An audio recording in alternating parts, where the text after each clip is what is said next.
strive to reach the peak. Zoe is here, participating in every frame, perfecting the view for every battle.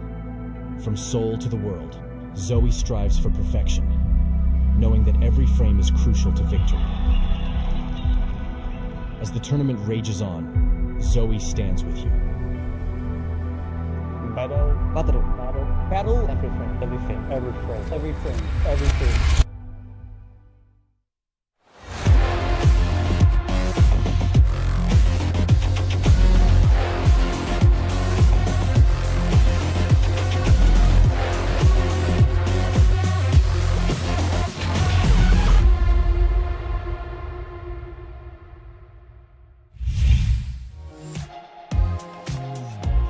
Good afternoon and welcome to VALORANT Champions Tour Ascension Pacific, where only one team will ascend to greatness, to glory, to their spot in VCT franchise. It's day 3. I'm your host, Victoria. First time I'm joining this desk with our analyst. Most of you know him as the beloved RRQ coach from Pacific, Ewok.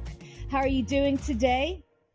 I'm doing really well. I'm super excited for some of the games today. Welcome to yourself as well. First day on the broadcast. Welcome.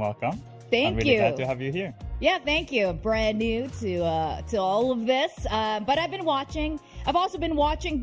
I think everyone's watching at this point because we are now the final region. We're going to find out who the very, very last ascended team is going to be globally. So this is very exciting. And at this point, we have some idea, but it's really hard to say. It's getting clear, but not that clear yet who's going to be that ascended team. Yeah, I think especially with our matchups today, we have such huge games, right? We got not only 1 but 2 elimination games, and then we're gonna have that huge match at the end of the day. Who's gonna decide who's going to the Britama Arena, right? Which is gonna be a huge buff if that could be Boom. Oh, yes. And we know Boom definitely wants to be there on home soil. And we've been talking about it and we've seen it too. They just got this home ground buff whenever they're playing in Indonesia. Now, we are looking at the brackets and how it's played out. And the theme is 2-0, but it's not really the full story, right, Ewok? A lot of the APAC teams are looking all around solid. I would say compared to last year, it's very different how a lot of these teams are playing. Yeah, I tend to agree. I think in a way, because we have seen quite a lot of 2-0s, right? But that makes the upper bracket and the lower bracket even more interesting, right? For example, you got NAOS and Oblivion Force. Both teams got 2-0, all right? Now they need to mental reset. But could that be that we maybe see them at a similar level? But then same goes for the upper bracket, right? Both SPG and Boom have won 2-0, and now we're going to see the 2-0 teams go up against each other, which I think is just super exciting because we're seeing them at max confidence and just max firepower. Yeah, exactly. A lot of these games have also come really, really close. So even though it's a 2-0, even looking at the stats, again, not the full story. But 4 teams, life is on the line right now. Only 2 are going to make it through. Let's look at some of the highlights just from yesterday. Here on VCT Ascension, it's day 2 now, and we had some banger matches yesterday. With the Neon, they've been playing it in other tournaments, just Neon all day, every day. But this has been the one map that has been key to their success. And putting Andy back. Gotta be so careful. Now he's looking up. He will be able to find the resurrection. That's massive here. Will he swing for it? No, he will. You and me last round, but it's kind of all for naught. Now going into the A site, there's a kidnap, and look who they've got. Oh, it's one of them. Wow. Okay, that's big.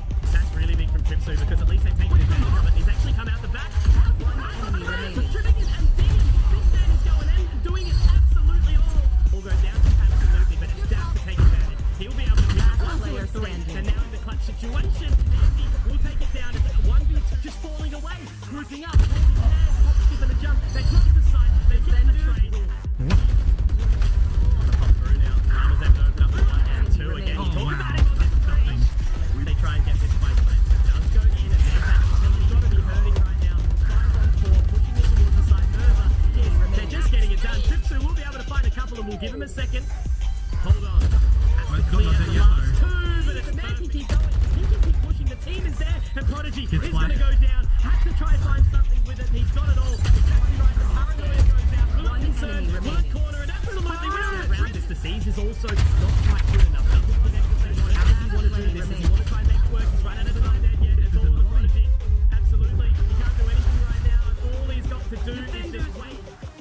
Tracer start with the same agent lineup that we know and love, but Riddle, they change up their composition to play something like Vitality and what EDG are running. So I think this is going to be extremely cool. His team.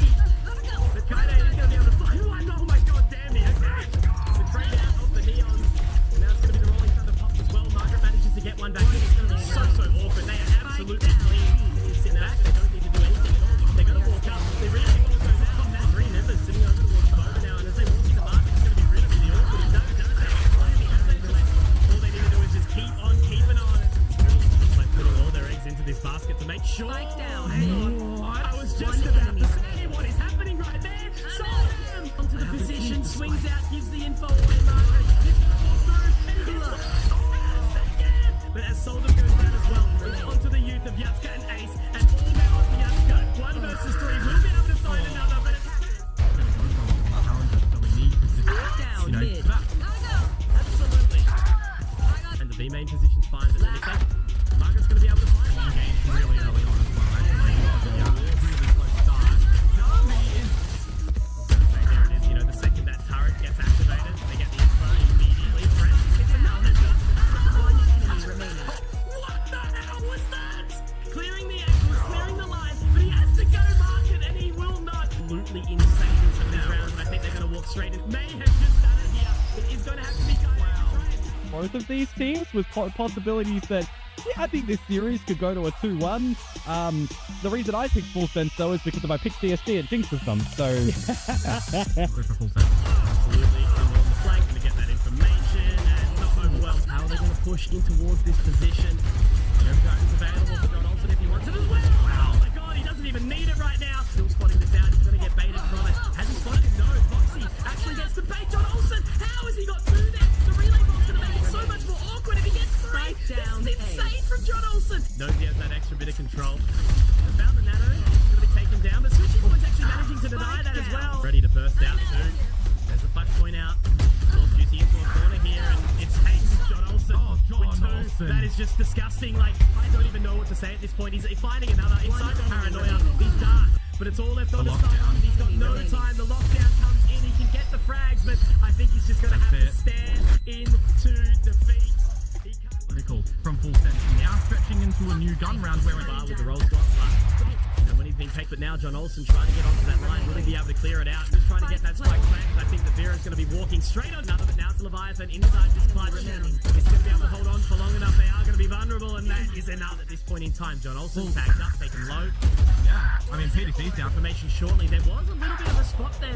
That got a bit awkward for a Leviathan second. again. Sushi Boys, Leviathan now in heaven. He's going to get the ace. He's going to secure the half. He does have the threat. Exactly, the mushroom. Absolutely, Sushi Boys gets one in the process, but obviously again, Juicy's still alive. He gets the top. And he knows exactly what he needs to do. It's just be patient as well. He's got to run it in. He's going to get the clear. And that's Juicy. Response to Soda's Grumble. Sushi Boys gets taken down. The rotation now has to come through. PTC finds it. The damage. And screaming, going forward. He has to try and hold the line. He gets off of it, John Olsen. No, it's Sushi Boys. And that's enough. That's the time.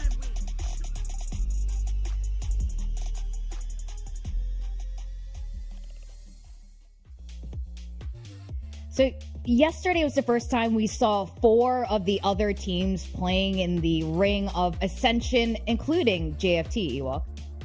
Yeah, we saw Raman out here. He's our player to watch from, especially from yesterday, right?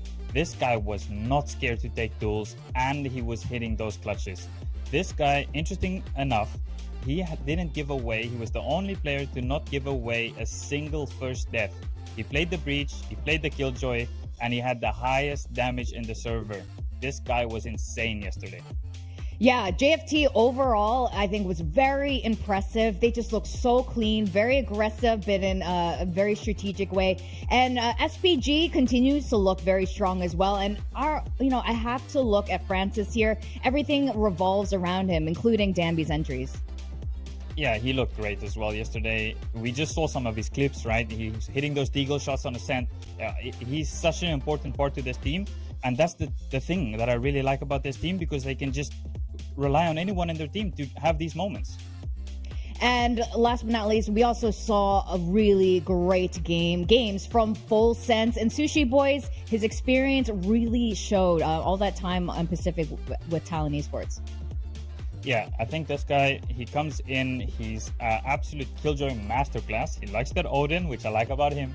And he went plus 14 on that last across the series, and he dropped 27 on the last map on Icebox, where his closest teammate was 10 kills behind. He was so important to them getting across the line on that Icebox map. So I think right now, Full Sense is probably way up there. JFT is one of those more surprising teams. I know a lot of you guys did predict for JFT, but I didn't expect them to be as clean as they were yesterday. But today's matchup, speaking of surprises, is NAOS Esports. It's going to be, they're in the lowers. They got to third last year in Ascension, and their last game against Boom wasn't looking so great. I know they had some role swaps with Ja Mojer. Was that the right choice?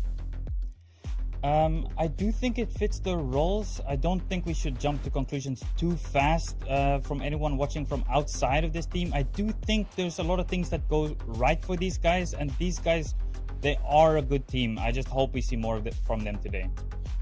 Now, they will be facing off against the Taiwan Hong Kong team Oblivion Force in their full black jerseys here.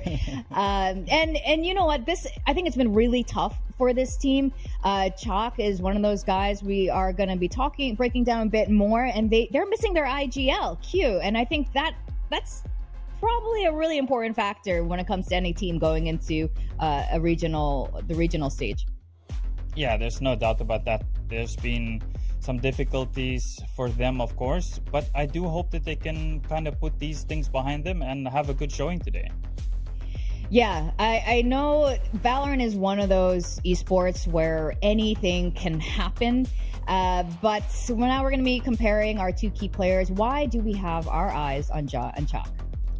So for Ja, first off, I think he started to heat up, especially our casters were mentioning. He was looking sharper on that Lotus towards the end against Boom. I want to see more of that.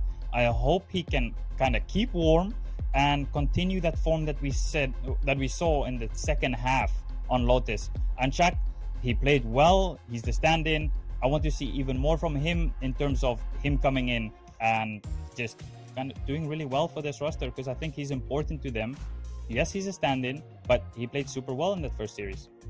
Yeah, there's something about the magic of subs, right? And the team going in and everyone being a little bit worried for that team, but then the standards that step up have, very rarely let us down so far. But again, it's been quite crazy that NAOS is in lowers. They could be eliminated. One of these two teams, this is the end of the road for them. But with that, we do have a little teaser for you guys. We got a cool little video to introduce our teams, voiced by our one and only Conky.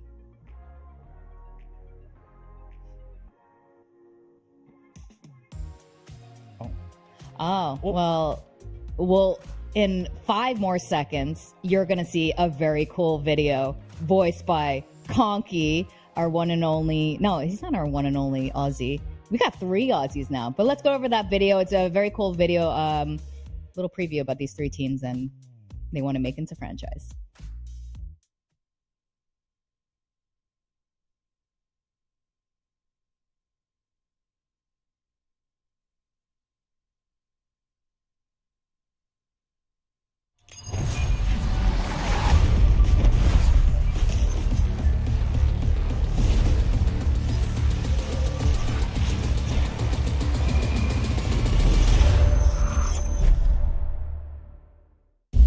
People always talk about wanting to reach the top, like it's something that's just handed to you. But the fact is, not everyone has what it takes. This goal demands everything. Your time, your energy, your dedication. There are no shortcuts. Sacrifice isn't glamorous. You can't slow down, because your opponent won't. Not for the status, not for the packed out stadiums. You do it for one reason: the love of the game. You've battled through every setback, every challenge, every ounce of doubt. You've proven to everyone watching what you've known all along, that you belong at the top. But you aren't the only one. There's always someone right behind you fighting for your spot. The higher you go, the more people will try to tear you down. And they'll do anything to take your place. That's the cost. That's the reality. This is what it takes to reach the top, to ascend to greatness.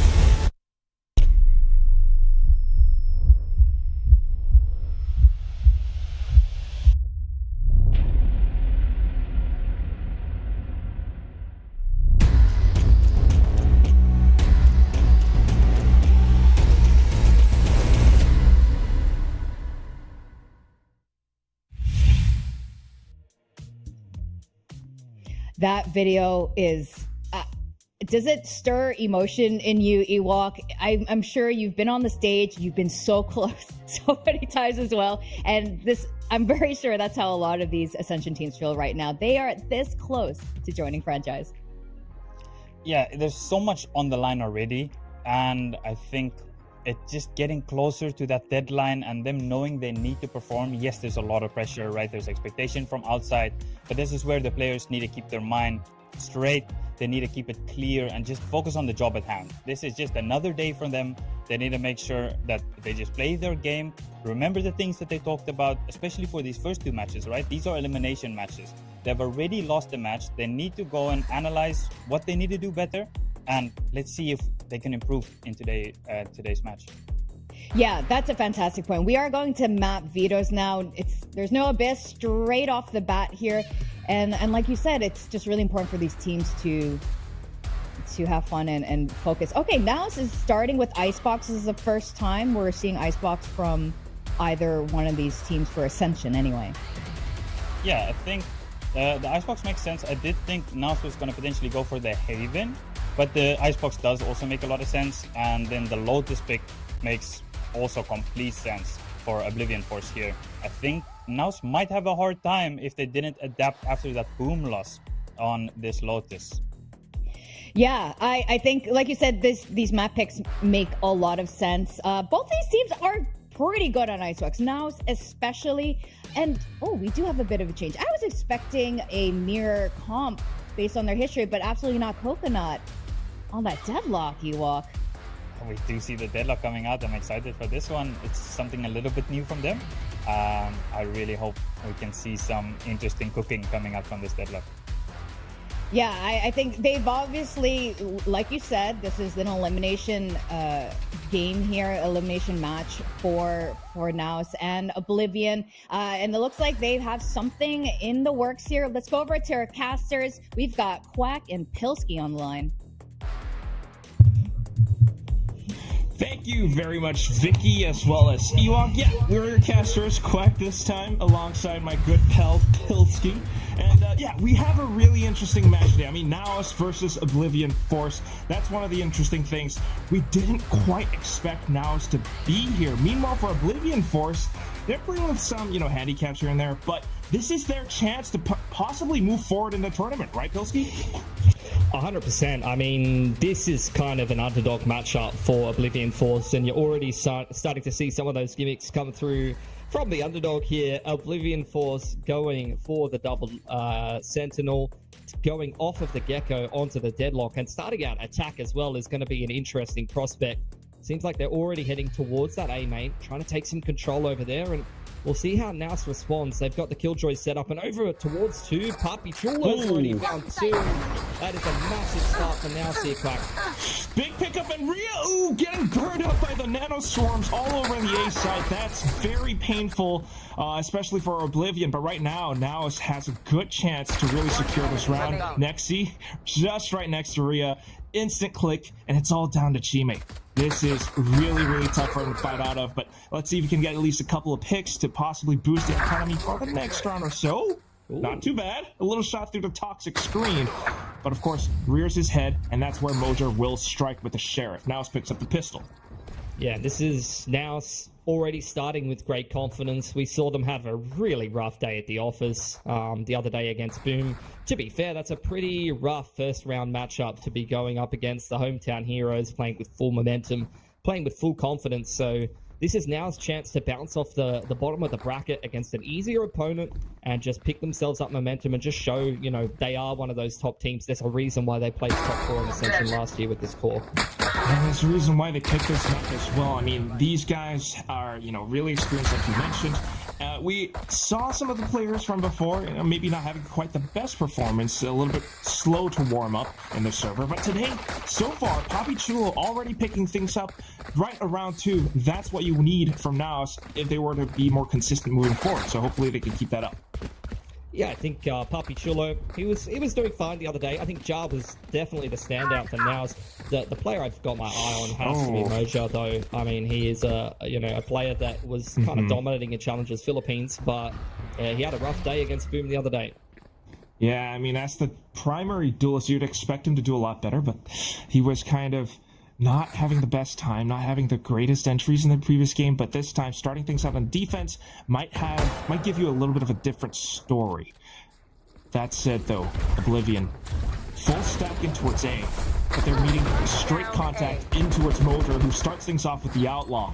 Emin able to slow things down with a Bulldog. The rest of them now trying to gain some elevated positions, trying to get some picks, some guns away from NAOS at the very least, and they've managed to do that, just that.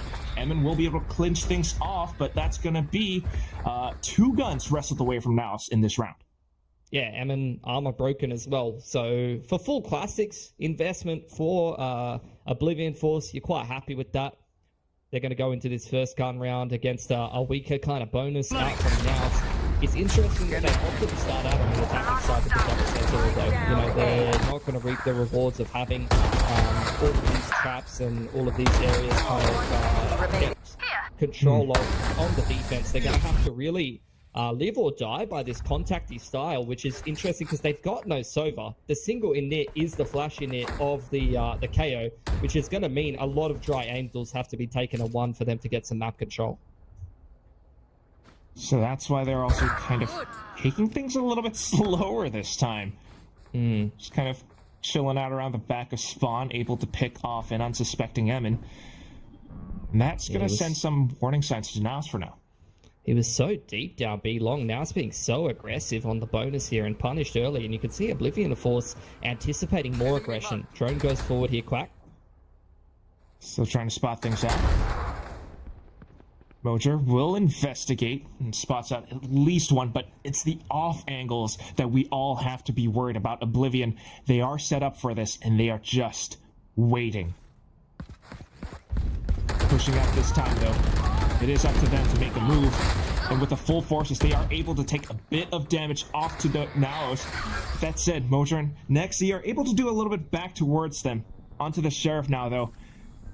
And he does get spotted out by the 0 point. Tries to reposition off to the corner. Shime spots him out. It's 1-on-3 for Papi Chulo. And he's set up for a bit of a flank. Spike planted. This is where he does his best work. He's going to isolate some of these tools, but look at that. Chuck is already ready for him, Quack. And that's not too bad of a result for Oblivion Force on that first gun round. 3 players surviving. But, you know, we both mentioned it already. Looking at that single unit of the KO, you don't have the Sova to be able to drone out, take that map control like you often see on this map. It's going to have to be contact-heavy gameplay. It's going to have to be, like you mentioned, that slower playstyle, and that's exactly what we're seeing. They are just sitting. They are waiting for NAOS to overpeak into them in multiple scenarios throughout the majority of that round.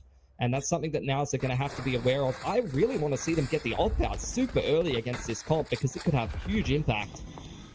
Especially when they play at those longer distances, more defensive positions from NAOS. But right now, they're a little bit information hungry. Mojer up by Nest, looking for a little bit more. He definitely hears them right around the corner. Nexi here to support as well. Cascade covers them in full, but unfortunately, he's the one who bites the bullet. Beautiful. 2-4-1 in favor of Oblivion. It's really, really good spacing from Oblivion Force. There is no gaps for NAOS to be able to, even with the jet up on Nest, find any difference. Yuta trying to pick the rotations, taking this 1-versus-1 duel versus Papi Chulo. That could have won the round outright for Oblivion Force if he wins it, but Papi Chulo just solid as ever in that anchor roll. And now Oblivion Force looking to creep through the middle of the map, break that Killjoy utility, and choose where to go from there. I really love how Papichulo repositions over to yellow as well. Meanwhile, the rest of the team, Emmons, High Tide, was forced out earlier from the contact before. They're pushing up front now, which is a little bit dangerous. Unfortunately, Josh, the one gets punished. Emmons tries to hold the off angle. Good for 2, good for 3! Just able to bring NAOS back from the brink, and Oblivion taking a little bit more damage. You can see they took it for granted there, Quack. They think Jar is the solo Senti on the A site with the Killjoy setup. Was not ready for the second player to be pushing forward with him. Not reading the Harbor's positioning well, which is something you have to be aware of. Harbor over towards the A side of the map or on one of the extremities is something that's going to be pretty common, especially with the Viper over on the other side of the map. You're definitely reading Harbor on the A side, so a little unaware of Emmons' positioning after we've just been praising them for their outstanding spacing. That's a situation where they get completely caught off. Yeah, I guess they thought that little fight against Papichulo was enough to kind of pull rotations away, but not quite. Mojo back in with the Outlaw. 2 rounds back to back, and he already eliminates 2. Doing really well for himself. You can see on Oblivion Force, though, continuing to contact straight up through Maze here, Quack. Still waiting for it. I mean, at the very least, Oblivion, if you can get a couple of guns away, that should be good. Maybe even get the spike down. We're all interested to see what Coconut has in store for us after Deadlock. He does have the utility, but Ja, back in full form, able to shut all of them down. NAOS, able to pick things up right at the get-go. Yeah, and you're already starting to feel a little bit for Oblivion Force. This is looking like a very tough matchup yet again. I mean, let's be real, full sense into NAOS in the lower bracket to be going up against, you know, your Ascension prospects. It's a rough run of things. That's a very, very rough draw, and they're going to have to dig deep in this matchup to do anything at this tournament. It is tough. We're not going to lie about this. Oblivion, they came into this tournament facing a lot of obstacles, but, you know, they're not coming up short by any means. They are definitely trying, and we love what they did in that round 3, you know, changing things up in terms of pace, the distance. You were talking about Papichulo just spraying through down mid. He's able to catch down Chak as well as Uta. That's the second round in a row where he's just found 2 picks. Like, you saw it in the pistol as well, and now Oblivion Force trying to scramble onto A, but they're behind the high tide, and there's already 4 players in position to deal with this. It's that full contact again. I mean, if anything, hopefully 3 players able to outnumber, at the very least, Ja, and then maybe the spike down. But it's just too darn difficult. They don't really have any smokes to work off of. If anything, Coconut's sonic sensors, he can only really place them down once they get control over the site. They have no idea that Ja is looking right on the tier, of course. Right off the zipline, instantly spotted. The recon as well, doing Lord's work. Ja going in for the 3rd, but unfortunately shut down for the time being. Rhea good for a bit of a double, but then Papichulo just to bring justice to NAOS. You need a timeout for Oblivion Force already, I think, heading into the next gun round. They're just playing... I mean, to be fair, it's their comp. You know, it's the comp that they're playing. They're playing single init KO. They've got Viper, KJ, Deadlock, 3 agents that are dead weight in terms of creating space outside of just taking angles, you know, and just contact-heavy approach. It's just the nature of their comp. Either Rhea has to get in there and do the hard yards on the entry, or they need some really beautiful flash timings from Chime and maybe him even playing a pseudo entry. So you can't blame Oblivion Force for anything other than the compositional choices that they've made, but also you have to question, when they have side choice on NAOS's pick of Icebox here, why the hell have they opted to start attack? Yeah, it's something that you definitely want to wonder about. You know, you can only imagine what's going through their minds, especially coming to this tournament with this many obstacles. They're trying a lot of different things. I mean, even the map vetoes, as the way it went, it kind of is something that NAOS prefers, the way that they're banning things out, picking the icebox, but then also the next map. It's something that both teams are somewhat, you know, familiar with. So yeah. For Oblivion, they really have to scrounge something up together. I mean, there has to be a reason why this deadlock was picked. I think it kind of reminds me of the Haven, which we'll maybe talk about later. I mean, if this series keeps going this way, we might not even make it there. But look, even the Haven, it's a map where they've compositionally changed up the agent by 1 or 2 agents, by a role or 2 as well. You could say partially that's due to the stand-in factor, but when their stand-in is playing the same role as Kyu, who's been a long-standing core member and has only played controller, I think it comes down more so to how Oblivion Force likes to approach things. They've already shown the propensity to change up a role or two, a comp or two here and there. And in this case, it breathes a lack of confidence to me on both Icebox and Haven in terms of record and just trying to, you know, I would say come up with something a little bit outside the realm of what the other team is expecting, and whether that will work or not. I mean, so far in this tournament it hasn't. I mean, it remains to be seen. What we can admire so far, though, is their tenacity and their will to keep going. I mean, having the stand-in here, he was one of the better fraggers on the team from that game on the first day. So there is a little bit of hope for Oblivion as they kind of provide that bit of a flank watch check. There he goes, picking up that first blood. Emin instantly backing off. Yeah, you can see Oblivion Force reacting to the mid-pressure very well here. Only on the half-buy, but there's potential to win. Rifle drop to the middle is something that they're salivating for. Got to clear Emin out of middle first, and he's going to take 2 with him at least, but that's a few rifles to retrieve now, Quack. Which is something that they definitely want. Hence the Poison Cloud instantly propped up. Check with those double kills. I mean, that's a big boost of confidence, if anything. The Viper's Pit available, Annihilation as well. There is quite a bit that Oblivion can do. More interestingly enough, the positions towards A from Coconut right now. Yeah, he's creeping up Maze. You got the full setup on the right side of site, but the gap is definitely over here towards screens, unchecked. Jar's worried about that. You can see him oscillating between watching rafters as well as screen side. But with the deadlock wall going down here, there's a chance for Oblivion Force to get on the site. Okay.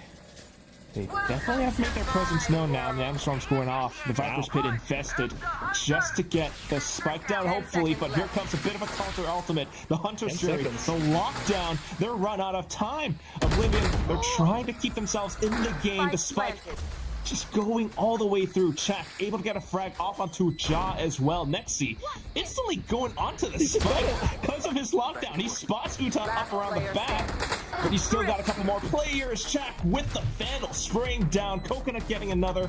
It's going to be Oblivion back in the game with the Thrifty. I mean, again, Jack continues to be Oblivion Force's best performer. A player who I don't even think has had a competitive match on record before this tournament.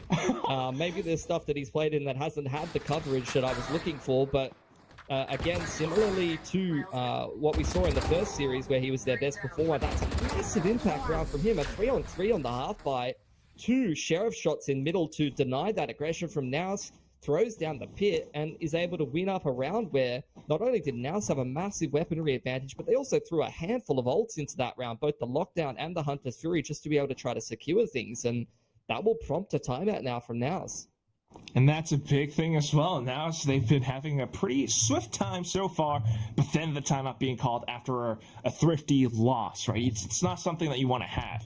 And that's another thing, you know, coming in with this tournament right now, Chak being that player for Oblivion. Coach Ewok, well, okay, I keep calling him a coach, I'm so used to that. Ewok was talking about it a little bit before the broadcast started, that, you know, that this is a guy that we want to keep our eyes on. He's been performing so far, same role as Q, yes, but how does he really play? How does he fit into the team? I mean, is he providing that teamwork aspect? Is he able to bring up utilities at the right time alongside his teammates? Or is he really just that good of a fragger that he's able to support his team in this fashion? Yeah, I mean, if he's looking this solid in the mid to late rounds, despite not being a, you know, long-standing core member of the team, you can't help but argue with results. You probably should just be setting up the man to be fragging out in these post plants, because he's one of the more consistent win conditions for this Oblivion Force team at the moment. Now, interestingly enough, it's an interesting timeout. I think it's more of a mental kind of timeout to keep their heads on straight, make sure they're staying on the same page, because although it was a thrifty win, Oblivion Force did not reset their economy. What I'm loving for now here is the op straight out from Moja. Against this contact style, that's going to be absolutely deadly. He's pushing down 2 along with it. That's very so interesting. Free. Punches right through Chak. Yeah, I mean, that's the freest pick of your life, and you can see Oblivion Force just continuing to contact forward behind the cascade here. Got to wait out the harbor util, but they want to try to get going. Off of that null command. definitely the green light into the site. Rhea instantly dashes in. Might have spots out a couple of players here or there. He calls out the pings. Of course, he has to push for contact. Headshot onto Nexi, but then Mosier right shot into the back. 3-on-3 with the lockdown invested now from Oblivion. They want to hold on to the site. Reckoning and Pit after plant could be huge for NAOS here, Quack. Gonna pull back a little bit as well. NAOS setting up for that retake. There's the Reckoning that you were talking about. Pushing all the way through their own Viper's Pit just to stick onto the spike for a little bit. Shimei, though, able to refrag up against Mojer. And that's just gonna dwindle the numbers a little bit.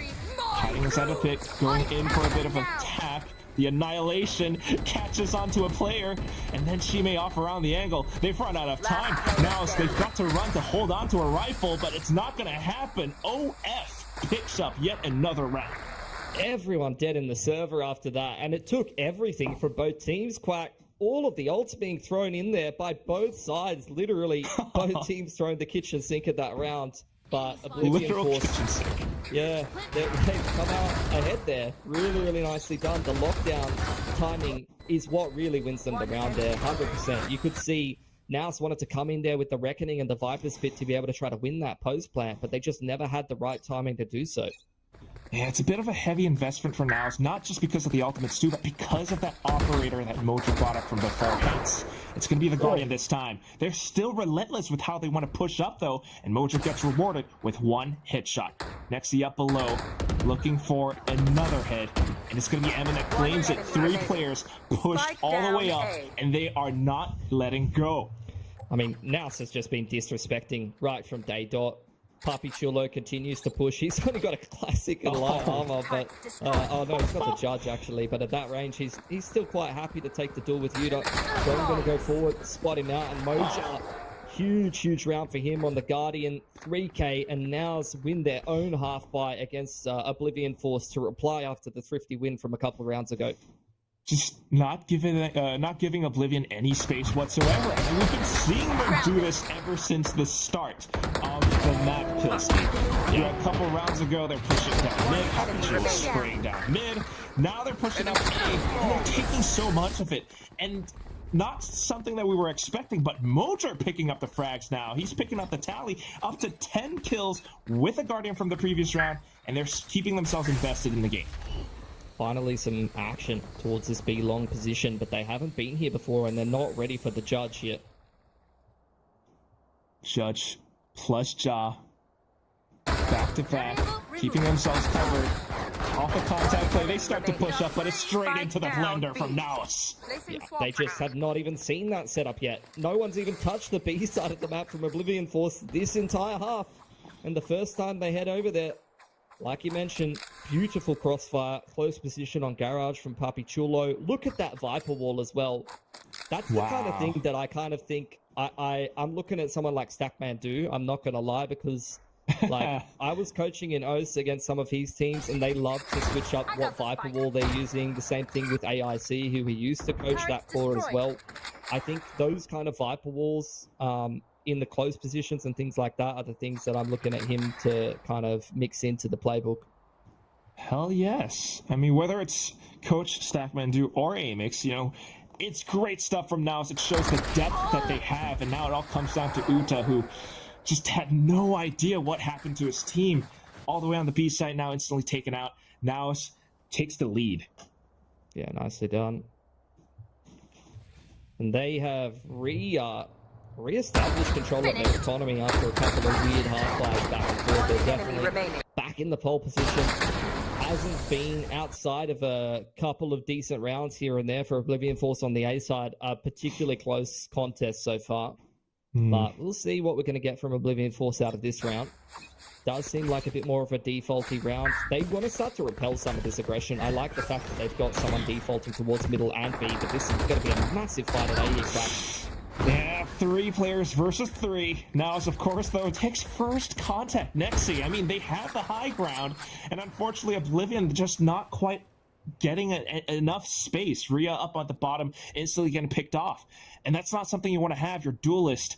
I mean, I was just thinking about it. Oblivion comes into this round, and they're not quite sure what NAOS is about to do. They've been pushing up, they've been holding B.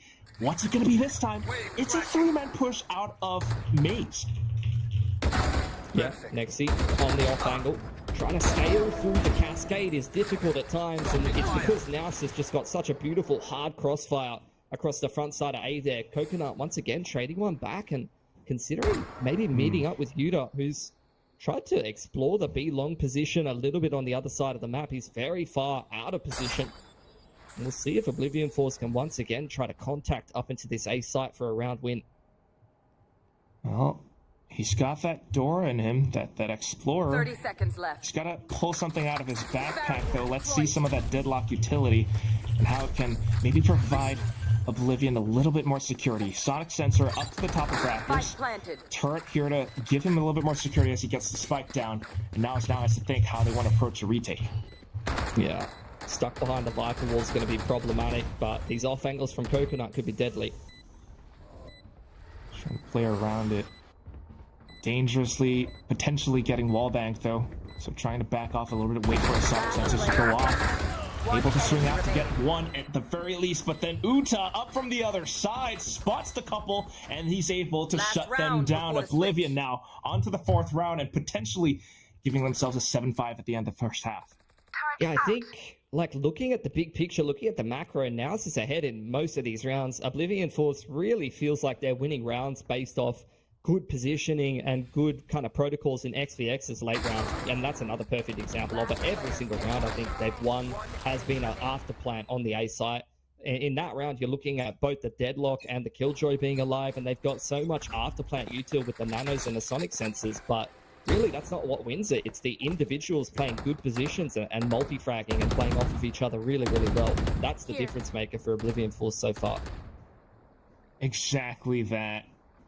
NAOS, on the other hand, though, I mean, it's always these heavy investments into the early phase of the round, and then kind of tapering off after that. I mean, that post-plant, he didn't have much utility to work with, so this time, a little bit of a slower start. It's all down to Mojer with this op. He's got his sights trained all the way down into this tiny little sliver of an angle. OF slowly creeping up front. The flash comes out. Mojer spots it, tries to get away, but no avail. That's just a beautiful KO flash, and now trying to scale up into the site. Nexi playing the off angle, but Annihilation rip from Coconut, just sending it. All the way down. Nexi kind of evades it by hiding inside the corner. High Tide able to provide a little bit more cover, but look at this 4-man peek out. Poppy Chula with the triple spray. And it's all down to Uta. He's made himself known all the way from mid, and Poppy Chula will be the one to take him down for the ace. Now, what a way to close out this first half. Yeah, Poppy gets what Poppy wants, and Poppy wants an ace today. See, Poppy. Absolutely beautiful. Hi, Poppy. What a performance. He's honestly just such a standout player. I've been covering this man for years, even pre-VALORANT coming out, seeing him coming up on the best TAC FPS team on Philippines, who was having a tough time kind of breaking through against some of the other SEA powerhouses like Singapore, Malaysia. But man, this guy just continuing to be super solid, and I've even seen him like same skill set before this game even came out, like playing post plants well, positionally, multi-fragging really well on the rifle. It's come straight through into VALORANT, and there's a reason why he's one of the standouts from the Philippines for sure. Really smooth. I mean, he was the highest rated player coming out of VCL Philippines Split 2. And not only that, I mean, he was always one of those guys picking up on clutches. I think he had 28 overall by the end of that split. Yeah. But it just shows, you know, he's not just clutching out, he's also able to multi-frag and to anchor down sites when he's needed. And that's the best thing that you've got for NAOS right now. The 3 top players, Mojer, Emin, Poppy Chulo, these are the guys that you want to see from this team.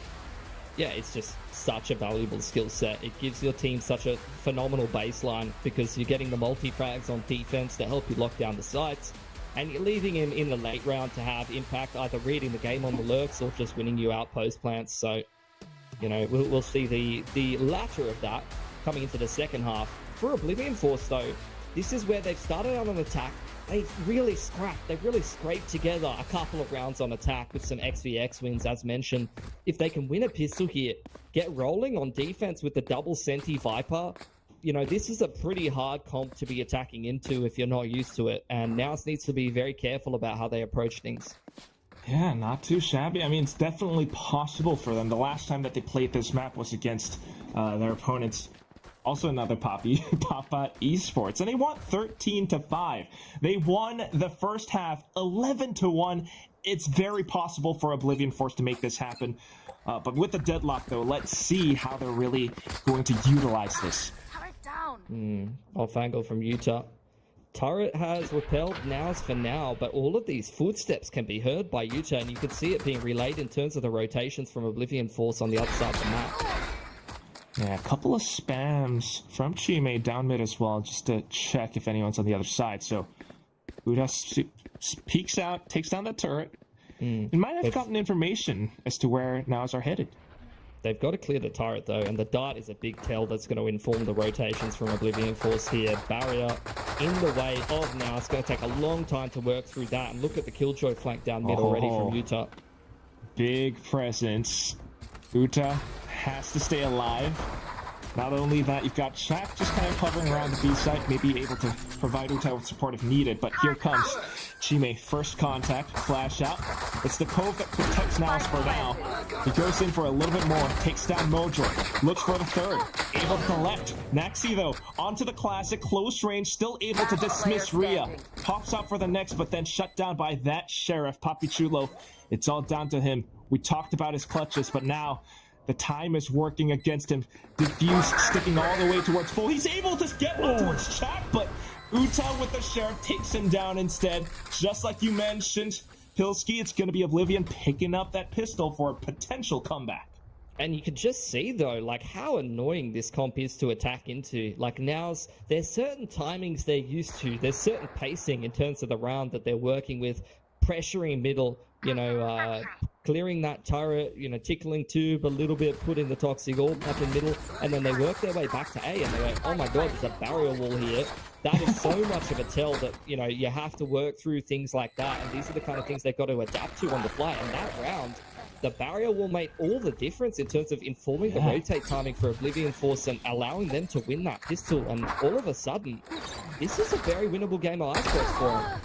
You kind of like it, but whoa, what is this? Moser all the way up two. He's able to take that classic, pick up the Vandal, almost for the third, but then Rhea just juggles those guns out of NAOS' reach. Meanwhile, though, all that space, all that time, the spike was planted, the high tide is up now on B.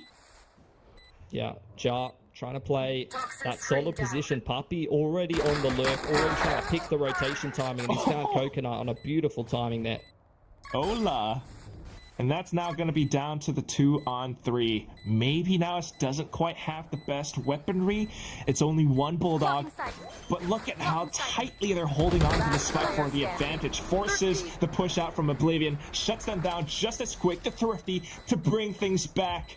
The momentum back onto a NAOS' side. Yeah, and I saw a lot of these Thrifty wins in EMEA.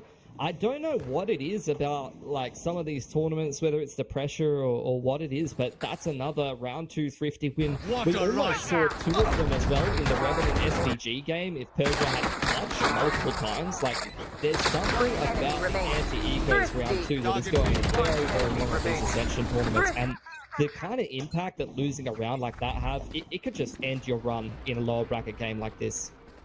100%. I think it's just one of those things where they are not quite expecting their opponents to be playing this aggressively. I mean, that push-up down 2, and this time, suddenly switching up the pace, holding the angles instead.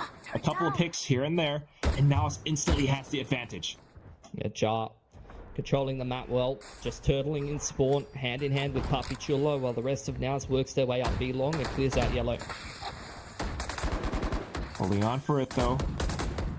And that's just the spike down. I mean, OF has to solve this problem. Long range, and Papichulo picks it up.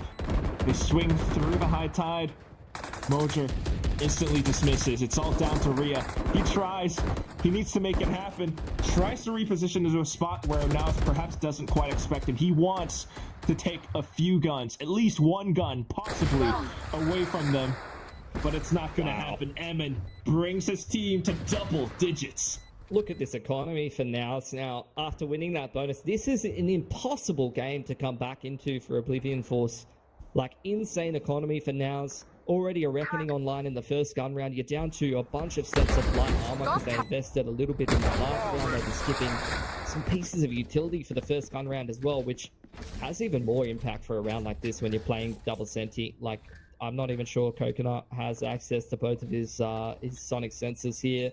For Utah, you don't have an alarm bot. It's only a single nano on B default, so this double senti is kind of reduced in terms of effectiveness.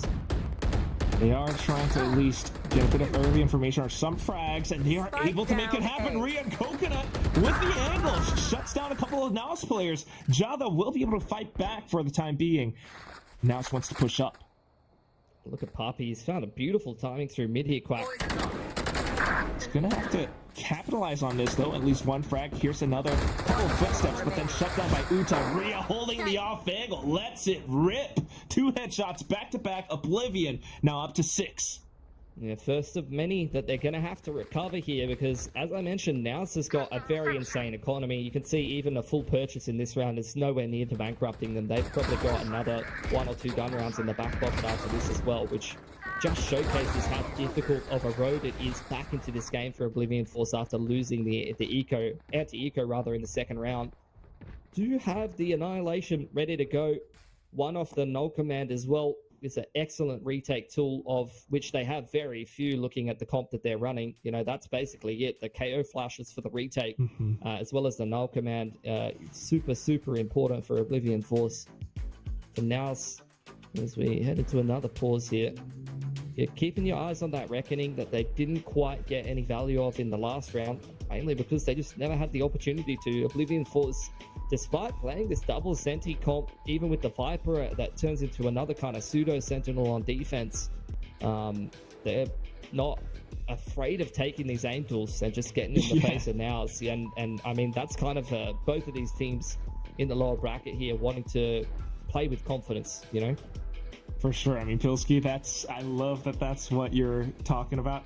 I was going to allude to it. I mean, if anything, we can say with absolute certainty that Oblivion Force is a team that can fight with firepower. They're not afraid to take these duels. They're not afraid to go for some of these angles or push up towards pipes, forward positions, just to meet NAOS head on. And sometimes they can get rewarded for that. Other times, you know, who knows what happens, because NAOS, they've got an extensive playbook. So that's the thing. If Oblivion Force wants to come back into this game, to keep themselves alive into Ascension, to ascend to greatness, as it were, they need to kind of anticipate some of these plays. They need to kind of figure out what it is that they have to pull out of their hats. I mean, so far, it's some of these surprise plays. You know, NAOS wasn't expecting them up pipes. But what about the next couple rounds? We've got some ultimates in the bag. We have to make use of them.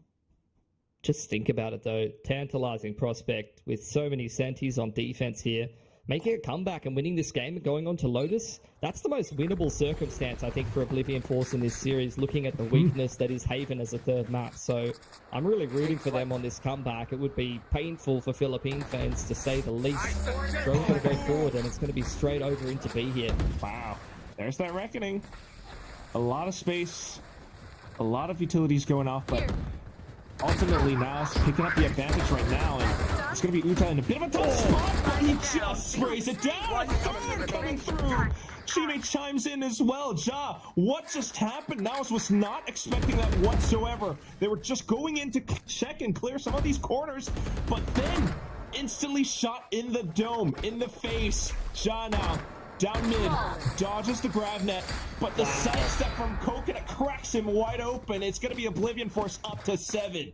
That is absolute perfection on the defense from Utah. Look at, I'm hoping we have a replay of that, because he is segmented. That's exactly how the Harbor plays this round. He's segmented backside away from the rest of the team. The high tide wraps around everything, and you can see how hard NAOS is trying to isolate him, and look at what he comes up with. One clip of the Vandal, and he kills all 3 of the NAOS players, try to wrap both front and backside, while the rest of his team scales through the high tide with the KO flash. That is huge defense from Oblivion Force. I mean, they were just looking for him, but he had those instincts to possibly pre-fire into their footsteps. Back into B we go. Now trying to get a little bit of that forward space up around green. Yep. Working their way through B long. Trying to clear the alarm bot or any util over towards yellow, which should be a very solid hold between both Viper as well as the Killjoy on the B side of the map. And Coconut, man, just continuing to take dry duels with the Lurker, taking out Jar already. I mean, previously the initiator player, right? Gecko, he's showing that he's still capable on that Sentinel. I think that's something that he's played a little bit in his own home region. He has a lot of games on Cypher, so yeah, definitely not outside of his wheelhouse, Quack. And he's definitely just back into that comfort zone. Meanwhile, for NAOS, though, suffering some losses and investments into the round, it's quite a bit of utility already spent for Nexi. Look at Puffy through middle. Yeah. He's able to pick up at least the one, but they still have to deal with chat. Dealt with by Mojer now. Oblivion with the quick rotations over. They've got the timing onto this. So if they can stop the spike, that would be good, but so far, some positions still unknown. Papi Chulo stuck all the way up front, dealt with by Rhea. Mojer and Nexi now all onto them. Only an updraft, only a couple of shots. The tailwind refresh. He goes in for yet another. His teammate's gone. Tries to snap onto Rhea, but just swinging all over. Too many angles. He can't quite snap onto Rhea. And that's going to be Oblivion now, slowly closing in the gap against NAOS. This is such a crazy comeback. Like, how many gun rounds are these guys going to win in a row, Quack? That's another huge retake coming in, this time from Rhea with a massive multi-frag. He had the Annihilation, catching the player backside of B long. What a round from Coconut, has to be said as well. Like, just dry walking up pipes, reading all of that B long pressure that's coming in from NAOS and understanding how that affects the rest of the map. Understanding this is the Killjoy solo over on pipes. I have a chance to take a duel here, and he wins it as well. And then comes in through on the retake with that Annihilation to break up the post plant for NAOS. Really, really good stuff for Oblivion Force. They're fighting so hard for this game. And like I said, in the context of this series, especially after getting eco'd round 2, to win this many gun rounds back to back and potentially win this Icebox game on defense is absolutely massive, because Lotus is by far the most winnable map for them in this series. And I really feel like the only way they win this series is a 2-0. I don't have very much faith in their Haven at all, especially seeing that they've lost to one team so many times regionally in Taiwan, Hong Kong. And they also just got stomped by Full Sense the other day. Yeah, it's a little bit tough if we're talking about Haven. But so far, you have to admit, these 3 wins in a row that Oblivion Force just picked up inspires a lot of confidence. I mean, we're not quite sure what's happening now, but for Oblivion, this is potentially something that could upset the economy and turn things around on its head. NAOS has to kind of figure things out if they want to be the team that moves forward. I mean, they are one of the big names coming into Ascension Pacific 2024. Yeah. The pressure is really starting to mount on them. First half really felt to me like NAOS was dominating Oblivion Force, and Oblivion Force was winning a couple of post plants, a couple of XVXs. These last couple of rounds, as you mentioned, from Oblivion Force, it does give you more confidence because they're looking better and better. They're taking heads-up duels, they're making reads, and they're making these rounds look really, really nice when they're picking them up. And you just gotta credit to, how Coconut is playing this deadlock. I mean, the bits of utility, the berry mash that draws out information, the annihilation as well. It's fun and lovely stuff to see, and it really holds NAOS back. They're slowing down the pace a lot. Now the op's out, and you're playing single in there on NAOS as well. So you've only got Nexi to provide this util as well as the Harbor to try to push them off the line, and that's perfection there from NAOS. The Dart and the Cascade really limits the effectiveness of the op as NAOS take A main. So far, though, are they aware that it's an op? Maybe not yet. So this could still be really deadly. A barrier mash 410 to block the zip line. Not too bad. I mean, it's something we've seen before, perhaps in some of the other regions. Maybe Simprisa does that a little bit as well. But whatever it is, it's something that NAOS has to face. It's an obstacle right in their faces. The 0 point definitely reveals quite a bit as well, so just biding their time. There's nothing here. They're waiting for dart timing or something, or the high tide as well. As both of those have come up, they're going to try and get into the site now, Quack. Okay, grab net kind of expended. It's going to be Mojo trying to stay alive, make use of that blade storm. Rhea pops his own. Unfortunately, it's not going to connect at all. Nexi, with a great support from the back line, comes through. Uta, though, able to swing out of the cove. Has the lockdown available, but not quite in position to make use of it. He comes up on top, takes down another, emanates back, and then Chak all the way in. The snake bite lands onto the spike, and it's going to be Papi Chulo trying to keep NAOS in the game. Has to swing, has to play off timing perfectly because the toxic screen just blocks it all. He sprays it down, doesn't meet any contact now. Goes back in, but the spike's got in half, and Chak with a headshot puts Oblivion Force up to the 9th. What a trial by fire. Like, looking at Chak and Papi in a 1v1, you couldn't have two different trajectories as players. Someone who's a veteran of the attack FPS scene over the last couple of years, especially in the Philippines, has already played at last year's Ascension, versus old mate who rocked up to this tournament, hasn't even had a competitive game on record before, filling in last minute, winning 1v1s against Papi Chulo is ridiculous. God. It's absolutely ridiculous. Against Papi Chulo? This should not be happening. But it is. And now things have reset. NAOS has to think about their economy now. They've got some ultimates, but how are they going to keep themselves into the game? That operator's still a menace. For sure. Just, you can see it. The oppressive force that it has in middle. Neither Char or Papi Chulo wants to make a mistake here. NAOS have found some space up B long though, Quack. Alright, that's not too bad. Definitely Chak feeling a bit of pressure. Starts to back up. Rio as well. And here comes that Vandal. Papi Chulo wants blood. He's out for revenge. Comes in for a bit of a double, and then Ja onto that Sheriff. Picks up the up for NAOS. We were wondering in our minds, when is the time? And now might be it.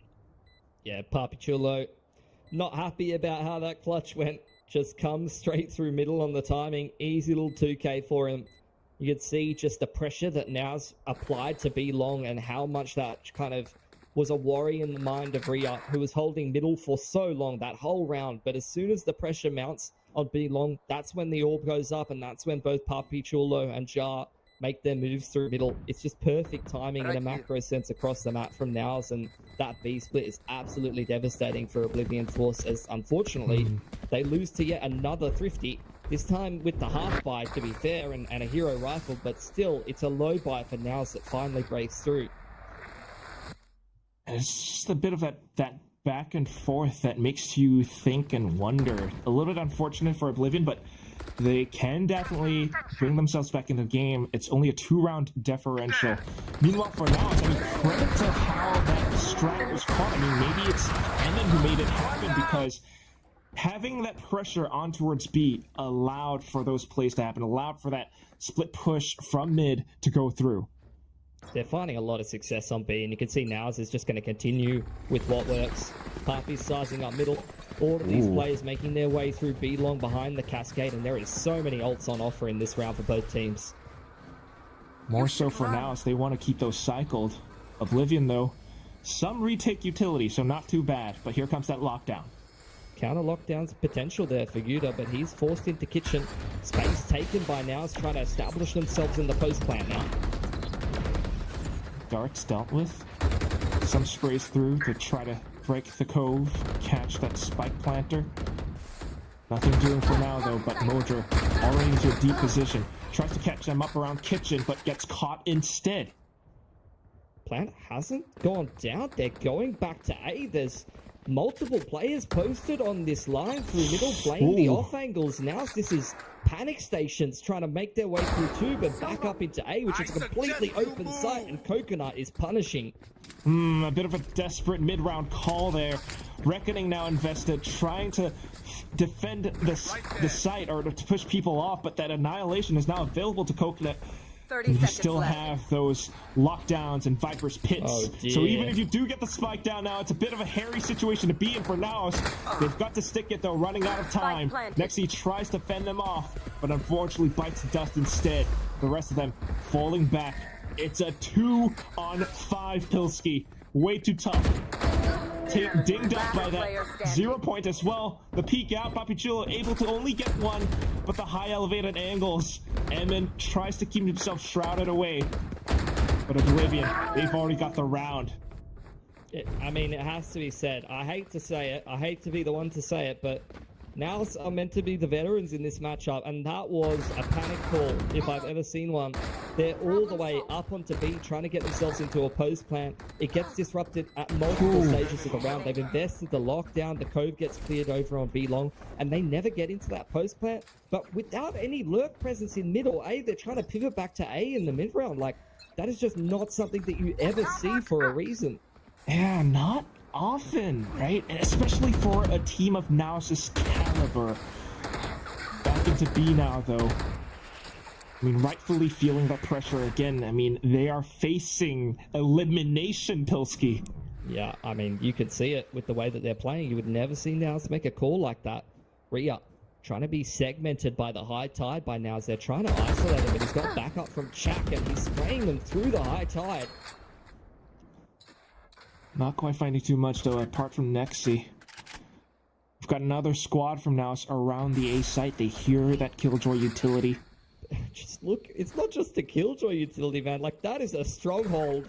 Good luck getting into A. Just how much Senti util is on this side. Whoa. This is why this is terrible to try to attack into. Double Sentinel, but as long as one is eliminated, it thins up the defenses. A bit of artillery into the site now.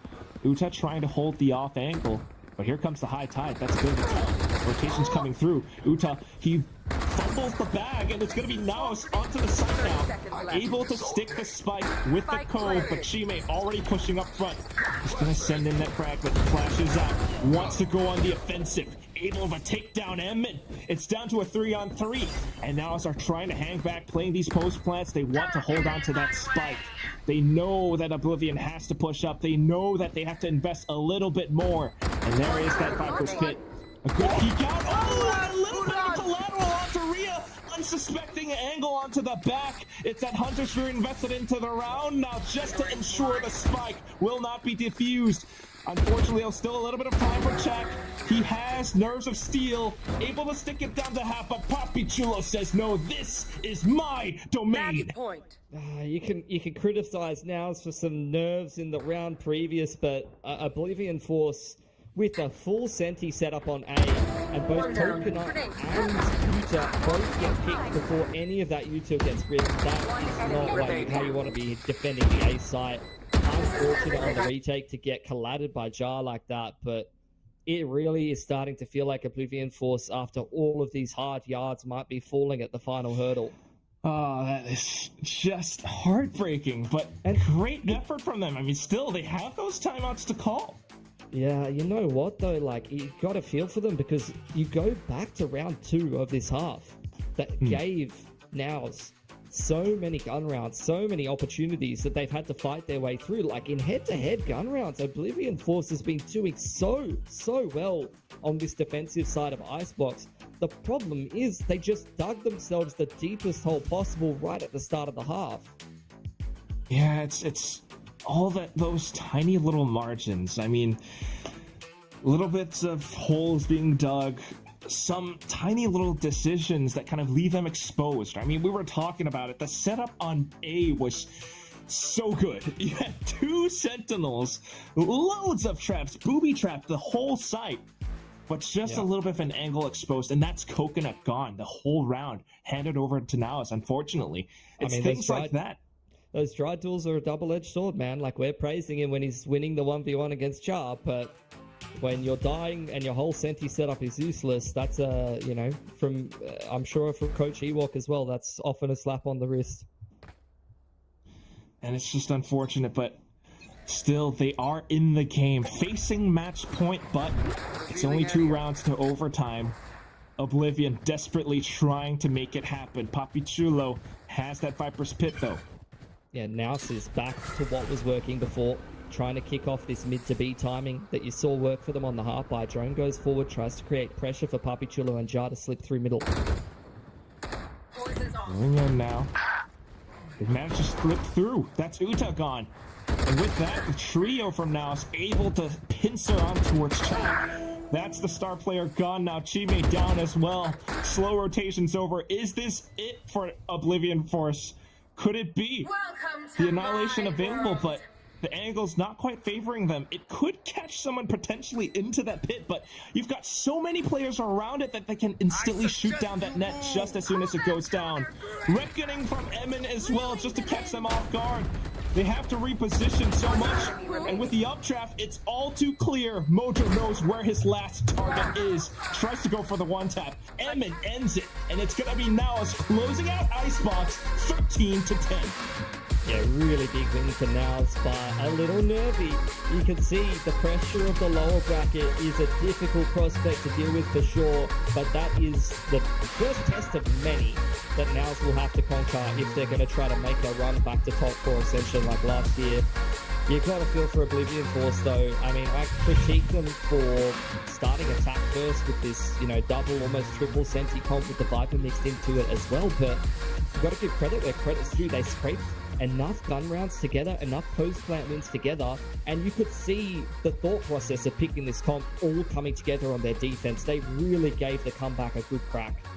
I mean, it's something that you really want to enjoy and admire, right? That little barrier mesh up on top of 410, for example, the Annihilation plays, or maybe even sometimes with the way that Ria's going on the offensive. But then it's one of those things, like you mentioned before, Pilsky. Now they had that second round win on the second half. It always turns things around in momentum and economy, and sometimes it just looks a little bit better. Oblivion Force, though, not a team to be, kind of looked down upon or anything, right? I mean, now it's still that good, but they have more obstacles to face up front. I mean, next map, we got to think about it. Yeah, I mean, that really could have been a winnable map for Oblivion Force. Now they've got their pick coming up. I'm hoping that they can show some more tenacity. I'm still very, very concerned about the Haven as a third map, but that's a can that you can kind of kick down the road a bit, Quack. Let's focus on the next map first.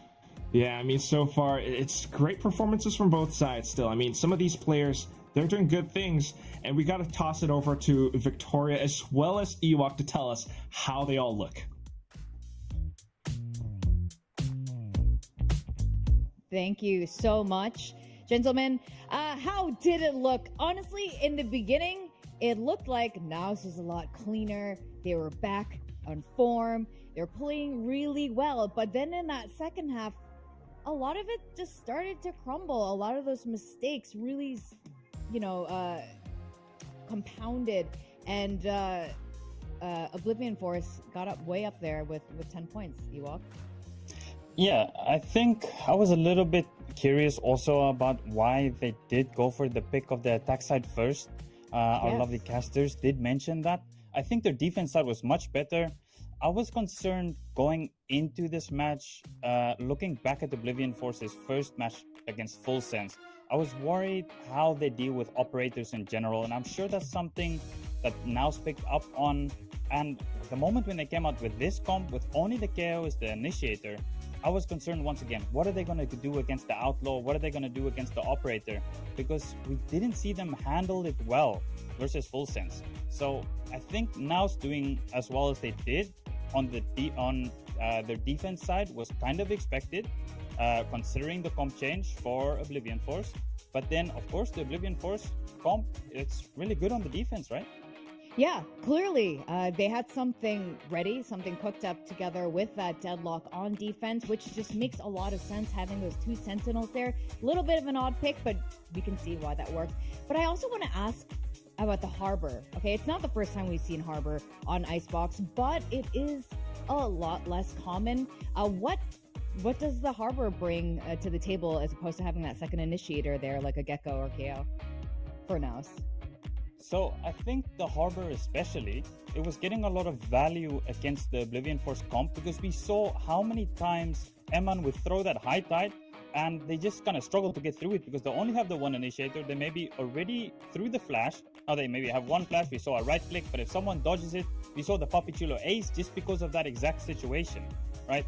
So I think the Harbor util in general was really good from Eman. It's really good against any single initiator comp, and I think that was a big reason why they were able to rack up so many rounds on defense. And especially after the timeout, I think they adjusted well. They fought a little bit more forward and held the choke points well, because you can't just let this single initiator comp execute on the side for free.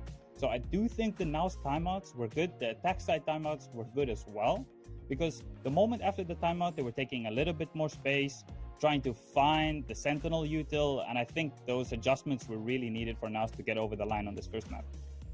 Yeah, and they're all fighting right now to stay in the game for Ascension right now, and they came close to losing it there. I think there's that one critical round. We obviously know at that 10 points up for Oblivion Force. But with that, we do have one more map. It is going to be Oblivion Force's pick, so guys, don't go away. We're going to go on a very quick break.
Welcome back to VCT Ascension Pacific. We have the first game of day 3 between NAOS and Oblivion Force done and dusted. NAOS was looking a lot cleaner and more on form during that first half, but then Oblivion made a comeback in that second half of defense. But the question is, now that we are going into Oblivion Force's map pick of Lotus, is Oblivion Force going to keep us in the game for our first 3 mapper of today? Or is this going to be it for NAOS to continue on their journey? I do think Oblivion Force have a good chance on this Lotus, especially if we look at NAOS. Their Lotus recently, they're on a 2-loss streak now, and they did not play great against Boom in that 7-13 loss. They had some issues with the rubble control. I think Boom was they were playing the same comp, and Boom was getting so much more value out of their comp than NAOS was getting. So I think if Oblivion Force does some homework, there's potentially some stuff that they can potentially abuse, some things that they can pick up on for sure. Yeah, it's also really interesting. It was a 7-13 scoreline, like you said, but NAOS continues to pick defense. Anyway, they lost 7 consecutive rounds to Boom. Pilsky did mention it was sort of a tall order to kick off Ascension going against Boom. Do you think it's just a confidence issue, or is something else here? Is it something else that's lacking? I think we're still not seeing NAOS anywhere near to peak form. I think they did play well at times, but they could have done a little bit better. I hope they keep picking it up in this whole series. All right, well, we are about to find out. Let's go back to our casters, Quack and Pilsky.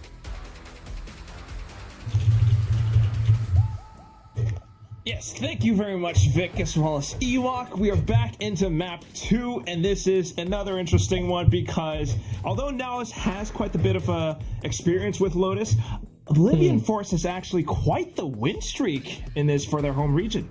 Yeah, I'm looking forward to seeing what they're going to be bringing. Starting out attack side again, are going to be playing one of the most standard comps with just a little bit of a change up in the Sentis for both of these teams. Cypher versus Killjoy.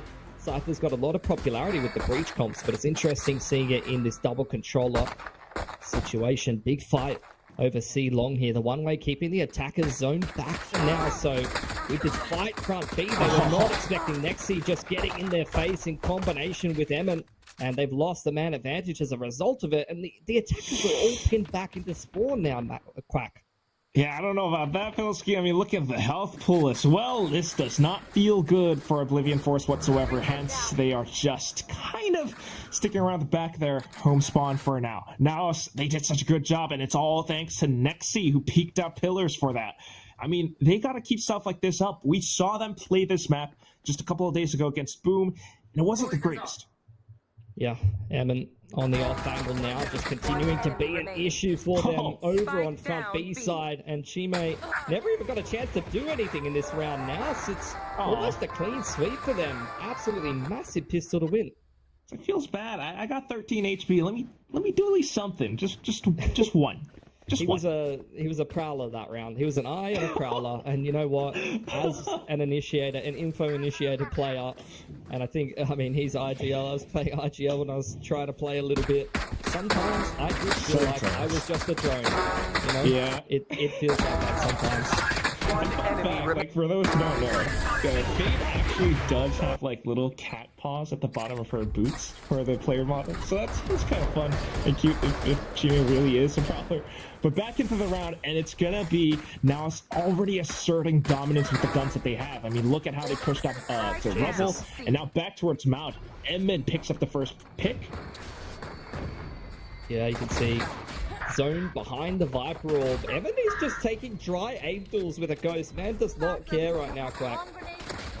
Ja with the off angle though. Ooh! Instant contact by Coconut onto the site.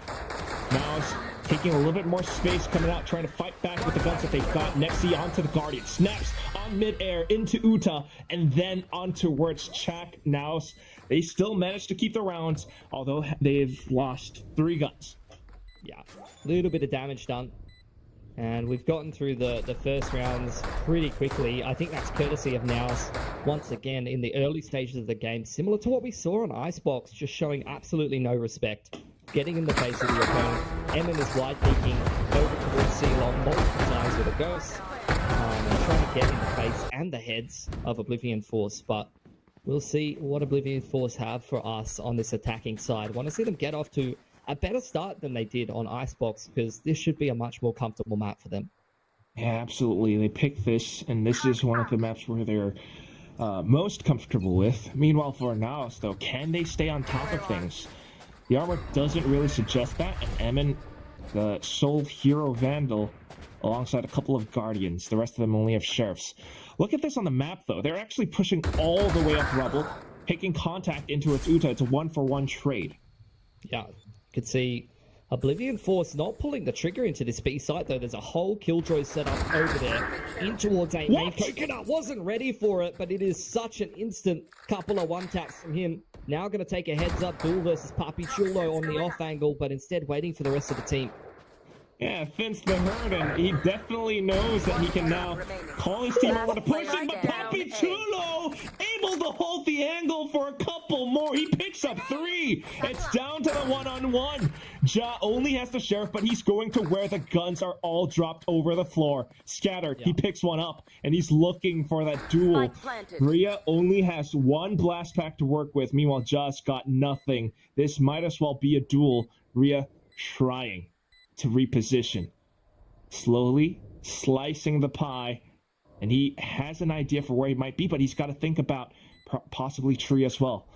The turret comes back, he jumps up, goes in for the tap, but does not know that Rhea is right behind him. A little ring around the rosy, and it brings Oblivion up with a standard 1-2.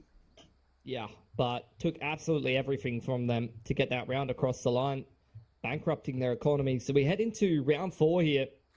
It's going to be a swing round. Whoever drops this round going to have to take an eco. So a good chance to kind of build up a huge lead early on here for now. So all for Oblivion Force to keep things nice and close and try to avoid the pitfalls of what happened to them on Icebox starting so slowly in both of those halves was pretty much the reason why they weren't able to take it. Oblivion definitely wanted to take things back. A little bit more aggressive space taking towards Rock now. The Paranoia out from NAOS, though. They love to fight for space. Look at this. Motor now with the blast pack. Toxic screen comes up from Oblivion Force, but only to fend NAOS off. What is Rhea thinking? Just going to head back to spawn for now. That rubble fight was so key in the game between both NAOS and Boom in that initial round matchup, and NAOS definitely have learned a thing or two, doing a really good job controlling this A side of the map and ready with both Papi Chulo and Mojo to refight A if necessary. In the meanwhile, though, see over on the other side of the map, Oblivion Force trying to apply pressure to C Mount, forcing the Viper Orb up, taking the ulti orb, and still spread around the map. Maybe now trying to wrap back and find Papi Chulo on top of rubble. Yeah, and he kind of senses for it too with the toxic screen. Instantly Shrouded steps back. So not too bad for NAOS. Now they've got their legs extended all across the map, right? You've got those 2 pivotal B players on the B site, able to rotate around Link, or maybe even towards C with a rotating door. Spots out Uta, and that's the dark cover out just to hold off Tree. Mojo takes down that Cypher, and Oblivion tries to push through the smoke. Papi Chulo good for 1, and then Oblivion pushes on through. The Nightfall and the paint shells trying to catch them. The sound, the audio has been rocked. The paint shells connecting onto it. Rhea does not hear the rotating doors from behind, so Mojo with the quad for the round. Showstopper available for the next. Yeah, Mojo, someone that we definitely highlighted coming into today, coming into this tournament. Outstanding duelist from the Philippines, had a great final against Zol as well. So the fact that he was absolutely missing on day 1 was concerning, but at least in that first map and even now, massive 4K in the first gun round, especially because it's a swing round. Can't have much more impact than that to set NAOS up for success, to continue streaking ahead in terms of rounds. Great paint shells in combination with the Nightfall and playing around that Fade utility perfectly. As he mentioned, even swinging open the door, knowing that the opponent would not be able to hear that sound cue. Absolutely. I mean, this is already leaps and bounds ahead of the Mojo that we saw a couple of days ago when they played this Lotus against Boom. Now, though, trying to hold the angle. He gets hit by Rhea. And then from the other side with the rotating door, though, will answer right back, and Ja has his back covered. So a little bit more support from NAOS now. They continue to press the issue. They're looking for some heads. It's going to be Chak who gets taken down. Shime fights back. The Prowler bites him. He's forced to send in a Prowler of his own. Coconut slowly up around the mound. He's looking for Ja, but he's not going to be able to find him. And it's all down to lone Shime trying to transition across the map, but instantly controlled and spotted by Poppy Chulo. Yeah, NAOS just fighting front side of B, being very aggressive up around C Mound. Quite happy to swing over into the opponent's spawn. It really reminds you of the game plan right from the get-go on Icebox. Just pushing straight down middle, pushing up A main, getting in the face of Oblivion Force. You're seeing the exact same approach, even anti-eco here from NAOS. Really wanting to play with confidence and get in the face and the heads of Oblivion Force, who are once again finding themselves at a pretty big deficit, but a lot of ults to work with in round number 6 here for Oblivion Force. Yeah, hopefully that gives them a little bit more confidence, Pilsky, as to how they want to fight back. But look at NAOS, just really not letting them do that whatsoever. Moser instantly popping off that showstopper. Evan pushing out from the other side. He takes down Uta. Nexi pushing against the Cyber Cage. What is this? Oh, look at in the meanwhile, though, Oblivion Force have found a free C site. That's really good mid-rounding from them. Coconut still applying pressure from behind, so this aggression is completely backfired for NAOS. Beautiful shots at long range again from Coconut, and Papi Chulo in an untenable 1-on-4 here, Quack. That was a one-tap, too. And with that spike down, yeah, I don't know how Papi Chulo is going to make his way out of this one, but he might just make it happen still. Quick snaps back, 90-degree turn. He's looking for the next one, the showstopper. Oh, he just peeks out. Headshot. The showstopper's gone. Coconut's down to 17 HP. He's looking for the wall bang, but he sprays frantically, not connecting. Papi Chulo sticks it for the clutch. And that is the impact of having someone like Papi Chulo. Unreal. One of the best from the Philippines for a reason. You can see the coaching staff can't even believe it. Macro-wise, that round was completely backfiring on NAOS. They were running it down into their opponent's spawn. Showstopper sent into A main. Multiple players gunning it straight through the middle of the map, straight up the guts to try to get in Oblivion Force's face. They found themselves at a massive deficit, but Papi Chulo is way too good. And Oblivion Force forced on a timeout now, a round that once again has kind of bankrupted them. They've had to go back down to half armors.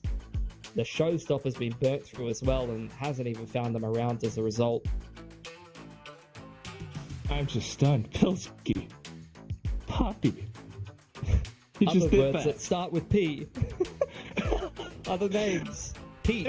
Paul. We'll go through all the, Jesus' disciples, all that stuff, but I won't get religious or political on the show. Phil, I forgot the most important one. Phil, my favorite guy. Pacific. Okay, no, we're done with that. I mean, that was truly amazing. The way that he dismantled that, even with the showstopper invested, he knows the timing that the pull-out animation just goes in to shut that down. Yeah, I mean, you only have half a second to stop the raise before the rocket comes flying at you, so it was great stuff from Papi Chulo. He's clutch for a reason. One of these clutch players that going forward, you're definitely keeping an eye on for the rest of this tournament, especially having to try to bounce off the bottom of the lower bracket for NAOS. Oblivion Force taking a timeout now, once again, starting things very, very troublesome for them. Lost a couple of rounds they couldn't afford to recover from Icebox and showed us just how strong they could be on that defense. You don't want to see them fall into that same pattern here on Lotus. We can't let it happen, and good on them for getting that 3-stack up around C. They know that there have been tendencies from NAOS to peek out of Mound for now, and hence playing numbers against that. Yeah, clearing the Killjoy utility front side of C here. A lot of pressure on C Mound. Look at how worried Oblivion Force is about this aggression, and that's why you see Coconut holding front B there, but that's where NAOS is but playing the buddy system. 2 players peeking together, making sure they can ensure that trade, but Oblivion Force wary to the fact that if there's aggression somewhere, they can go and retake that space with the Fade Prowlers. Still a good little trap for them, and yes, the Prowlers Allows them to re-clear space. Creates a little bit more pressure. If you were now, you're wondering if it's going to be a BRC hit, but right now, just the absolute faith in Papi Chulo to hold it down around A. He's good for at least a double. So numbers still in favor of NAOS. Nexi with the off angle. If he hears that door, he's going to let that Odin rip. Don't any line straight towards you, but he's not actually letting that go just yet. Letting Evan play the off angle instead. Taking the head off of Chime. And now, down to Uta. Spike getting planted. Footsteps hurrying towards him. He puts on the camera, good for Evan at the very least, but then here comes those heavy rounds from Nexi. It's going to be NAOS up to 6. Wow, it's made a lot of bank, not gonna lie. And with how both Icebox and this map has started, I'm really not surprised to see 20k, floating above the head there, because they've just been so solid at maintaining their economy. Like both of these games, winning a lot of the early couple of rounds. This time it's been a little more troublesome for them in terms of maintaining that economy, because these XVXs have come down so close. They've needed a clutch from Papi Chulo, but this is where they can continue streaming along here. They've got a little bit of cash in the back pocket now. They've got the pit over on this C site, which they can potentially set up an alarm bot inside of. I think that's what both Jar, you can see it already, both Evan and Jar making a stronghold over there on C Mount and making Oblivion Force's life very difficult. And Coconut's already, again, down to 5 HP. Amazing. Oblivion, they have to rethink how they're going to hit this. They cannot quite go to C any longer. And if they had to be, they're just traps. I mean, the off angle is being held by NAOS right now. Yep. You can see now it's continuing to confirm that presence, and the trap is right there inside of the pit. Evan just creeping through. NAOS is just crunching all over Oblivion Force front side of B here. They're fighting back hard though. Not too bad from Chime and Uta, although it costs them quite a bit of health. Papi Chulo swings out, but Uta, the anchor, just holds down the flank, takes him down instead. Down to Mojo. The spike at least gets stuck through. And with that, the paint shells comes in. Neural Theft just to reveal where Mojo is. He goes in for the tap now, trying to play off of the information, and he's able to strike down Uta when he's just about to approach. NAOS, they continue forward. Just beautifully read. It's another clutch for NAOS as well. At what point for Oblivion Force is this just going to start to get to you? This is the elimination map here at Ascension. They've already had to try to overcome so much adversity.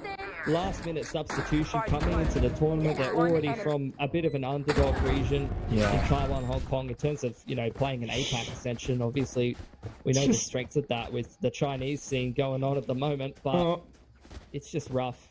Not the greatest feels, Pilski. It has to be said. You might even want to just call the timeout, right? Like, let some of these guys breathe a little bit. Because otherwise, it's just going to be NAOS constantly down, up in your face, all around you. The toxic screen hiding, though, from Rhea, not too bad. Mojo's going to invest the Shrouded Step, and the Showstopper, and then the Shrouded Step from Chak, just to evade it. So they still have some legs in this round. They're still pinned into their spawn though. Jar's played this off angle multiple times from C down. He's got so many players to contest with, but can't connect a single shot. Chak puts him down, and that's C site open for business. That's what we've been looking for Oblivion. They have those numbers, they have the forces, they have the synergy. When they're going in together, they overwhelm the lone player from NAOS, and it takes him down. With that so much more space, the Nightfall now sending NAOS away from the site. The spike getting planted, getting stuck. The rest of them, they've got the Viper's Pit, but they don't want to invest it into this round. Maybe for the next. No, they're actually going to do it. NAOS trying to approach from the back.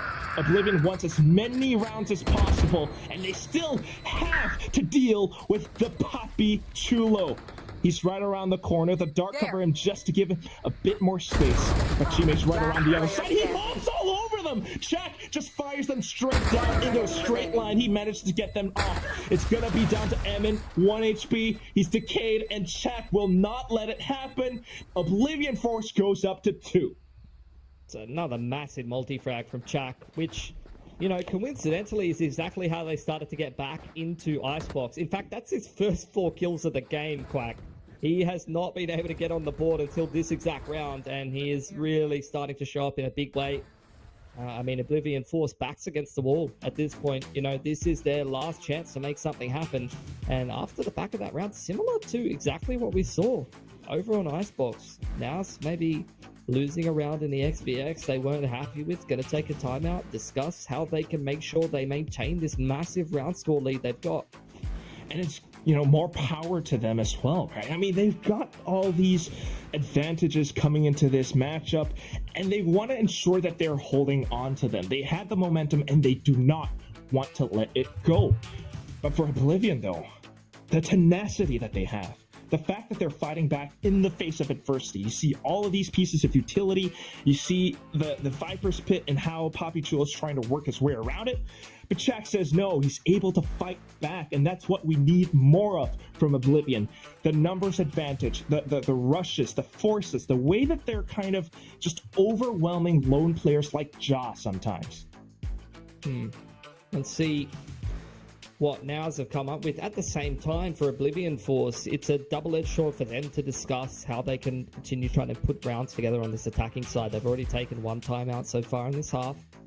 Gonna need to find some more depth. It's felt like only when the trades went well for them over towards the C side, that's where they found success. This is going to be a completely different story, though. NAOS have often tried to dominate rubble control, this time moving the Raze Omen over towards that C side to use the one-way control mount, and they're going to leave the Sentinel on A with the lockdown.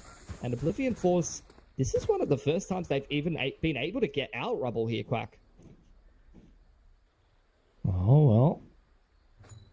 They're going to make use of that toxic screen at the very least. Now, switching up positions. Ja's the only one here, and he definitely feels the heat.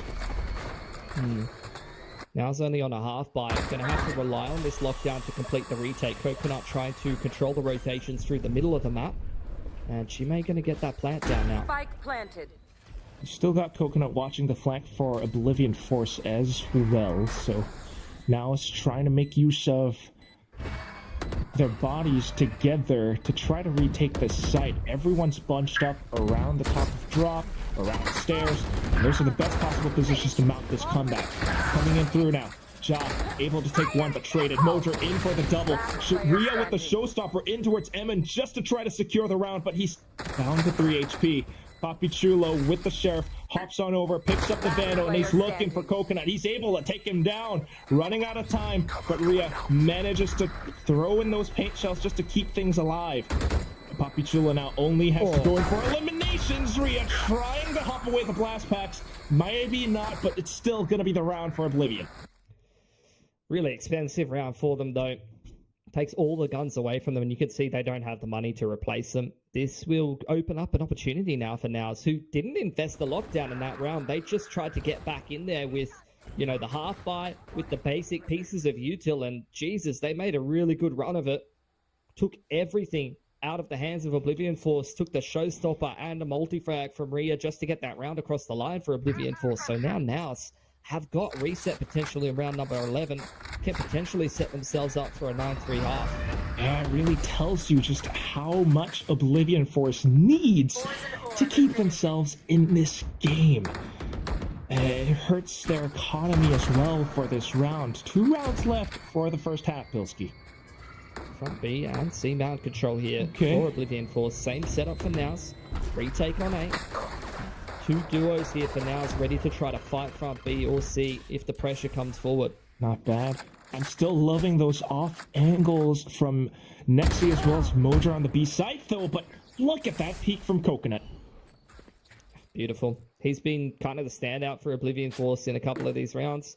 Had a multi-frag from Chak and Ria to boot, but man advantage now for Oblivion Force to avoid getting reset to try to fight for 5 rounds in this half. Could be huge. Creeping up now behind the toxic screen, continuing to steam forward. Lockdown going to be invested here this time by Ja, actually to try to even deny the possibility of a plant. What will Oblivion Force choose to do here? I mean, they have an option to go through mid-link, go through the baby door if they want to, but 30 seconds left. kind of holding the angle around the tree for now. A lot of utility spent from NAOS, though. It baits out a lot of that utility, crucial utility that NAOS can use to kind of delay and hold down sites. So now it's all down to Mojo. Critical point for him to hold down this angle, and he makes it happen! The triple coming in! He's got the showstopper available as well. Right-click onto the paint shells, a good lob, and connects perfectly. Now running out of time for Oblivion Force. 5 seconds, and what is Coconut gonna do? He's gonna hold on to his gun, trying to save it for dear life. 8-3, says NAOS. Last round. That's just huge from Moja. Like, literally, that is the right call from Oblivion Force. They put all that pressure on the A site. They baited out the lockdown. You've seen the rotations come across the map. Over on Heaven's side, you can see both the Omen and the Killjoy on the A side of the map. And Moja, if he doesn't multi-frag in that position, it's probably round over. Oblivion Force probably takes us out in the post plant and is able to maintain control of that economy. But unfortunately, Moja resets them here down to Sheriffs and only the singular rifle saved by Coconut. Oh, this is nightmare fuel for Oblivion Force. It is, but it's so good. It's heavenly dreams for NAOS right now. They're spreading their wings. Mojer, he did not have the greatest game on Lotus against Boom Esports, but today, because of him, because he is him, he had those multi-frags. Let's see if he can do it again alongside his teammates. Now, Ja, Emin, holding down the C site. He managed to get the first, even onto the second, hopping up to the top of the ledge. A little bit risky for positioning, but because of that dark cover, they're able to keep it alive. Rotations called on over as well. And if you take a look at the mini-map, Pilsky, Poppy Chulo. Oh my god, what is this? They're just sending the Nightfall at them. I mean, cycling the smokes. The door is shut to the C site. You're not getting back in. I got bad news for you as well. If you head back to A, Papi Chulo with how sharp he's been looking today on the off angle over towards A. That's a problem. Spike down, I mean, Chime really couldn't have got much more out of that, to be honest. It's a triple high-low, and he still takes one with him. Not too bad, but the spike, Pilsky. Oh god, Oblivion. They're just trying to get whatever they can get right now. 30 seconds and left. all to the Sheriff Jack, yeah. He can take it back. He's got the From the Shadows, but he needs to find himself into a good position first. Oh. He kind of knows. Papi Chulo has been around this spot in the previous rounds. Footsteps heard all the way onto the A site. 13 seconds left, and he's going in for it. Picked up the spike. Now sticking it down. Papi Chulo with a paranoia play. Oh, he can't hear this. Jack has no idea. Papi Chulo in for the birth and swing. And it's NAOS ending the first half 9-3. Very dominant from them. This is very difficult in terms of expectations for Oblivion Force now. Switching sides. We were praising them for their tenacity, their resilience on that game of Icebox, and how well that comp was starting to come together for them on defense. This map pick of Lotus, unfortunately, against a team like NAOS, there's just not a map you can pick and expect, hey, we're going to be able to pick this one up. You know, they've got a pretty solid, well-defined map pool with how much experience this core has got, how much chemistry they built together, and how much practice they've had against some pretty top quality opposition. So I think for Oblivion Force moving over onto defense now, this unfortunately might be the death knell. Well, it might be that. Pilsky, I mean, now it's incredible stuff that they're doing. You know, again, the form that they had from a couple of days ago down to today, it's completely topsy-turvy. Mojo's looking incredible. And so does Papi Chulo, and Emin especially as well. I mean, the IGL calling, and he's still able to anchor down the C site that way, in that fashion from that last round. On the other hand, for Oblivion Force, yes, we're talking about their tenacity. What I really love is their ability to kind of adapt to some of these setups. They are recognizing that, okay, Papi Chulo is sometimes on the other side of the map, and that's why Chak was carefully approaching those angles that way. And you have to admire that. It's their last stand for Ascension Pacific 2024 right now. Coming into the second half, they need these rounds. A lot of conversations being exchanged across their microphones right now, and they are looking to make something, anything, Pilsky, to happen. I mean, it's got to start with the pistol. I said that on Icebox, though, and they got ecoed in round 2, so it's got to start with a lot of things for Oblivion Force. There's many, many snags you can slip up on. Why you gotta be such a negative Nancy, man? I don't know, bro. Sorry. I was a little bit distracted maybe by the Teddy summoning ritual Tactibears rising up. Some kind of Tactibear cult going on in some secret room of Lotus that I'm not aware of, despite my many hours as a coach flying around in third person across all of these maps. Sometimes getting distracted by things I shouldn't be. But look, those are all things that are irrelevant to the game state right now. Now, sizing up some C-mount control. Jump spot from Yuta is definitely going to spot that out. You've got Jar once again on the lurk, and he's really been coming into his own. You've already seen him controlling the map on that Sentinel on Icebox. Despite, swapping over from the duelist role, he's looking like he's well and truly comfortable right now. Just a little bit of a tag. Kind of looking for something, though, but the smokes for now just kind of deterring it. But look at how NAOS are quickly traversing across the map with this. Emin thinking about the B hit, perhaps. Now, this is the value of controlling Mount in the middle of the map. You can make the defense worried that they're out of position in terms of rotations. That's why you're seeing the movement from the fade across Link, worrying about it. They have got control of a rubble, at least, the defense. But NAOS are definitely sizing up, putting pressure on this side now. Yeah, it's just a bit of pressure around C, and it pulled Chime away. He sent that haunt, and because of that, a lot more space for NAOS on the B side. They kind of got this for free, but let's see what Chak alongside Rhea can do. The classics into the face of Mojer. Not too bad. Dark cover might be obfuscating their visibility for now, but they will push out of it. The Boombot gives them a lot more support, and Jot has to do something from the back, but way too many targets. It's gonna be Rhea taking that final kill. Defuse handed over onto Chime for points, and Oblivion Force does pick up the pistol. Yeah, and that is the double-edged sword, or rather on the other side of things, the thing going in the favor of Oblivion Force. I was talking about the front B control for the attackers. Controlling a Link here in through the door gives them so much ability to be able to pinch, and you could see NAOS wanted to take that away from them. You'll often see that from the attackers after getting that spike down. Pushing into a Link gives you a much more diverse post plant where you can tackle the post plant from multiple different angles rather than just being stuck in B main. You got to push Heaven, you got to push C Link or in towards A Link there. I'll find you. B is the site that is in the center of the map after all, so now it's trying to do something different. They did pull off that Thrifty from the previous map. Let's see if they can do it again. Yeah, you got the showstopper being worked on by Moja, looking to break the trips, but it's the high-low between Yuta and Coconut. Orb goes up, but it will go down straight away because Nexu's taking the head off Coconut. And then it's the dark cover to come in its spot, Chak, with the support. Not allowing for NAOS to push up or pick anything else up. Instead, it funnels them into Chime. Guardian available at the ready. Punctures through. Dings Papichulo up to about 50 HP, but you never want to count him out. Look at how he uses that smoke to extend his spot into the site, but ultimately marked by the entirety of this Oblivion Force squad. They had the angles covered. They will deny that Thrifty this time around. Oblivion Force, once again, it's the same story again. Maybe a little bit better of a start this time for them. Quack on the defense, trying to make a comeback happen after a rougher start, and I'm hoping this is the time where maybe they've left themselves enough room to work with. We'll see how this bonus goes for them.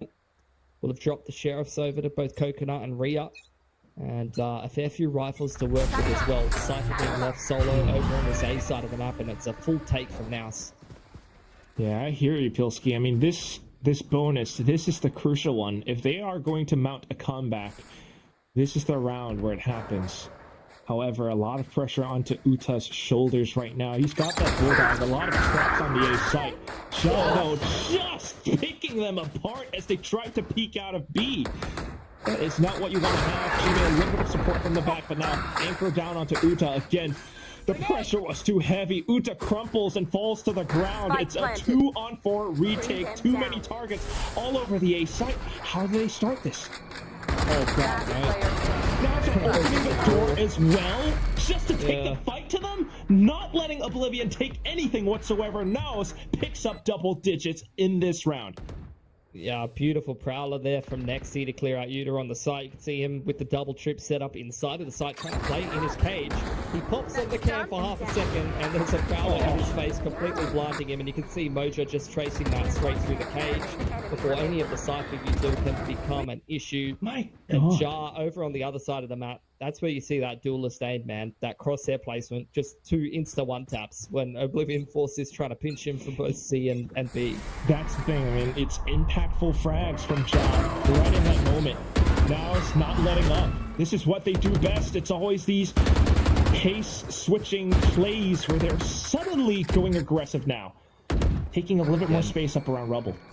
NAOS just continues to dominate Rubble. You can see every time Oblivion Force giving it up a little bit previously with the Cypher. This time the Viper Wall's up and there's both the Fade and the Raze as well as the Cypher in rotation across here to try to defend A, but this is where NAOS is going to switch things up. They've dropped off Emin.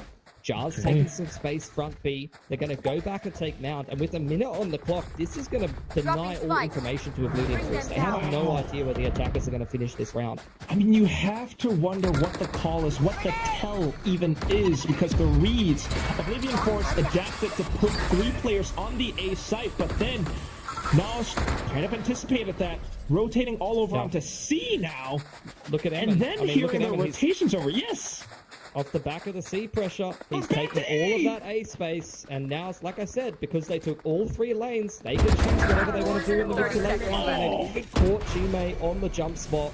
That is perfection in terms of mid-round to late round calling from NAOS. So much control, Pilski! And Snakebite just to check and clear the spike. It will go down. And Oblivion Force just doesn't have much utility to work with for this retake. They have to clear so much. You hear that door around tree. You're thinking about players possibly up around stairs. Could there even be someone wrapping up behind from heaven? That's what they're thinking about. Instead, it's just the off angle being held onto the spike, planted in an open spot on purpose to lure Oblivion Force into the lion's den.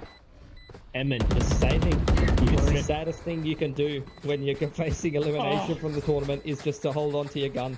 And now they smell blood in the water here. They're sharks. They're gonna go swimming. They're gonna go hunting. They might not find something in this round, but keep your eyes out for the next. I mean, Oblivion Force, where are the Hong Kong, Taiwan fans at? They need that support. This is their last stand. 11-5, facing match point now. It's tough, Pilski. It's tough. Perfection from Emin there. And I even made the same point with Boom. When you've got your caller, your IGL being that lurker on the wing, you don't need an extra person layering the communication across to you to call the rotation. You're just seeing things how they are and calling the boys back. It's a pretty massive take from Oblivion Force. That's going to force Emin away. Over on the other side of the map, NAOS takes full C now control, and I think they're just going to pick up the pace. Oh my goodness. I think you're absolutely right. Just that utility being spent around Rubble, it's just such a tell. Now Smoger, he's got that showstopper, and he's looking to cut them off on rotations. Rocket Fuse running out, he's just going to throw it into the dark cover in case there's someone there. Spike should go down soon. Chime with this position, looking for the wall that look at where Emin is planting instead. Anticipating all of these tiny little movements now. Watching back to the angles. Watching towards the spot. Mojo's even good for at least one. Maybe Poppy Jewel falls, but Mojo picks up the tab. Now onto Coconut. Tries to do what he might. With 8 rounds left in the magazine, Nanoswarms burning at his feet. He goes in for the reload. Slowly, but surely. Tries to go up front, but look at this double stack. High-low from NAOS. Just denying any possibility of a round win. NAOS reaches match point. Really solid game. You know, you had some consistency, some worries from that attacking half of Icebox over on the side of NAOS. They were really having a rough time closing out that map. It is not the case this time, Quack. This is a really dominant game of Lotus so far. Really nice early round read in terms of, you know, on the 3 lanes of Lotus, recognizing what the defense is doing. You talked about that Rubble control and just going and taking the C site and the afterplant as well. This time, a fight across Rubble. At least the Raze and the Omen of Oblivion Force, though. Gonna have to respect it, but over on the other side of the map, they've pushed all the way through C. Ooh. So it's a lot of information for Oblivion Force at the very least, but look at how Ja instantly spins on a swivel! One hit shot, and he's even anticipating the next, kind of spotted it out. The Amondir Vandal sounding off, and he calls it to his team. They're thinking, they're going places, Pilsky. Rios doesn't want them to do that though. Oh! Comes into multiple players, able to take two with him. Chime on the rotation over on B Heaven is doing a great job crossfiring. You can see Puppy trying to recover the spike, but he's not able to. Oh! It's last legs for Oblivion Force, but they're not backing down. Poppy Chill only good for the one, but information revealed. It's Chak who takes him down. Oblivion Force, they might be halfway through to an overtime, but they are definitely not backing down without a fight. Yeah, that's one of those rounds where now they're trying to threaten the A site. They're trying to catch Oblivion Force out of position, but Oblivion Force read this so beautifully. You could see the line that the Omen's on. Chak is holding main. You see him get that kill there. That's what really allows Oblivion Force to have that crossfire across B Heaven as well as at the backside of A Heaven between Rhea as well as the Chime on the fade there. Just being able to read the passage of play from now so perfectly and crossfire appropriately, despite kind of a weirder call, something you're not usually used to defending against that's trying to catch you off guard. Now's once again have put that pressure, and this is again similar to what they were doing earlier. Emin's been dropped off at A, Jar's taken front B, and now they're applying pressure to that C side of the map once again. Once the game plan is a little bit clearer for Oblivion Force to read, all they got to do is work against the micro movements, and I think that's where they start to shine. If they can get an idea for how NAOS is approaching the map in this round, it might turn things around on its head. Boombot heard. They just don't have that. They have no info.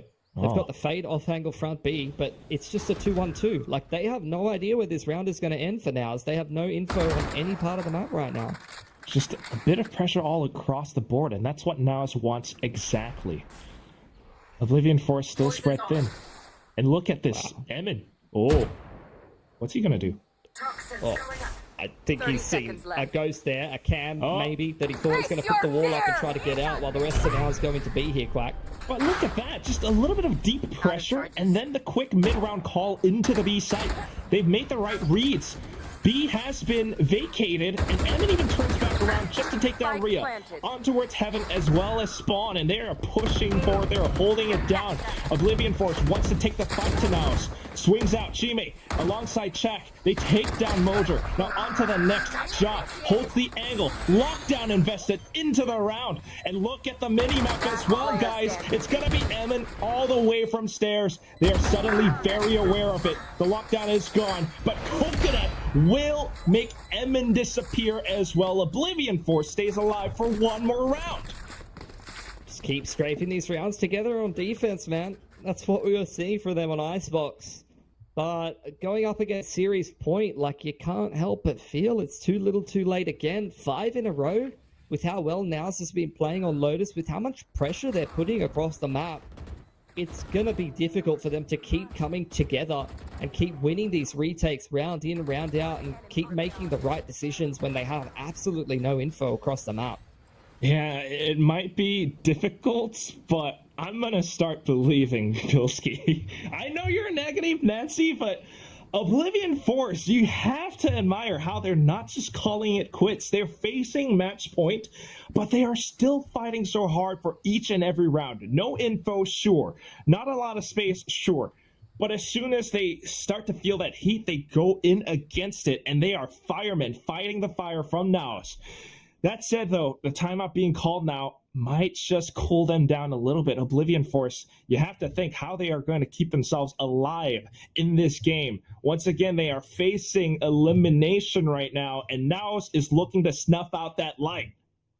Yeah, and this is where Oblivion Force, like, they just won a round, but they need to address what's happening on the map macro-wise. You know, that, like I said, they lacked info in the early to mid round. All that they were doing to gather info was just a fade throwing Prowlers front B, and that's not going to be good enough. You know, they need to be able to take some space somewhere, take control of something, because they cannot consistently defend what NAOS is doing, just running the 2-1-2 that they had in the mid round there. They need to have control of something. They need to have info somewhere, even if it's just a Cypher cam, C long, or control of Rebel. They need control and info on one of the lanes. They're thinking about back to control on Rebel, I think. I mean, that's why we've got these 3 players from Oblivion Force staring down this angle right now. But what they don't know is that NAOS, they're kind of vacating it. They might be funneled into the C site for NAOS right now, and it comes down to how well Uta alongside Coconut might be able to hold down C. It might just be the C exit this time. Oh, NAOS gosh. once again applying the pressure. Up goes the util though. They've got to wait a little longer, and Utah's playing inside the orb. Going to push forward here. What are you thinking? Oh my god! He gets at least one. Instantly, he hops back. And now it's just thinking like, what? I mean, I cannot emphasize how big of a play that is to make against tournament elimination. Yeah. Talk about courageous. The cojones on that dude. Okay, back towards Rhea now. He's holding the alpha guy. I think he's been spotted by Mojo a little. Now playing around the corners. Paranoia does connect, but unfortunately Mojo not able to connect instead. And it is Chak that goes down too, so a little bit more room for NAOS. Yep. Whoa. He's all the way through Waterfall. He's heard all of those footsteps off the site. Knife out. You just got absolutely no idea. Easiest kill of Jar's life, and that's an open C site. Get wrecked. Yeah, he called it to his team. A great catch on that one, Pilsky. 2-on-3 retake. Look at the showstopper. Like, how are you even going to win this 2-on-3? The alarm bot even spotted them out as well. I mean, they know where they are. The Viper's pit is up. But you can bet one thing for sure. Oblivion Force, they're not going to give up. They're going in for this still. Mojo pops the showstopper. And Oblivion has to respect it. Hopped up on top. Just to try to shoot Mojo down. But to no avail, Ja, inside of the pit, he lures them in. He strikes and springs out against them. NAOS will move forward inside of Ascension Pacific 2024. Exactly as expected, but credit where credit's due to Oblivion Force. That might be the nightmare draw in Pacific. Playing full sense now, it's back to back. But that just tells you the quality that we have in Pacific here, and the fact that you're playing the best from each region. If you're playing some of the stronger regions back to back, you're going to have a rough time of things, and you need to bring your absolute A game. And at the end of the day, when you come into the tournament with a last minute stand-in, you still saw the quality. You still saw some of the rounds they're able to put together.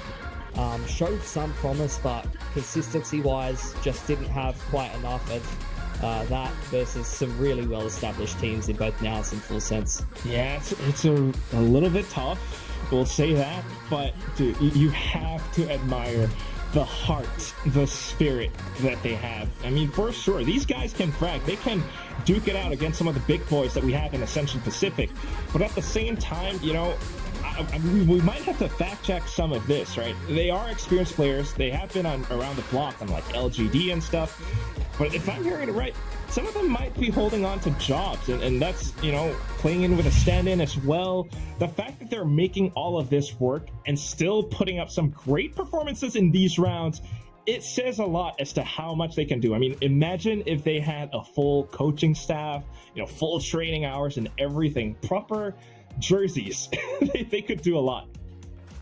100%. We'll keep an eye on them, but unfortunately that's the end of their run here at Ascension. Regardless though, we're going to see what the panel thought about that series, so we'll throw it back to them. Thank you so much, gentlemen. Quack, I do have to say, I'm not sure if Pilsky is a negative Nancy so much as just saying how it is. Today we do send off Oblivion Force, and as a fellow Hong Konger, I do bid you adieu. But today was a much better performance from NAOS, especially on Lotus, since their last game. Yeah, I think Oblivion Force have a lot to be proud of in this tournament. Of course, it didn't go exactly how they would have liked it to go, but from NAOS there was something that I was very critical of them, of how they played the A-Rubble side, and today I think that was quite different. You saw Eman, I think he looked great on the attack side. He did exactly what Shiro was doing to them on that Lotus. He was getting so much value on the A, he was walking it, he was putting so much pressure. So I think that's an adjustment that NAOS make that really should count in their favor the further this tournament goes, because they're showing they can adjust and they can learn from their mistakes. And that's something that I always love to see from teams, and that gives me a lot of confidence for them going forward. Yes, absolutely. That is probably the most important thing when you're coming into competition, especially as we get closer and closer to the main stage. Now, this is really interesting. OF has 11 first kills here. They do have more first kills on Lotus, but clearly there are a lot of mistakes happening mid-round where they couldn't close it out.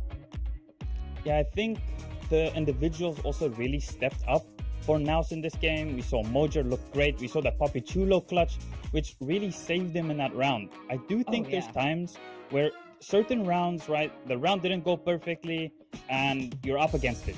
And one of your individuals saves you, and that gives your team so much energy. That's what I want to see from NAOS. I want him to feed off that energy from Papi Chulo when he gets a clutch like that. I want him to really take in that energy and just get hyped about it, because those rounds are so important in shifting the momentum. There's a couple of rounds I think Oblivion Force should have won, but the individuals from NAOS were so good and just clutching it out. I think that was a big part of why we saw the map end like how it did. Yeah, I mean, winning a game through heroics is probably not the most ideal scenario. It is for us as viewers, as fans. It's really fun, but I think as a team, especially, you know, as a coach, it's probably very stressful to see that happen. But it is so important in those clutch moments to keep your cool, keep your calm. And you mentioned that Papi Chulo 1v4 moment. That was incredible, but this is where experience really comes into play, and I think we're seeing that happening throughout Ascension, where the difference here is that experience, keeping your calm, keeping your cool, just reading the game very differently, and that just comes through reps going through all of this.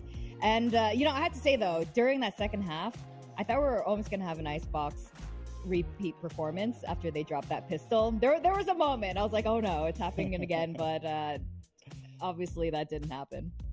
Yeah, I think the game plan was good from NAOS. I mentioned how that A control was much better. The defense side as well, the A control was better too. So I think their attack side had me a little bit worried on the Icebox, I'm not going to lie. But I did think this attack side on the Lotus looked good.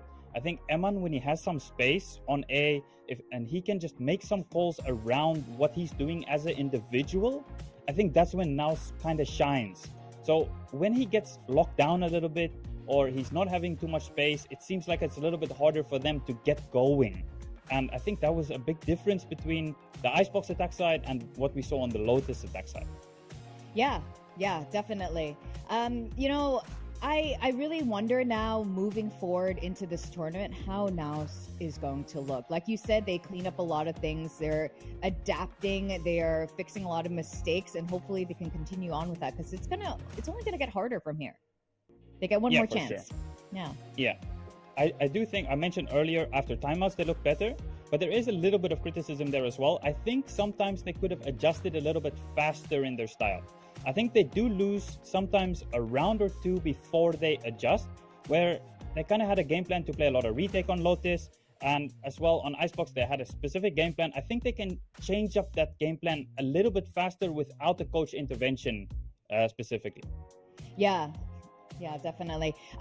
Now, I am glad that we're going to continue to see NAOS in the game. I think there were a lot of our favorites to be one of the top two in the grand final. So this is, it's good to see them still in the game. We are going to go on a very quick break, and when we come back, we're going to go to the second elimination match of today, guys. So don't go away.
Welcome back to VALORANT Champions Tour Ascension Pacific. It's day 3 and the first day that teams are being eliminated. We just said goodbye to Oblivion Force from the Hong Kong, Taiwan region just earlier. I'm your host, Victoria, joined by Coach Ewok here at the analyst desk.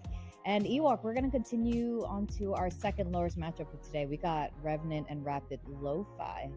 It's going to be kind of interesting. Oh, sorry, cut you off there, but we got another interesting matchup because it's another elimination match, as you said, right?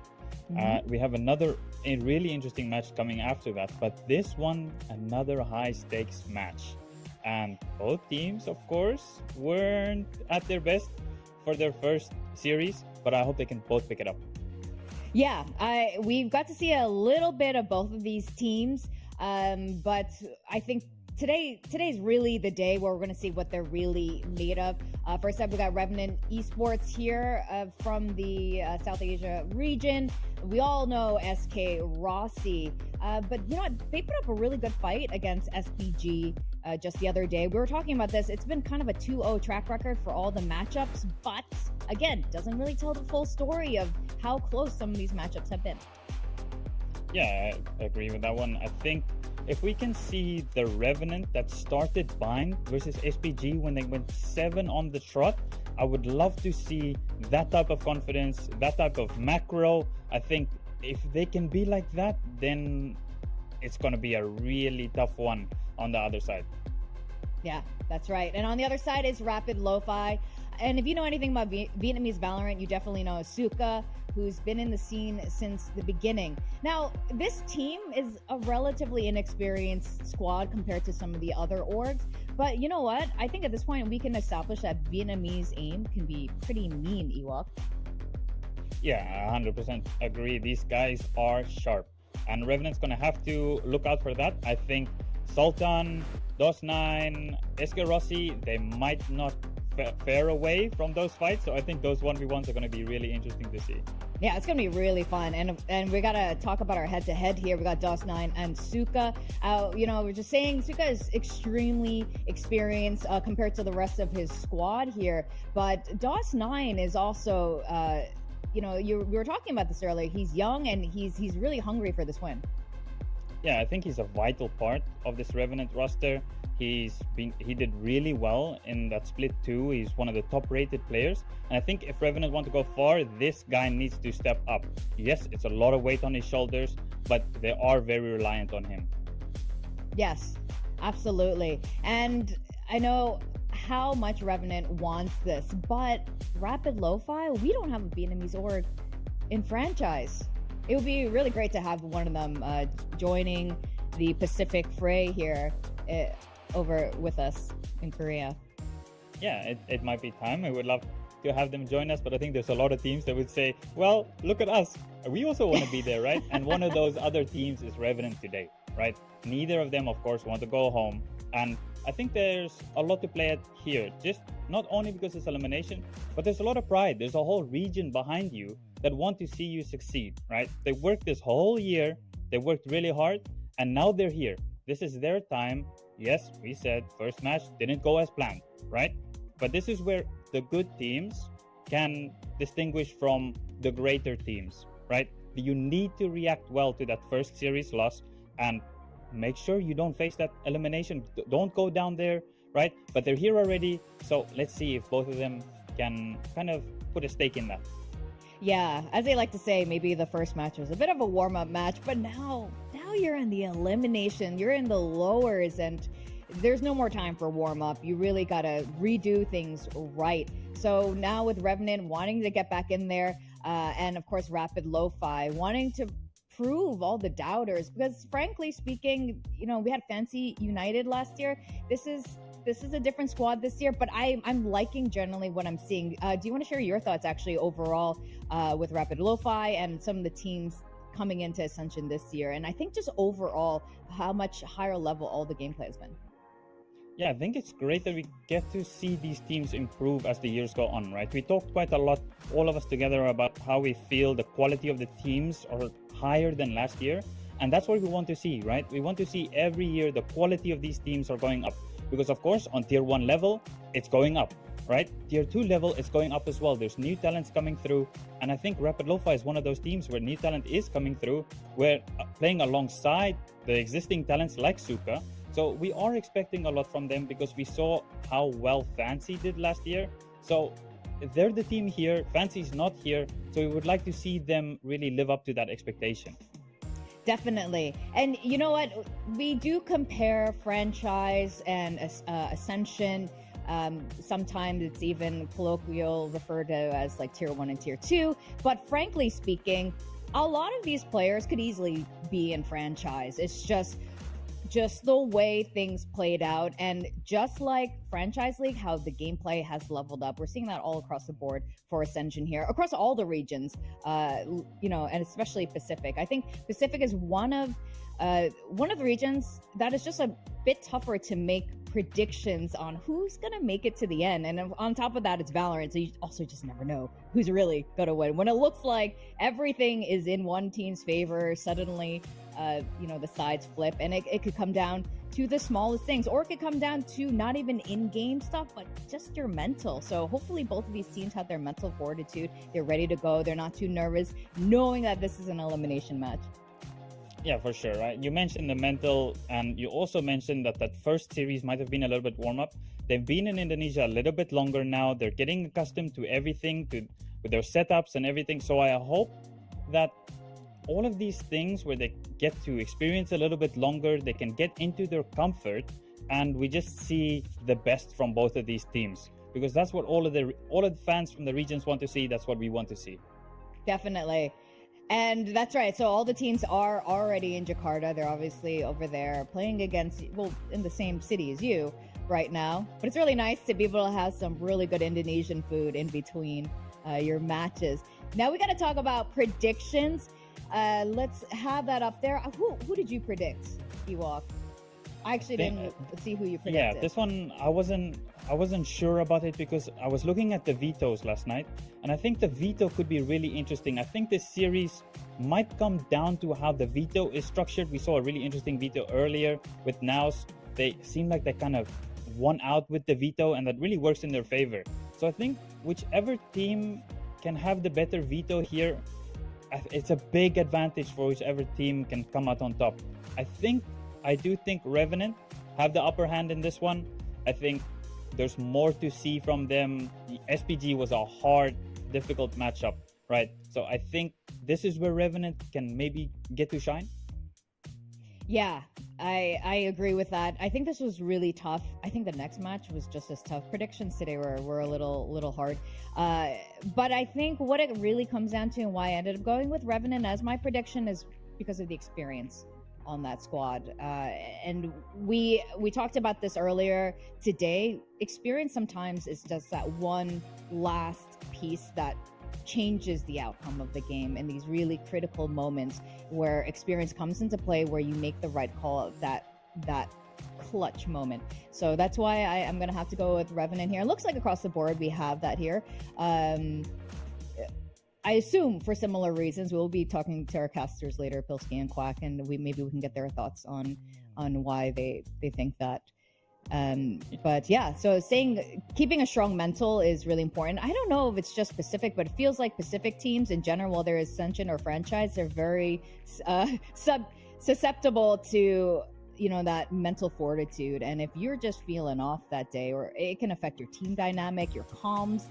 Sometimes comms just completely shut down, or it has the reverse effect where some teams perform really well under stress. Usually not the case though, right?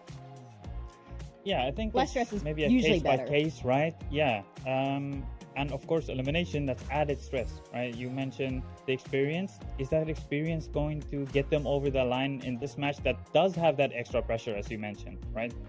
I do think RVNT have that type of advantage that you just mentioned. So, but I am still looking at DOS9, how he handles that pressure. He is a little bit more new. We mentioned him, right? Excarossi, another player, does have that experience. Skills, he's been around for quite a while as well, right? So this experience is going to have to take them over the line because we need to see more from them. Yeah, actually, can we touch upon SK Rossi again? Now, we did see him play for Global Esports last year. especially on that jet role. But we've been seeing a little bit of changes from him in that last match against SPG just the other day, and overall in challengers, he's not just playing the jet anymore. Yeah, he has been flexing. He played some of the Sova in split 1, and he's moved over towards more Gecko, playing a little bit more upping Gecko as well in split 2. And that is something I mentioned on day 1, that I do like when he kind of gets that operator or the outlaw out on attack. But I do think there's time when you have to call it quits, just because of when you're playing against a team like SPG and they're running at you with the Neon. It is so difficult for Escarossi to get value with that operator. He needs to know, in my opinion, when to put it down, when is it the right time. And I think against Rapid Lo-Fi today, he might have a really good chance against their playstyle to get value with that operator. Yeah, that's really fascinating that you bring that up. What is it going to take for Rapid Lo-Fi to push RVNT to the limit? Yeah, I think there was Rapid Lo-Fi. Some of the things that worried me a little bit about them is everything that happened after the spike was planted, whether they be on the attack side or the defense side. I feel like the retakes weren't clean enough. I didn't see enough util combos, and the post plants, I want them to be a little bit more organized in an area where they maybe aggress or something like that, not just sit around. So I would love to see some improvements on whenever the bomb is planted and what happens after that. Okay. I think that is going to matter a lot, and we're going to go into our map vetoes, which is also going to matter a lot, and maybe even change your predictions, Ewok, depending on what we end up with. RVNT's going to start off banning Icebox from the get-go. I think it is really interesting to note that in the first series that these teams played, they both banned Sunset and they both picked Icebox and lost, right? So who's going to stick to the Icebox, who's going to ban out the Sunset? And as we can see here, is Rapid Lo-Fi is going to take away that Sunset, and Revan is going to say, we're going to take out that Icebox. And we end up with Bind as the first map, which was picked against RVNT by SPG. They did end up losing, but I think there were a lot of positives for them to take from that. Oh, absolutely. They did lose, but it was a 10-13, and remember that it didn't even look like they were going to lose initially. It was almost like, what is going on? RVNT, it was up actually on Bind initially, and it came really close, and I'm pretty sure they want to redo now. I hope they've cleaned up a lot of the holes that were happening here and have adjusted a bit to Rapid Lo-Fi's play style. Yeah, I think it was a little bit of the aggro stuff from SPG that they struggled to play against. I'm not sure if Rapid Lo-Fi is going to have similar aggro strats prepared, but if Rapid Lo-Fi do play a little bit slower, less aggressive on their defense, then I think the playstyle of RVNT might shine. They like slowing it down, getting a pick with that operator. So I'm curious to see, is Rapid Lo-Fi going to look at that SPG game and see a potential weakness from RVNT against the aggressiveness on the defense? We're going to see it right at the start of this half. What has Rapid Lo-Fi been cooking? Yeah, well, they're definitely cooking something. They've already changed up their agent comp a bit here, and hopefully and surely they've done their homework against RVNT. We are going to go to our casters to start off match 2 for today. Let's toss it over to Quack and Pilsky. Very much, Vic and Ewok. Yes, we are back with Quack and Pilsky, and this is one of the matches where, let's just say, a lot of things can go wrong, but a lot of things can also go right. I mean, RVNT Esports, like the desk mentioned, started off really, really well against SPG on this map of Bind. They picked it for a reason. Let's see what they've got, Pilsky. Yeah, they started hot on attack. I think a lot of those rounds kind of predicated off some good structure instilled by Fields as the coach and a good read, as well as some really big individual rounds from both Sultan, Delcine, Rossi had 1 or 2. Paradox was phenomenal on the Rays on this map. I think bigger picture, though, than just the map. Elimination series, but both of these teams really struggled in their opening series. But if you look at the quality of opponents, I mean, this is why really I picked RVNT. To brass tacks, I see SPG as a big contender for the tournament, and I know not many people will disagree with that. And RVNT going up against them in the first round, that's difficult. They showed some potential to beat them on this map. Next map wasn't as strong, For RLF to lose against JFT and the way that they approached the veto, that was a big worry for me. We'll see if they can start off well, though. This is going to be a pretty big contest on A short straight away here, Quack. Yeah, definitely stacking up towards it. I mean, all eyes are definitely still on SK Rossi right now. Revenant on the attack, definitely trying to approach off cool and steady, but RLF's Daft instantly picks one off by short. Now the rest of Revenant just continues to push up front. Paradox already right up behind Dyson. They did not expect it.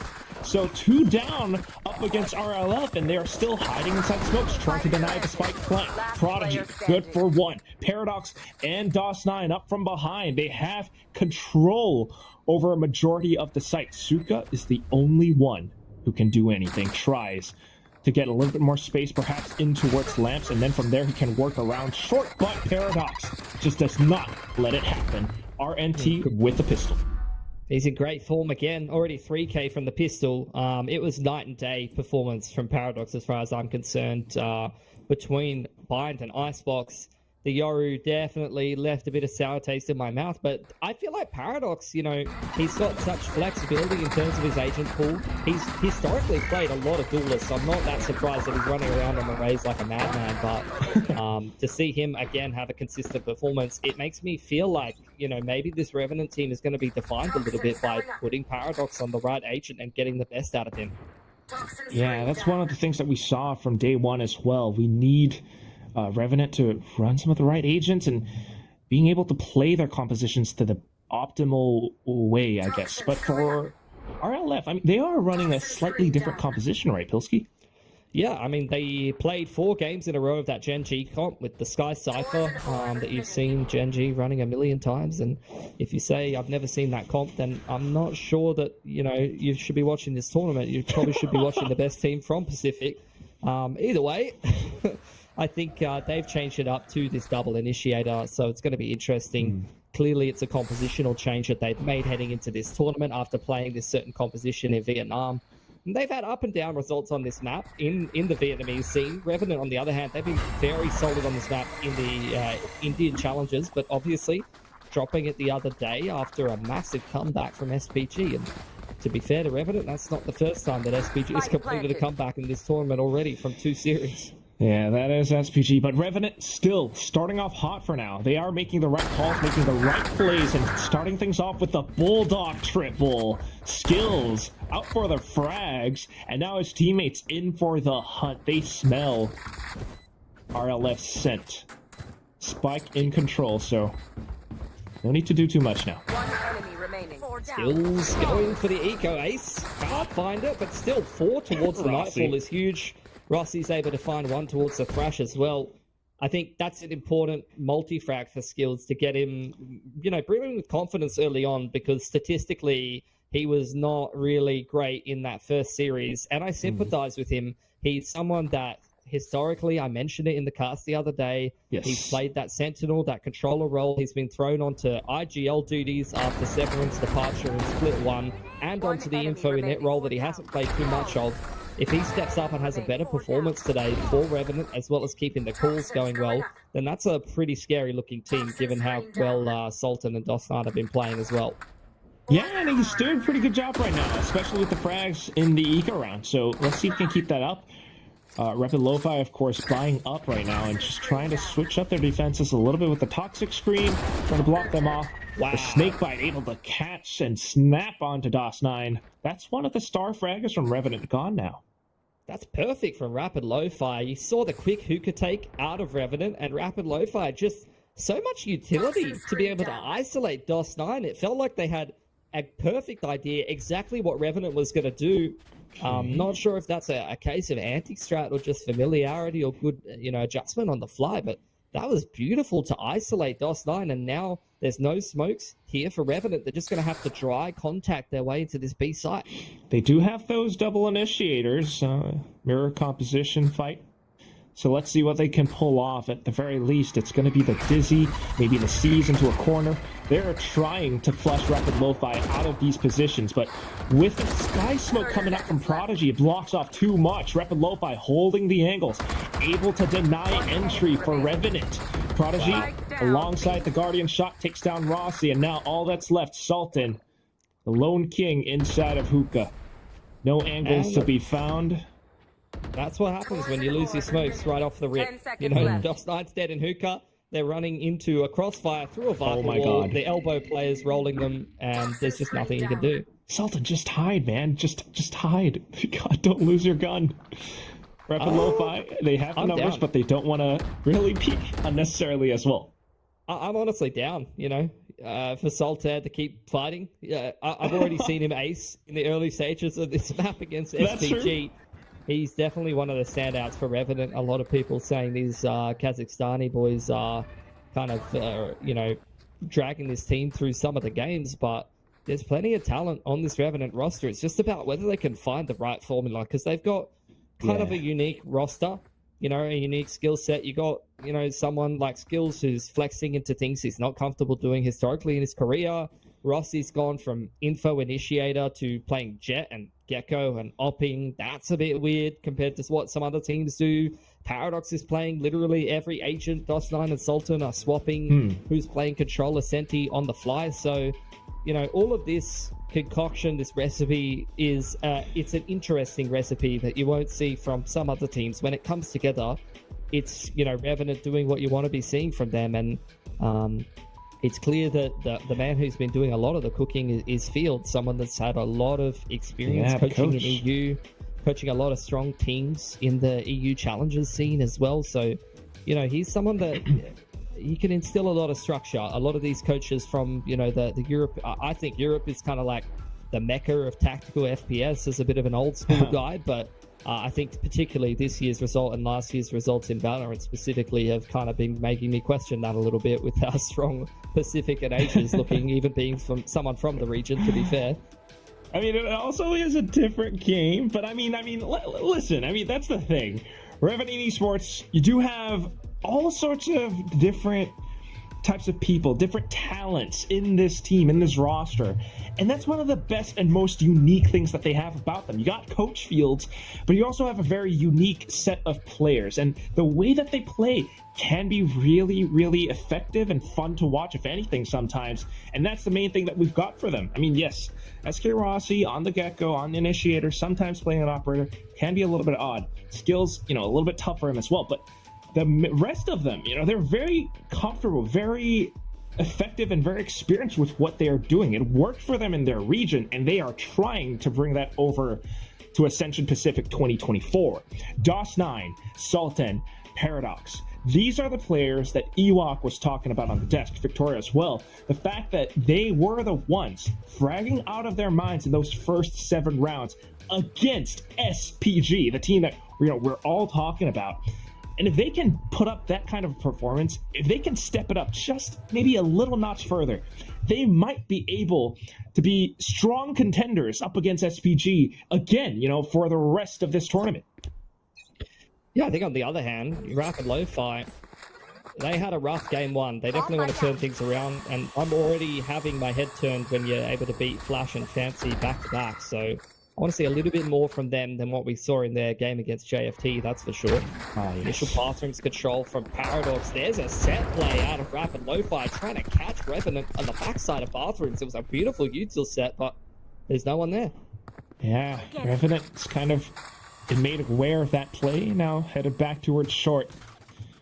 Walking through with that toxic screen, the curtain unraveled, Daft gone. Paradox now into the back lines, but spotted by Prodigy. The rest of the team has to go in on the offensive. They are usually wrapping around the site altogether, but this time, as Dominoes, they fall. Wingman will not be able to get the spike down. Skills, though, trying to hide around the cusp of that sky smoke. Has to be aware of the drop, though. He heard it, spun around. Prodigy goes in for the spray. With that, Revenant now trying to go for the desperate TP play.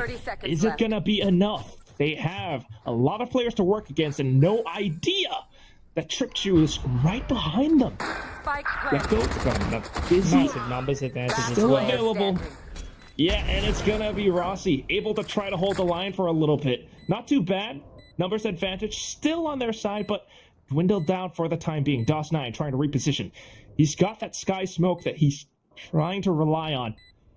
Albus relatively low, so just baiting for his teammate now. But look at how DOS9 swings out for the second headshot. Clutches up for RVNT, and it's going to be 3-2-1.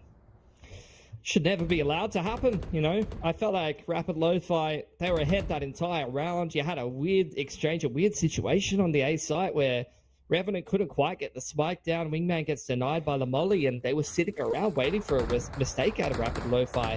They go for the late round, kind of panic TP. You mentioned Trip Chew in pole position out towards B long there. So the fact that RVNT's able to turn that into a round win, that speaks to the star power of Rossi and DOS9 there. Rossi should never get two.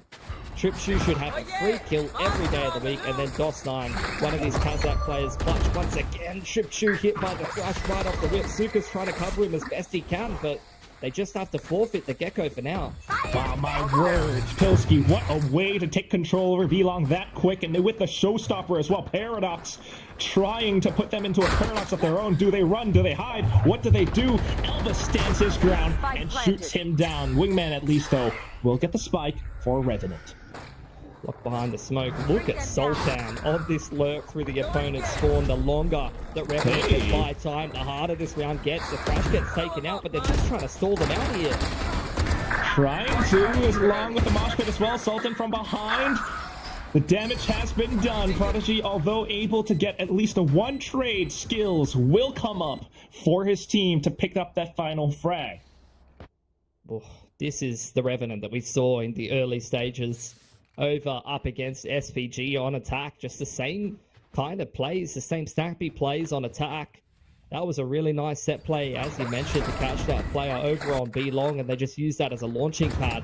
Showstopper straight into elbow, and then Sultan in from the backlines. Both him and DOS9, both these Kazakhstani players, if they're left in towards the late round, they're able to find those lurks. Now, that's going to be a big problem for Rapid Lo-Fi. Yeah, Pilski, make no mistake. RVNT are alive. The Prince of Indian Valorant is here. Rapid Lo-Fi has quite the task ahead of them. They're not backing down. They're the sheriffs in their round. But look at that snap. Paradox onto the first. Now instantly going for Lance just because he wants to cut off that back line. Now the rest of the team, that's how they wrap around the sites time and time again. RVNT, they swarm in together. Yeah, Rapid Lo-Fi got to reserve expectations now. Just a sheriff half-buy from them, looking for any kind of damage that they can find, but RVNT are giving them absolutely nothing. They're taking control of deep towards their spawn, and despite not having a sentinel, they're ready for these flanks too. Amazing stuff. Watching the angles, you know, they knew where the first one was, but also having a teammate on the back. They're picking up these rounds, and they're not slowing down anytime yet.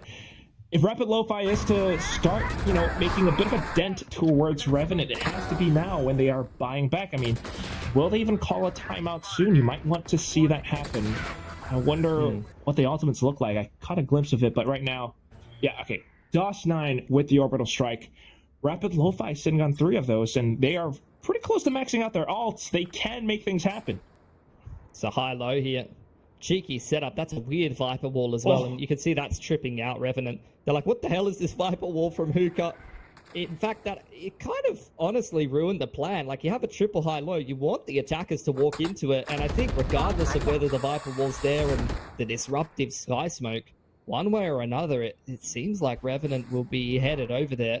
In the meanwhile, you can see both Skills and Sultan trying to explore the extremities and get a read on what's happening. All right, so just a tinsy bit of information. High-low still at the ready.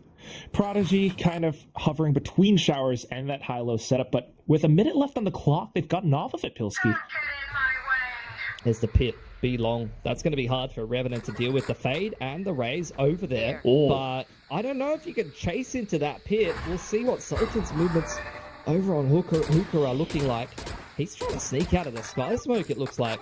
I don't know if you want to do that. Trip 2 alongside Prodigy on the other side of it. So it's a little bit risky, but With 30 seconds left on the clock, it points to the fact that Revenant is going all in on this site. There are both orbital strikes raining hellfire into the B site right now. The Thresh Shark bites in towards 2 players, at the very least detained. But they still have massive control over the site. Sky Smoke blocks most of it. Yes, Wingman does get the spike down, and they cannot do anything. Rapid Lo-Fi just kind of blocked off with this roadblock. Now SK Rossi holds the angle. A bit of a double. Sultan coming in for the next now. And it just chases Tripchu away. Tail tucked between his legs. He has to make a run for it.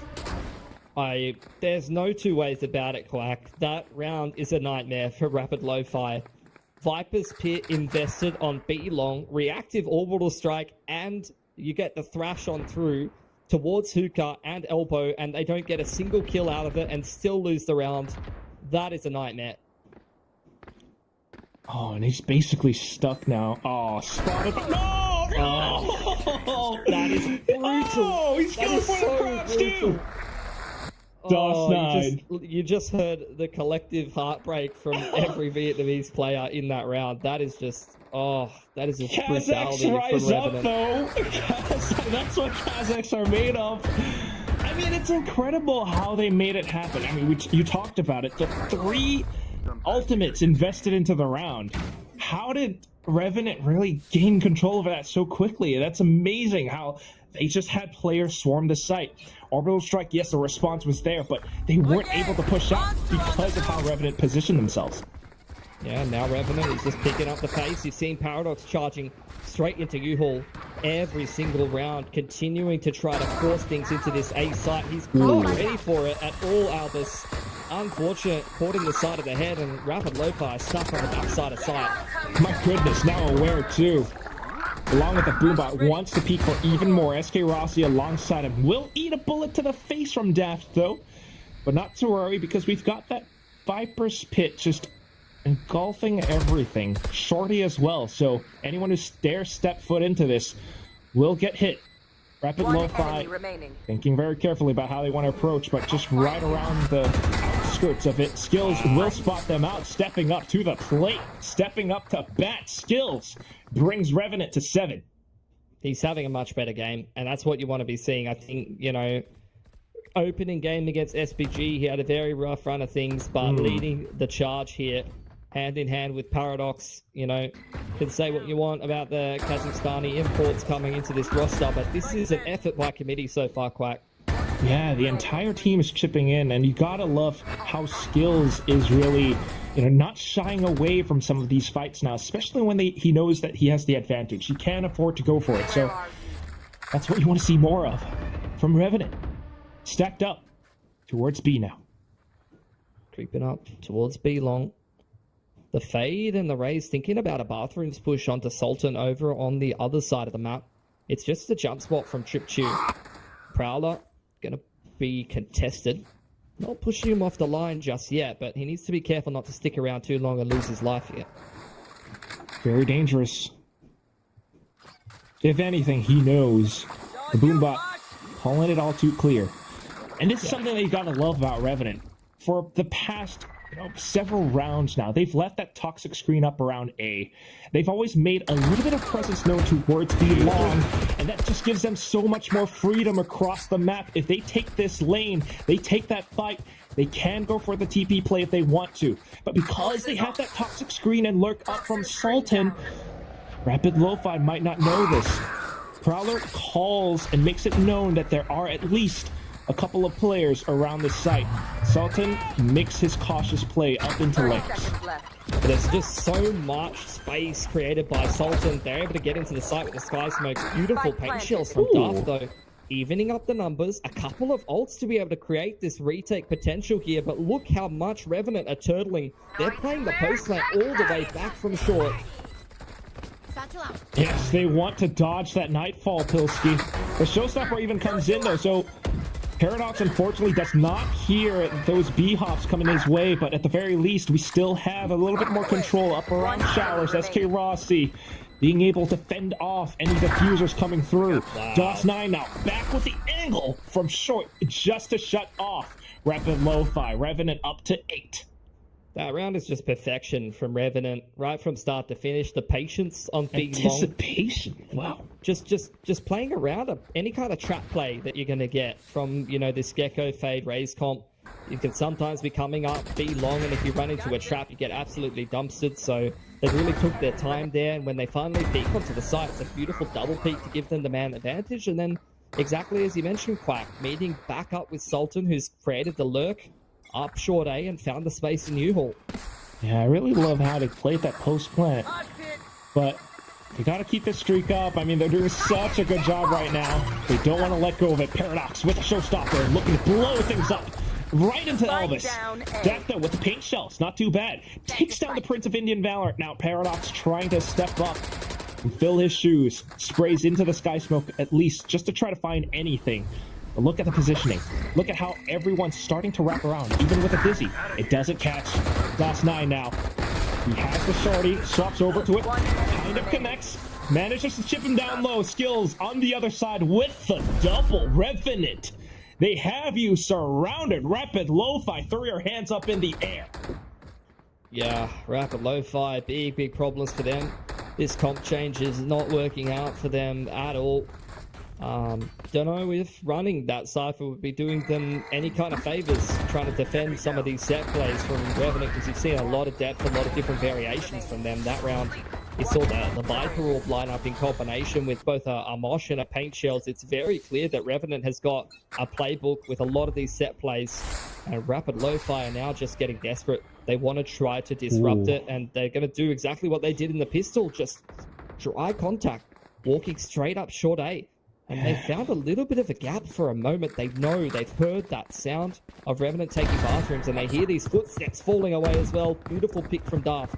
It was a bit of a gamble to go for that dry contact, but it does pay off. So, a little bit of numbers advantage, and now Revenant are rearing their heads, rethinking their decisions into the round.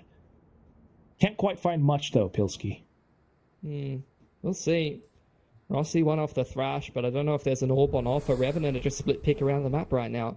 They've got both extremities, but not really a clear passage of play of what they want to do in the mid to late round yet. It's a very good turtle approach from Rapid Lo-Fi. I mean, a little bit extending the neck out short and then turtling back in. Look at how far back they are on site. So Revenant doesn't really have vision or information. They're waiting for those Sky Smokes to dissipate. Yeah, there's 3 players over here. The wall's going to go up with 30 seconds to go, so this is going to be a difficult site for Revenant to take. Whoa. Oh, toxic screen up as well. Yeah, talk about difficult. They have no choice but to bulldoze through. 30 seconds, 20 seconds left now. Suka trying to do what he can to fend them off. It's the perfect crossfire. You got elbow, you got the sight, you got the tube. They are doing everything to fend off Revenant to pick up that second round for Rapid Lo-Fi. Yeah, they cycled the smokes perfectly. As soon as the Sky Smokes faded, you had the Viper Wall go up straight away. And with only 30 seconds on the clock, Rapid Lo-Fi just holding just enough pieces of utility to make Revenant's life very hard coming into that site. You had the Snake Bite over on B long immediately from Suka. He's played that to perfection, just scaling through the elbow smoke. When you've got that little time and you're peeking out together like that as Rapid Lo-Fi, Revenant's never getting in. Now the Rapid Lo-Fi, they're trying everything, trying to make sure that Revenant doesn't get in again. A little bit more presence towards B long, but Revenant's mostly stacked towards A. This is a lot of information for Rapid Lo-Fi, Pilski. Yeah, but the longer Revenant takes, the more difficult the round gets for them. They have got no senti trips holding the flank. You just need to buy time on the back of sight, and that's exactly what Rapid Lo-Fi are doing. Credit to both Albus and Daft just sitting back in spawn and giving time for the flank to have impact. With the Nightfall too, though, Revenant really looking for this round, looking for that 10-2 first half, but do they know, are they aware that there is a flank coming their way? It's not a small flank either, Pilski. The Thrash confirms it, and that's going to be DOS9 getting hit, detained. Prodigy takes him out. The Wingman going into clear. Rossi spotted out and dazed as well. Paradox, the only one left, and he's all the way at the back of short.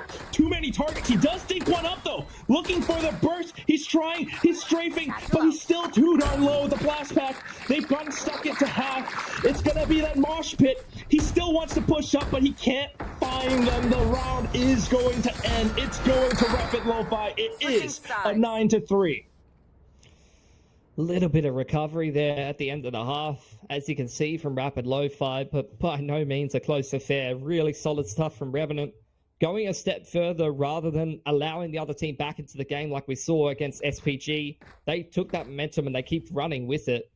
Rapid Lo-Fi, though, those last 2 rounds were pretty good, Quack. You got to give them credit.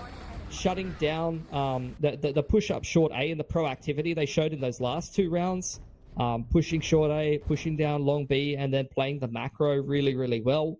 Not only shutting down the B execute in round 11, but also round 12 right at the end there. Really, really good stuff from those players anchoring over on the A side to just fall back to spawn and give time for that flank. And as you mentioned, the thrash to come through. So, look, I'm worried for Rapid Lo-Fi. There's no two other ways about it. It's a 3-9 half for them. They have already showed some difficulties, being resilient, coming back against JFT. So I'm hoping that they can start to work their way into the game on this attacking side. Yeah, they are getting going. They're getting themselves going, Pilsky. It's not too bad. I kind of like it. I mean, you really have to admire what they did, and I know that you do. Their IGL Suka has been around the Vietnamese scene for the longest time. Some of them call him the beacon of Vietnamese Valorant even. And he's just, making these calls through his experience, knowing that Revenant, they've done this before. They're usually exerting a lot of pressure on the extremities of the map. So if we stack up and if we're pushing, just these tiny little advantages, and Revenant doesn't have that flank watch, Rapid Lo-Fi is able to pull these rounds off. Now, once they swap sides, though, that's going to be a different story, right? On the attack, how are they going to get a sense for how Revenant plays? And that's one of the things about Revenant. They're a little bit unpredictable sometimes.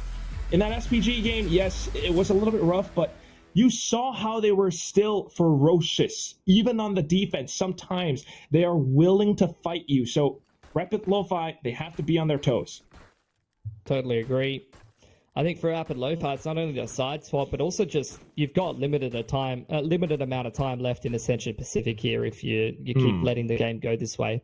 They cannot take that long to adapt like they did on their defensive half. They just won't have the amount of rounds left in this game and in this series. So need some faster adaptation, a better start here for Rapid Lo-Fi. And totally agree with you. Revenant, I mean, I got my eyes on Sultan in particular. That man, he loves to just dry push an angle on the Viper. If he sees no one, he would just keep going. Oh. Well, he's holding for now. Daft already in the back. Is Revenant aware? The top of the screen fall, but here are the footsteps. Ooh, nice little right click, but here it comes Sultan. Rapid tricked you, though. What is this pincer maneuver from Rapid Lo-Fi? One from the front and a couple from the back. This is amazing stuff. And now they've got the spike down alongside the wingman. Mosh Pit Ether ready just to retain control over Lance. He does have the ghost. So it's going to be SK Rossi's automatic frenzy that chews him up. Or superior weapon in close range. Prodigy trying to hold off the spike defuse, but look at the body blocking. Look at DOS9 just going up front. Revenant laying their advantages. I think the molly as well, thrown out by Prodigy there, either missed or it was body blocked by Revenant. So despite the good 2 for 2, the strat worked. Quack, they got into the site, they got the afterplant and a positional advantage, but Revenant just way too good at that retake. No respect shown by Rossi, Wing straight through the mosh pit. The frenzy, Pilsky. Yeah, I know. I'm saying I'm about it, Quack. I'm not criticizing that. There's the molly. Did we get it? It looks like they saw the molly from ages away and they ran into body block it. So that's another nice little touch from Revenant that I'll give them credit for. That's amazing stuff. I mean, they're just going to keep this up. Rapid Lo-Fi, it's going to be a little bit tough for them attacking with just classics. Bit of utility, signature ability of Gecko now, tossed out, but no problem for Sultan. You talked about it, and he's there to fight them day after day. Paradox here to clean up the double, the triple. Revenant up to 11. Paradox is looking really sharp as well this map, and I know that this seems to be the better map for him in terms of the raise and comfort agent, but I want to see that map-to-map consistency. I don't want to see that hero performance on Icebox. Oh. When you know that a player's got... bring that up. Well, when you see a player's got this amount of potential, I mean, even if you're a fan of the team, if you're from someone from South Asia, you've watched your boy play these leagues. This guy's been grinding for a number of years. He's had the opposite trajectory, really, to Rossi and Skills, who have been in the global lineups from day dot, although less so more recently, which I won't bring up. But Paradox, on the other hand, man, he's been grinding, through the Indian scene for ages. So you want to see your boy performing game in, game out, and you want to see Revenant closing out this game nice and cleanly if they can. Rapid Lo-Fi. Oh, look at that push. We talk about try pushes. Look at that push down mid. They're going for it, Revenant. Wonder if Elvis spotted on his mini-map. He's backed up. I don't think he knows. He's jiggling around the corners now. Spotted him, but unreal. Not the flick. That's a Vandal on the ground, too. He held the wrong angle at the wrong time every single time, and now they're getting util dump trying to come out A. This is looking grim, Quack. I mean, 90% of the time it works, 60% of the time. The math doesn't make sense. It's going to be Revenant now, just trying to retake. They still have the numbers advantage. Suka down low. Everything points to Revenant winning this out. They have the advantage of the positioning as well. I mean, look at this. Lamps around the site, around truck. Death is the only one just trying to hold some of these angles, spraying it down. On the other sides too, up around showers, but it's not quite working out. Sky Smoke, Moshpit in his face. Trip Chew trying to work against this, but body blocks, players hunting. They're all looking for him. They got the spike defused, and it's going to be Revenant. Up to match point. Oh! Even with the classic right click. Insult to injury from Sultan. Man's been locking things down on the Viper on defense so far, and you'd expect nothing less from him. He's got a pit as well to play with heading into potentially the last round of the game here. Revenant, this is the dominance we saw at the start of the SPG game continuing. I'm also kind of wondering, though, it's the same thing that we saw from RLF against JFT. Where are the timeouts? Where are the timeouts for Rapid Lo-Fi? Oh. Yeah. It's tough. It is Revenant's map pick, though, so... To pick up on that a little bit more, I don't see that they have a coach listed. I know they have a substitute player who, plays every other couple of maps, and I don't know what the deal is with that, but I didn't see specifically whether they even had a coach listed. Can't tell you, but... one thing's for sure is that they are trying. Working against insurmountable odds, though, Pilski. The Viper's Pit, they were thinking about that Thrash. Now they've sent it through to Bats. Death trying to fire it off. He doesn't really find too much. Laying inside the Sky Smoke. Dust9 spots him out with the shorty. Look at that. With the Phantom now. Sprays onto the next. Onto the third. Snaps back and forth. Dust9 is on a rampage. Elvis will try to stop it down. Skills is just trying to delay. They want to get the ace to him. He will collect. He will send him down 6 feet under. Defenders win. What a setup from Revenant. I mean, that whole map was beautiful, but even that pit setup with the one-way over the top of bathrooms, like, he just couldn't get anywhere.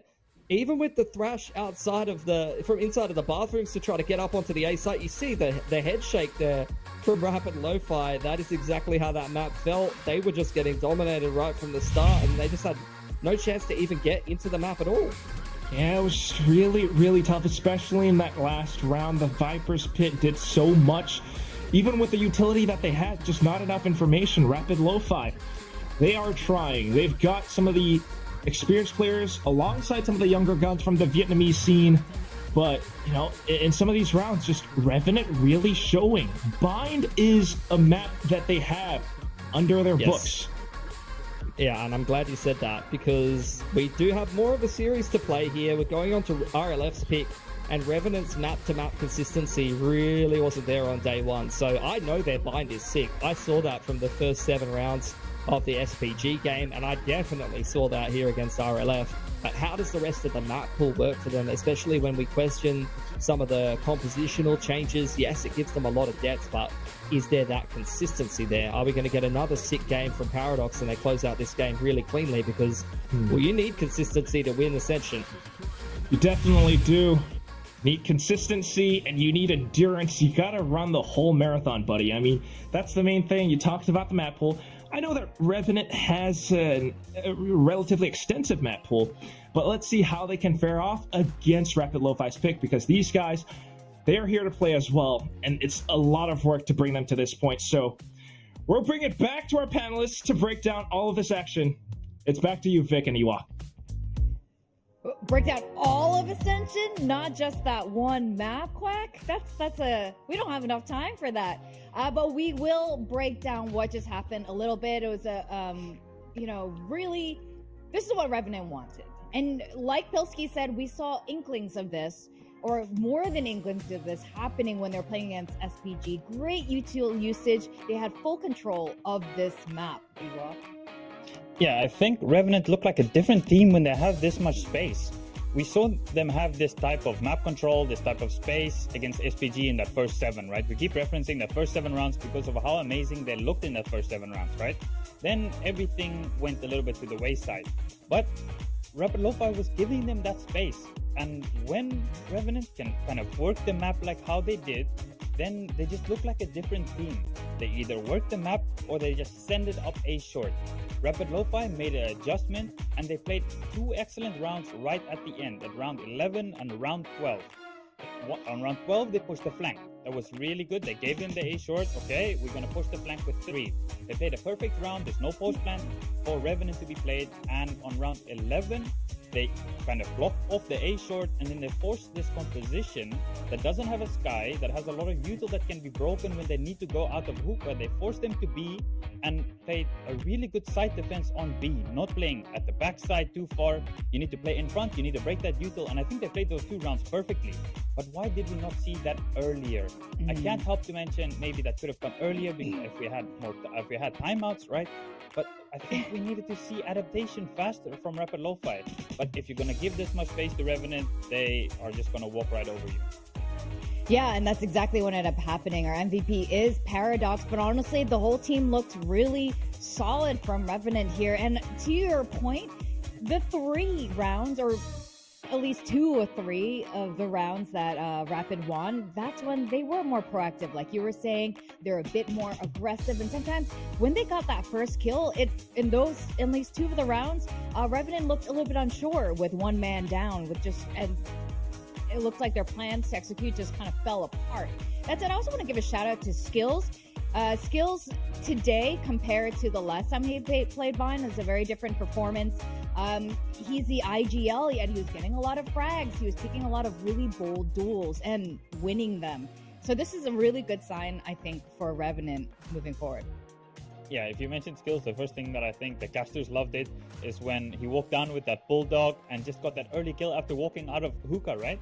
That shows really good confidence. That shows kind of how they were feeling about that map. And that's what I wanted to see from Rapid Lo-Fi. You cannot let these 2 initiators just set up on you time and time again. Yeah, they can maybe come to B if you're forcing them coming out of hookah through a Viper wall or something like that. But you can't let them just send up A short, just throw 1 prowler and they have it for free. They did try and set up that 3-man high-lower, but unfortunately it didn't work out. All right, well, we are going to go on a quick break. Hopefully something to get cleaned up for the losing team, but RVNT looking really good. Guys, don't go away. We're going to find out who stays and who goes in Ascension.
welcome back to VCT Ascension Pacific. We are on match 2, map 2. We got RVNT making a really strong stand, trying to stay in the game because this is an elimination match happening now. Of course, they're going against the Vietnamese team, Rapid Lo-Fi. The redo of this bind for RVNT was fantastic, but we are going to be going to the map 2. It's going to be Haven. Do you think Rapid Lo-Fi will keep this to a full map 3 mapper?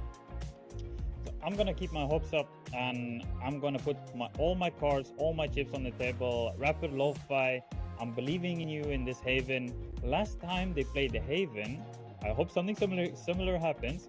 Daf on the Jet dropped 34 kills against Fancy.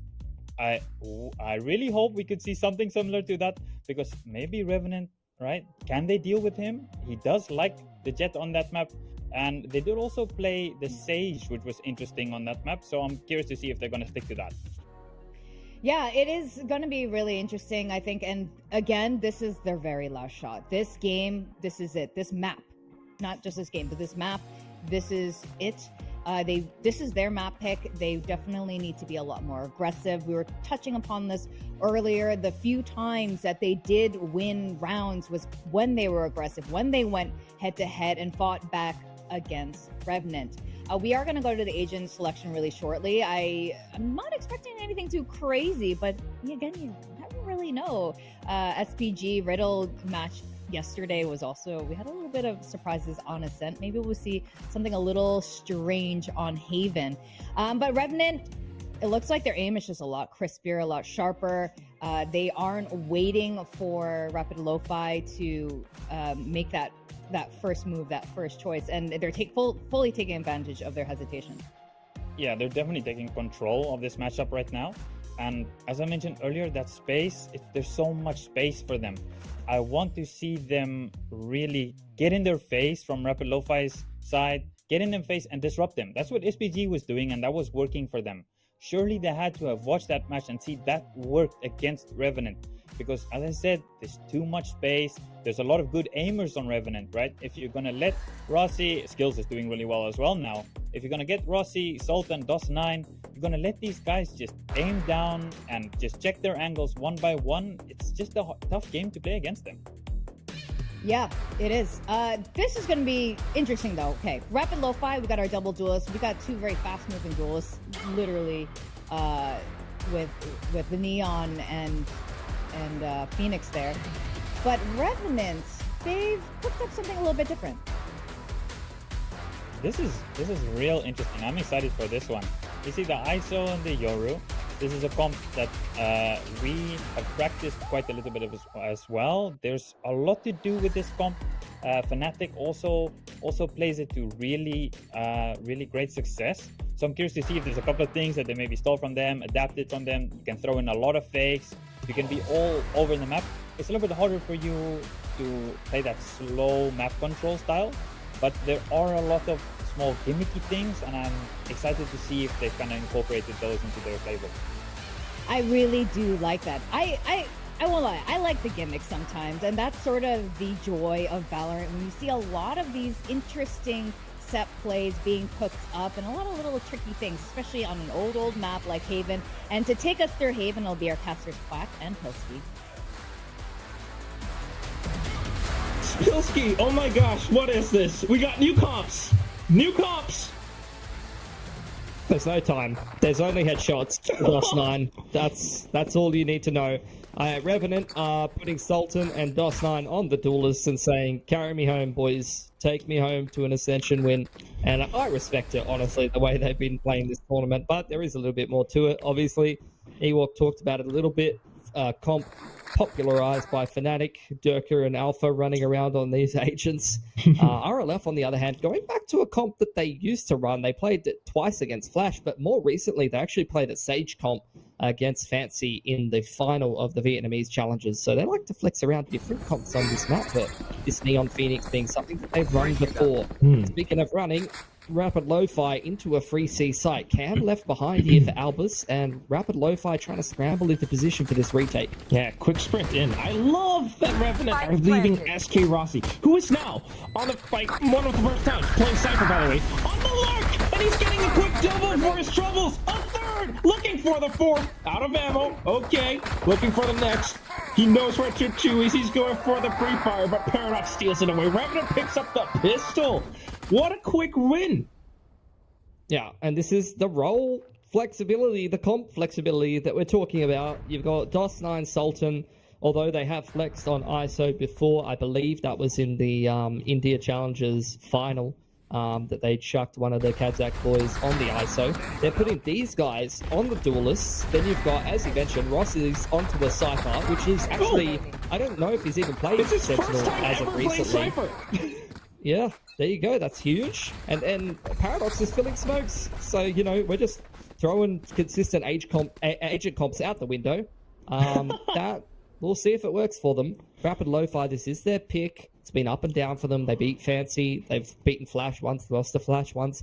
That's the only barometer you can really measure Rapid Lo-Fi by, is those two quality teams in the Vietnamese region. Because up until I saw Rapid Lo-Fi at this Ascension tournament, as far as I was concerned, those were the only two teams worth talking about in Vietnam. But obviously, I don't know what I'm talking about. It does swap around a lot.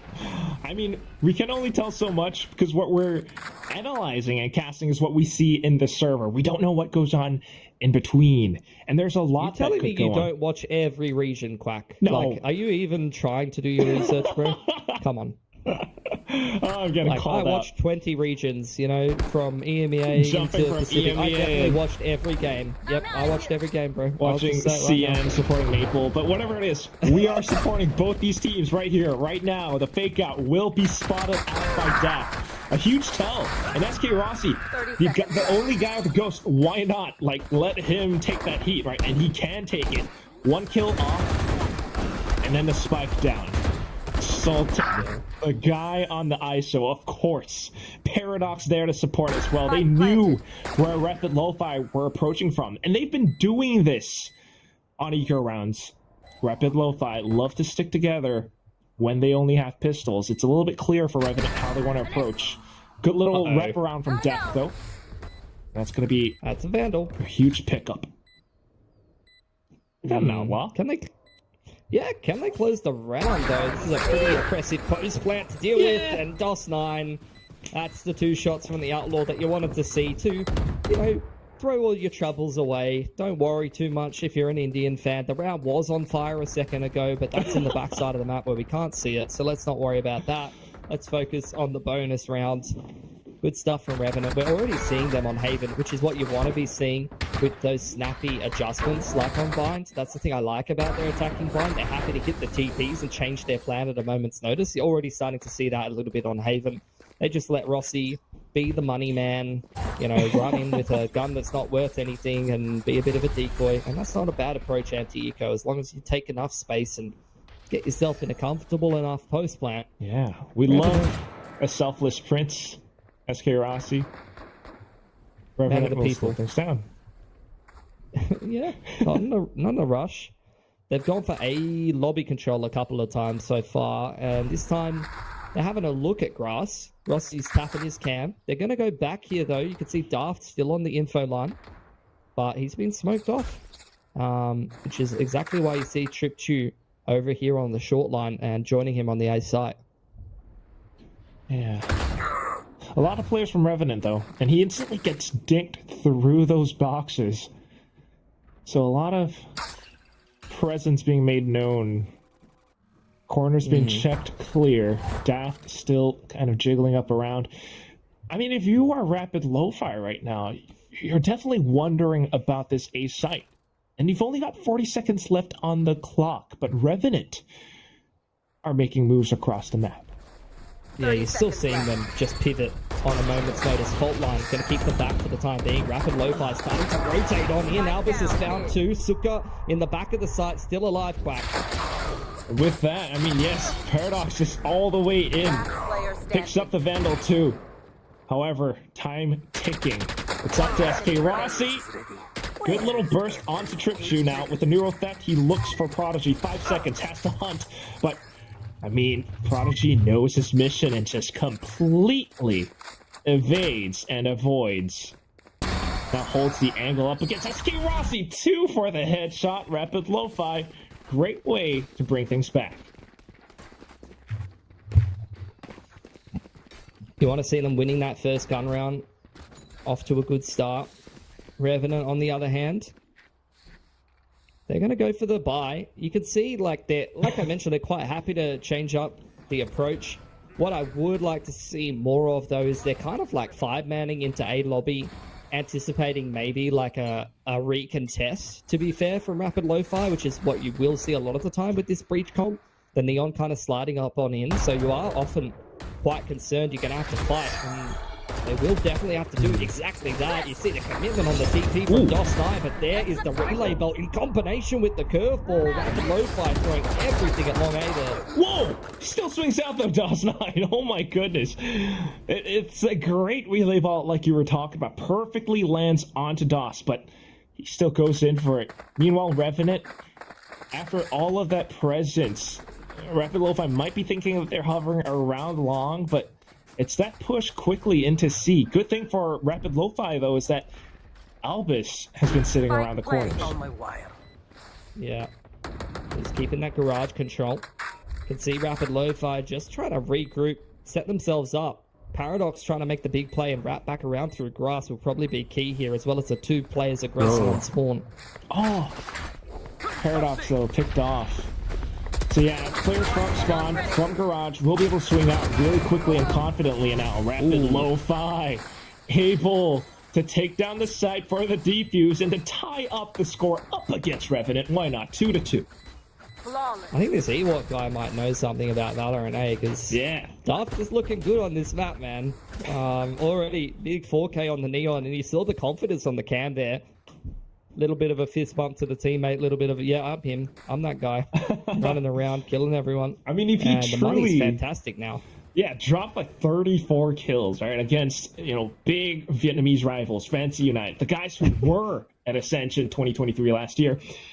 Putting up those big numbers against them, taking the win in the grand final. I mean, if he can really have that consistent of a performance, and on a different agent too, by the way, he was a Jet, now he's a Neon. If he can keep this up, he might just be able to push this into a 3-mapper against Revenant, who have so many fans supporting them behind. 100%. But it's all about what they're going to do in the server. They've taken attack time out here. Going to have to be back down to a half bite. You're seeing them, it's some interesting approaches so far from the attacking side on Revenant. I would like to see Rossi more active on the lurking grass. As I mentioned, it feels a little one-dimensional for me, what Revenant is doing. They're leaving the cam in grass, and, to be fair, this is not a role that he's comfortable on or has played in the past, as we've mentioned, but Haven is a map where it's 3 lanes. There are so many lurk timings. You want your Sentinel player to be able to find space on the map, to be able to find those lurk timings into garage, cut the map in half. You saw Sushi Boys doing it the other day for Full Sense. You want your Sentinel player to have that autonomy so that you can have contingency plans and you don't have to just 5-man onto one part of the map. So definitely would like to see Revenant getting more active in terms of keeping their options open, maybe looking for some picks in the mid-round. Yeah. And they've got their work cut out for them.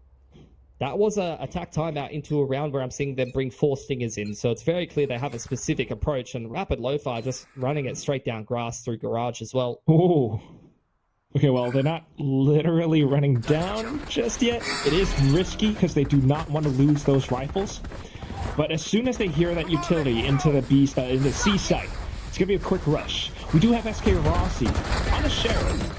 Bit of a slow flank, but here goes big fight into the C site, and it's going to be even trades for both teams now until Tripshu swings out from garage. Good kill, Prodigy picking one up. It's all down to SK Rossi. What he doesn't know is that off angle. He does spot him at the last minute though. Good headshot. Tripshu's gone. Still a Sheriff. Prodigy feeling just relatively comfortable using the elevation, but SK Rossi Quick Strafe clutches out 1-on-2 for Revenant Esports. The Prince of Indian Valorant is here. That's just ridiculous. Like, you hit those 2 shots on the Sheriff should never be allowed. That should have been around for RLF every day of the week. You saw the way that they were set up, centralized over on that B site, contesting grass. That gave them such a quick rotation straight into C. You had the perfect relay bolt from Daft. You had a runner back invested in there from Prodigy. I thought they were just going to storm the site and wipe Revenant, but that's insane that they've been able to fight back that hard and that Rossi's been able to complete that 1-on-2 with a Sheriff. For sure. I mean, you saw how he pre-checked that angle. That's amazing. And now he's just holding it against them, considering the fact that that's the play that Rapid Lo-Fi used against Revenant in the previous round. Okay. Info game. Straight up onto C. Free open sight. Rossi, that's what I was talking about. That is the aggression in the middle of the map. And here's this retake attempt from Rapid Lo-Fi again, Quack. Oh, never mind. That just TP'd out. No, he TP'd into spawn? What? And he's still alive? What is going on? But still, it's going to be Revenant now taking control over the site. They've dealt with Daft. The guy is confused. Sultan out from Garage. They've taken everyone down. Revenant, they take their wins where they can get them. Paradox's T-feed into the opponent's spawn on site with someone right next to him. I thought that Revenant was just cancelling that C side hit after seeing the flood attempt. Like I said, good stuff from Rossi. That's what you want to see from the Sentinel player. Okay, the TP gets cancelled by the Cypher, which puts him back on the site. Paradox being alive on the site here and getting 2 in that situation is unreal, because he's got no help. The rest of the boys are in Garage. And that's awesome. I love, like, taking down Daft was such a big thing. And with that now, I mean, Rapid Lo-Fi onto the Eco. Those are some big ultimates, but it's tough for them to utilize these in this round. And they're slowly starting to run out of rounds, starting to feel the heat, the elimination match that our desk was emphasizing on. I mean, this is almost a whole year's worth of work for Rapid Lo-Fi. Suka leading them. Is it going to go all down to dust on this map? They can't let it happen. I mean, Revenant just keeps going C. You just keep walking into an open site. I got nervous for a second seeing the vulnerable the teammate shot dart, but all good. Rapid Lo-Fi, I mean, it's Groundhog Day, isn't it, here, Quack? They are on for another C site retake, unfortunately. Conky and Komodo said the exact same thing with the Groundhog Day thing yesterday, but whatever it is, right now, Paranoia is ready. Sends it out. Paradox hiding back in towards C-Long. They know they have the spike planted open for this. And Rapid Lo-Fi don't really have the guns. While even committing the kill contract, just eliminate one player from the equation. Sultan, perfect shot. Picks up the shield. On to the next. Looking for more targets to hit. He's playing aimless. Look at this man. Quad kill in the round. Revenant up to 5. It's just unreal to me that he's thrown the kill contract down in the open, come out of the kill contract and still got a 4K with 3 people looking at him. Like, how is this allowed to happen? The shield's definitely doing him a lot of favors. Just look at this.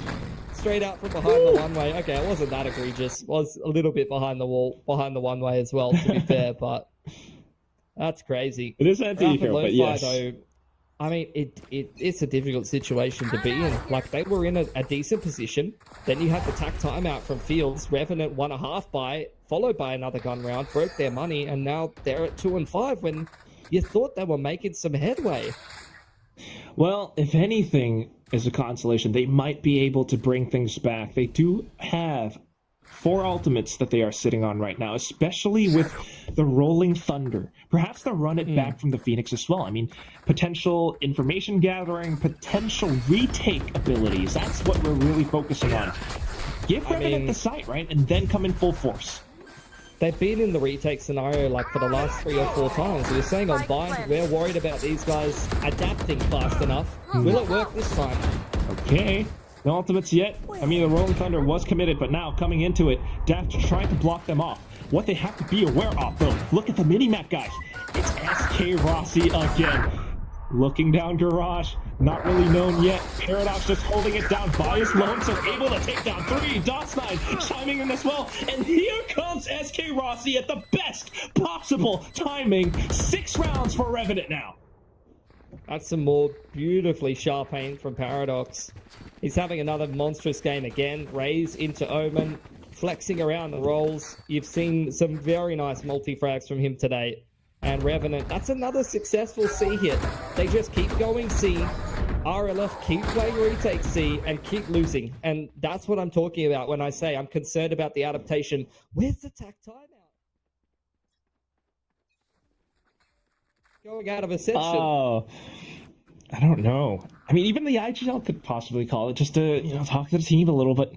They don't really have that right now, just trying to go in for it. It's going to be Albus.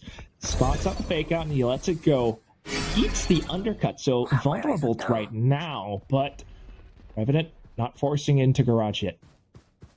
Yeah, just going to go for the contact. Straight into B. Throw out the dark cover. Paradox has got the Garage push locked down, and that's a free sight for Revenant. Yeah, it just feels like Rapid Lo-Fi grasping at straws a little bit right now, trying to find bits of control over the map wherever they can get it. But look at how SK Rossi even cuts that off around A Lake. Now Sultan, triple kill, shreds them out outside C Link. No room for Rapid Lo-Fi. Revenant takes it all. It's just so quick. Like, his ability to multi-frag while bursting on the rifle is really disgusting. Like, we saw it the other day in the initial game with SPG. The mechanics on both Sultan and DOS9 are really, really strong. Man, RLF back on another half by, like, I just don't know what to say, Quack. Like, we need to see some level of adaptation. I feel I'm not going to be a broken record anymore. Like, there needs to be something different. There needs to be a timeout. Not yet. We're not seeing it yet. It's going to be Revenant, a little bit of a broken record because they've gone C several times. It was B in the previous round. Now back to C. They're all stacked here. A drone. Like, they're ready for this. There's 4 players already here, but that's... this time Revenant are not going C. They've said nope. Rossi, look at him. Yeah. There you go. That's getting value out of that Sentinel role, Quack. You were talking talking about going it. and finding info. Talk about character development for this bloke, playing a lot of different roles. Not just a one-trick jet that repicks too much. He has just read the rotations perfectly there. And he just gets the information for his team as well. Thanks to SK Rossi, Skills was able to put forth that Hunter Sphere, picks up his first kill in the game, but also for the rest of the team to push up. Now Spike planted. Rapid Lo-Fi. Tough retake. A one-way to block them off. And they have to think about their backs as well. A little bit paranoid because of the lurks from before. Good little curveball. One shot. But look at where Revenant have themselves positioned right now. Just holding some angles, but still not too bad. Fighting down the time. Good kills from Prodigy, though. Skills. His time to shine. Here's the footsteps. Not too bad. Still, timer ticking away. He's got the shock darts. He's got the recon. Has to face off against the hot hands, but with the walls shown, able to swing easily, strafes and bursts for the clutch 1-on-2 with Revenant up to 8. That's Skills' first 3 kills of the game. You know what? That's not his fault. Everyone else on the team is just killing everybody before he even gets off the drone. So, as soon as he's needed, he's able to find a lot of impact there and lock down the round. Beautiful stuff. Avoiding losing against the half by. I mean, those were some very sharp shots from Prodigy on the Sheriff, but outside of that, there's not too much to write home about for Rapid Lo-Fi. Incredible streak for Revenant. I mean, yes, it's tough for Rapid Lo-Fi right now. I mean, the previous round, not the best guns. The only thing to write home about was Prodigy with those Sheriff kills. But right now, even if they do win this round, Revenant has built up such a big bank, Pilski. Could be the Yoru ult to kick things off, or just a dry contact into B again. Why mess with it if it's been working? Well, unless Tripchu can stop them. He's got an angle. Smoked off. Instantly smoked off. He puts off the smoke off his own. He's the one who's going for dry contact now. Sultan was ready for that. DOS9 decoys out. Good flash. Perfect Yoru utility usage. Now back in towards mid. Great slip and slide play. Rapid Lo-Fi completely lost and dazed. Sultan with a shorty just to chop off their legs. Albus extended into the site for now, but spotted by Skills. So much support.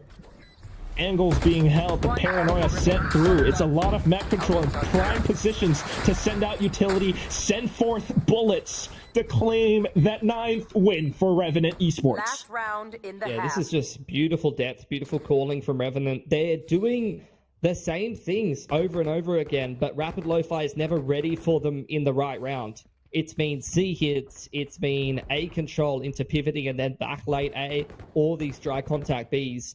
And every single one of them has been working in different rounds. And that's just another round where Revenant just go, well, that contact B worked the other time. Let's do it again. You know, tripped you, slipping through the smoke, straight into the crosshair of Sultan, and the round's over just like that. I mean, I just don't know what you can say about it. That is an interesting TP. The fact that he's got away with it, even more questionable. I mean, lots of players from Revenant trying to come back out, and at the very least, they took down Daft. I think Daft is the one that they're looking to deny. But still, Pilski. This could be a 10-2 half. Of course, Rapid Lo-Fi not letting that happen, but here comes that dimensional drift to gather information as much as possible. Doesn't see anyone on the C site. Yeah, it's a retake situation. Ooh. Albus, that's a nice trip. Could have gotten him a free kill onto Dots9, but missed opportunity, unfortunately. Open plant goes down for Revenant again. Alba's trying to maintain control of Garage as this triple flank comes in from the rest of Rapid Lo-Fi. Yeah, it's just a matter of time, kind of, for Rapid Lo-Fi. Revenant looking to stretch their legs across the site. They spotted out Albus. Quick flick around for Sultan. Mechanics in play. Contingency shield up just to block them off. He shot his own shield for a little bit. Not too bad, though. Fault line out. Allows for Rapid Lo-Fi to get a lot more space, but look at how DOS9 stays alive. Still has the blind sides. Doesn't even need them. SK Rossi, great off angle being held. DOS9 holding his own. It's 10-2 indeed for Revenant Esports. Yeah, and this is just bad, worse for Rapid Lo-Fi every map this event. They've had pretty much only one good half, unfortunately, which was the attack side Lotus against JFT, which is where you're starting to see, like, okay, I can see what these guys are all about. Unfortunately, outside of that, Quack, I just have not seen anything from Rapid Lo-Fi, unfortunately, which is crazy because, you know, I don't want to sound like I'm, you know, punching down on the boys when they're playing bad, but I picked them to win against the country, against the team from my own country. Like, yes, I believe these guys were going to do something this event, but this is just so rough, man. If JFT does make it to playoffs, and, you know, we're going to meet them there in Jakarta, I wonder what they're going to say to you. But regardless of that case, now on to halftime. That's, you know, the main story that we've got right now. Rapid Lo-Fi really trying to pack punch, but unfortunately, Revenant are just tanking everything their way. In fact, they are the heavy hitters themselves. That's what you got to think about. You know, so much work being put in just to make it to Ascension, to defeat Fancy United for Rapid Lo-Fi. Yeah, is it going to come short? I totally agree, bro. Like, not only Fancy, but I rate Flash as well. Like, I rate both of those teams in Vietnam. It's not easy to overcome the top teams in your challenger scene domestically. They were just kind of they've done outplayed, though. I mean, this sudden SK Rossi Cypher play, that's just, they weren't expecting these lurks. I mean, clearly Fields, you know, understands more about Valorant than I do, because I don't think I would ever consider switching like 3 to 4 different players' roles across different maps. But they've got something worked out over at Revenant, at least for this game. Paradox playing fantastic, Rossi playing fantastic on both of their off roles, both of the Kazakh boys running around on the duelist. All Skills needs to be is a drone because everyone else is dying, and, you know, that's a good place to be sometimes. He's a drone with a gigantic laser beam. What more can you want? A drone, a dart, and a couple of sharp teammates. That's sometimes all you need to dominate a Series 2-0. Oh, it looks so good. Let's see if they can keep this up for the defensive half. Rapid Lo-Fi definitely swinging. All the way down mid now. Lots of footsteps heard, Pilski. Curveball at the ready, and Paradox dodges. Look at that anti-flash. Perfect reflexes. Now snaps onto a couple more hits. Sultan, good for a couple as well. Third, skills coming in to help out too. He didn't even use the shield, and it's all SK Rossi from the other extremity to close things out. This is potentially lights out for Rapid Lo-Fi now, Pilski. Yeah, it all comes down to the confidence, I feel. Like that round, the curveball being thrown through the dark cover and not a person diving behind it, which allows all that rotation for 3 people to defend B. Like, look, it's the ISO here in combination with the Omen. They don't go after the first wave of util, they wait for the second, but by then, look how many players have rotated into both links. Haven is a game with very precise timings, and if you don't hit them, you're not going to make your way in.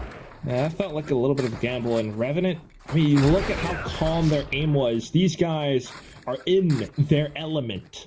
Outlaw, shot through. Elvis, good response. On towards Paradox. I'm not sure where that came from, but looks like it was into long. Has to be. All right. Yeah, so he's picked the Omen on either top side or just spotting front side of B, which is not a bad pick to find. The 2-man aggression in towards short A onto Tripchu. Not sure if he's been spotted out. Rossi's cleared out Albus in the meanwhile, but Rapid Lo-Fi trying to creep up long A now. Still able to hold for it. Revenant. Good way to control the map overall. They've got players all across. And where it matters most, though, the automatic weapons kind of fell apart, but damage has been done, Pilski. Tripped you down to 1 HP, but he's able to tap single-handedly against DOS9.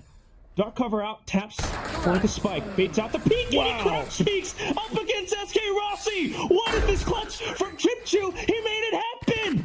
3-11. It's so much more work, but still a great clutch out from the man himself. Dude had a classic going into that round. He's classicked 2 people, and ISO with a shield and a Sova, 4 to 5 headshots in quick succession, picks up the Vandal, and the cherry on the top is the patience, anticipating the push out spawn. Like Revenant not playing together, a little overconfident, they've been dominating this game, and Tripchu punishes them really nicely there. That's a beautiful clutch from Tripchu. That's something to smile about, but there's going to need to be a lot more of that for Rapid Lo-Fi. That's a huge shot from DOS9. Outlaw, Sheriff, Vandal, doesn't matter what gun this man has, he's delivering headshots. And the discipline to go for the gate crash back too. Jesus, I mean, what a way to cool down Rapid Lo-Fi after such an amazing clutch. He was 1 HP, but still, almost as if it doesn't even matter. SK Rossi, onto the Marshal. Rapid Lo-Fi have some plans of their own. Oh, look at this, Pilski. Oh, look at the mini-map. Yeah, Albus, let's go. Let's get some anti-eco kills. Oh, we've got the trip.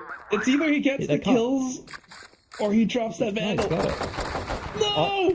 No, dude, they just cleared his trip. They just killed his trip. What's he looking at? Oh no. I don't know what just happened. Not like this. Not like this. Did I see what happened on the radar?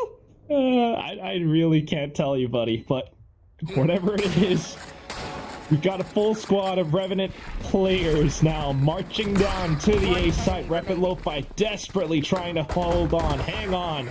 It's Tripchu again, but he's been completely surrounded on the site. Teammates falling all around him. Revenant reaches match point. They just ecoed them and picked up 5 rifles, Quack. Like, match point. Can you just calm down a little bit, Revenant? Like, there's no... He's already dead, bro. He's already dead. Relax. The kill contract's online for DOS9, which is off the back of... online for Sultan. And, you know, that's a massive economy swing. Revenant's not running out of money anytime soon. Let's see what Rapid Lo-Fi have come up with. This is a buy that you do not want to be fighting for Ascension Pacific life with. Well then, potentially the last round. Rapid Lo-Fi not letting that happen. Got players towards A. They're leaving that Cypher on that lurk too. I mean, Elvis. Got to keep things up. trying to go for this A site creep. Prodigy spotted out. They know that there's players up behind this dark cover. Skills trying to take contact on the off angle. He spotted at least 2 players. Rotation coming in from Sultan now. Good calls from the Revenant guys. But here comes that push. Good little dodge from Skills. Sultan and DOS9 just fragging out. Dark cover perfect from Paradox as well. Clearly able to flex into any agent he wants, but here comes the one-on-one. Fortunately, whiffs a little bit, but it's enough for the team to secure the map. Revenant will move forward in this tournament. 13-3, they end out Haven, Pilski. Very dominant win for Revenant today. Crazy in terms of all the role swaps that we're seeing. The change-ups in terms of competition. It's something that they mentioned a little bit. I was watching an interview with Fields, I believe it was, saying that they've had 2 months of lead time into this event. They want to prepare different styles, different approaches, different comps. And I think changing that many players' roles, putting Rossi on a Sentinel, Paradox on Controller, the Kazakh boys on Double Duelist, like, I can safely say if you're a team preparing for Revenant, you have got no idea what they're going to do in the game. You know, you can do as much prep as you want, but you're loading to agent select with question marks. Yeah, and you really do have to adapt on the fly. A little bit unfortunate for Rapid Lo-Fi. Commiserations to them. They put up a bit of a fight, but in towards Haven, just kind of running out of steam. I mean, hopefully they can learn as much as possible, but Revenant, I mean, what incredible stuff. Coach feels like you mentioned, 2 months of work, and it pays off. Look at all of these different compositions. Some might say it's a bit of a risk or a gamble to make your players play off to different roles, but they've managed to do such a good job. Paradox, that smoke was beautiful. DOS9 on the Yoru, that's amazing stuff. Yeah, 100%. Look, I'm keen to see what we get more from Revenant in this series.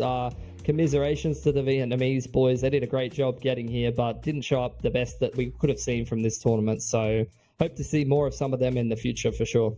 Yeah, but otherwise, such a good game, such a good match. I mean, this is Revenant Esports. SK Rossi, he's showing how much he's grown. Back when he was on the Jet, back on Pacific, but now he's on to Twitch Initiators, having the discipline, having the maturity to go on to agents such as Cypher. So that was amazing stuff. We will hand it back to Vic and Ewok to break all of this down. Thank you so much, casters. Yeah, Revenant stay in the game. They continue on with Ascension. We had to say goodbye to Rapid Lo-Fi. It's been pretty crazy. I like seeing weird comps. I'm not gonna lie. Sometimes, teams like Gen G have proven meta is sometimes what we should go for, but I love when we see something a little crazy and it works. SK Rossi also on the Cypher, slowly becoming a proper flex kind of player. Yeah, I think SK Rossi's timings were really good. I think he understands how to play that Cypher role, and I think that the 1v2 that he won with the Deagle was a big changing point, because Rapid Lo-Fi just won 2 rounds in a row, and then he wins that clutch after they took a timeout. It's absolutely huge. That's one of those ones where you as a coach, you have a big sigh of relief and you feel like, okay, we're back. And from there, it was just a one-sided affair once again, everything going the way of Revenant. Yeah, it was really, honestly, I would say a repeat of the first map. What we were seeing here with Rapid Lo-Fi. Also, really curious, would there be any reason, Ewok, why you just wouldn't take a timeout when you are down? So, when you're like this, is there? Do you have any speculations? I wouldn't really be able to tell you, because that's what I do for a living. So no free advice for here. Me, I'm fast with the timeout usually. Yeah. So I think I'm not sure. I'm not sure exactly what was going on. Of course, any of the players can pull that timeout as well. It's something that I implore my players to do as well. If they feel like there's something that they need to discuss, even without myself wanting to take a timeout, they're more than welcome to call for a timeout if they need to relax or they need to kind of refresh their mind a little bit, whether it be mental or they need to figure out how to hold their side or how to attack a side. I'm very open to players doing that as well. But unfortunately, we didn't really see that from Rapid Lo-Fi. No, we didn't. And in fact, just like the timeouts, there's just like a lot of hesitations. They had two duelists. We were just talking about this, the Phoenix and the Neon, some of the fastest duelists in the game, and they weren't very fast. They were holding back a lot, and I honestly, for this particular matchup, I was really hoping to see it, be a bit more brawly than that, and it wasn't at all. It was just Revenant having the time of their lives. Sultan there with the ISO and as their MVP. Unsurprisingly, how that entire map played out. Yeah, if you are playing the double duelist comp Rapid Lo-Fi was playing and you're playing it with the Breach, you don't have that much information. So you need to make sure you are taking some space at the start of the round, or you're re-clearing space with bodies and with util in the middle of the round. And unfortunately, that's not really what we saw. We saw Revenant go to C a lot of times, and we saw a lot of retake from Rapid Lo-Fi. I talked earlier about that I wanted to see improvement on the retakes from Rapid Lo-Fi, but unfortunately, we didn't really get to see that either. Yeah, it's really unfortunate. I think what Pilsky was saying was, they had a really good run over in Vietnam, but here in Ascension, they just didn't show their best possible side. But, they're winners and losers when it comes to Valorant and when it comes to something as high stakes as VCT Ascension. Now, we do have an interview with us. We've got SK Rossi. It's been a while since I've gotten to interview SK Rossi, but I'm very, very happy to. So we have him here. Is he ready to go? Hello, long time no see. Good seeing you again. So how are you doing over there? How are you feeling today compared to your last matchup just 2 days ago? I mean, today we are feeling more scared, especially me, because I can't hear Mr. SK Rossi right now. Oh, can you hear me now? Hello? Oh, yes, I can. Yeah. So how do I feel? I feel scared. Like, if you lose, you're gone for the rest of the year. And again, if you want to be here again, you have to grind the entire year. You need to win in your country and again come back here. So today was a scary bit because I'm scared to go home. Well, you're still in the game. Now, how do you anticipate the next game to be? Or do you think it's going to be harder than today? You're going to be going up against DSG. Yeah, I mean, compared to Rapid Lo-Fi, DSG are a better opponent, but the mindset is still the same. We want to win. Like, we came here to win against every good team, not only against the weaker team. Even when we played against SPG, we came in the mindset to win, and things didn't go well. We didn't adapt well in the first game, and from there they took the momentum and just, push us to the lower bracket. But I think we're just here to win against every team. And Coach, do you have a question? A coach question? What's up, brother? It's been a while as well. I'm curious how the experience was today on the Cypher. It's something a little bit new for you, but it looked like, I just mentioned earlier, your timings felt good. You were at the front B, you were taking a nice timing, you called your team back to A when they were all at C. I think you played the role really well. How was that experience for you? I mean, when I was playing Jet, the most of the success I used to have on that agent is when I'm like playing solo, alone, lurking somewhere or looking for a pick. This is something that my coach noticed, and he's like, why don't you just switch to Cypher, because I just can't play any other duelist other than Jet. So everything was kind of same. It's just like with more freedom now, and I can use my brain more, because in Jet you need to like think about the team, ask for utils, think about how to make space and stuff. But here I can think for myself and then take all the space, get kills, and talk to my teammates. So I mean, it's good. I think this is my. It feels like natural to me. And that's great to hear. And we've been loving to see it, SK Rossi. One last quick thing.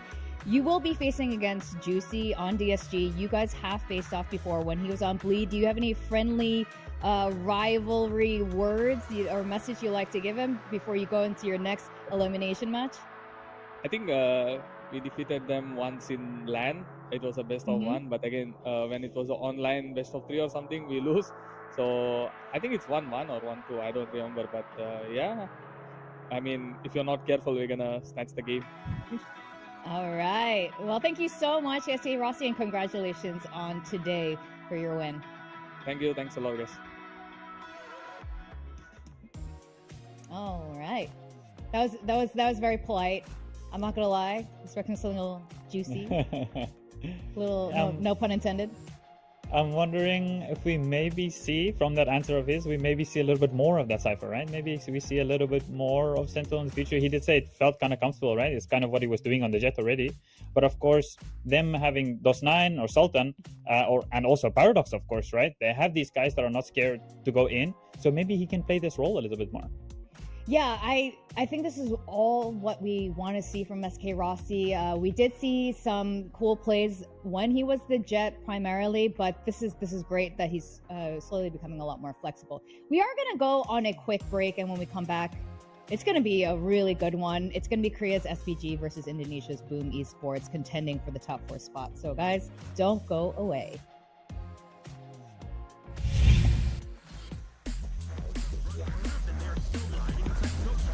They are making the right plays, and no need to do too much now. So a little bit with the tops extreme, long positions, but with the sky slope relatively low, so just waiting for his teammate. Now let's go back in. Trying to the Smoshman is first. Now instantly going for left just because he's stuck now. Right around the strips. Nice ball till it's deep. Show's not for even Paradox.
everyone strive to reach the peak. Zoe is here, participating in every frame, perfecting the view for every battle. From Seoul to the world, Zoe strives for perfection, knowing that every frame is crucial to victory. As the tournament rages on, Zoe stands with you. Battle, battle, battle, battle. Every frame, every frame, every frame, every frame, every frame.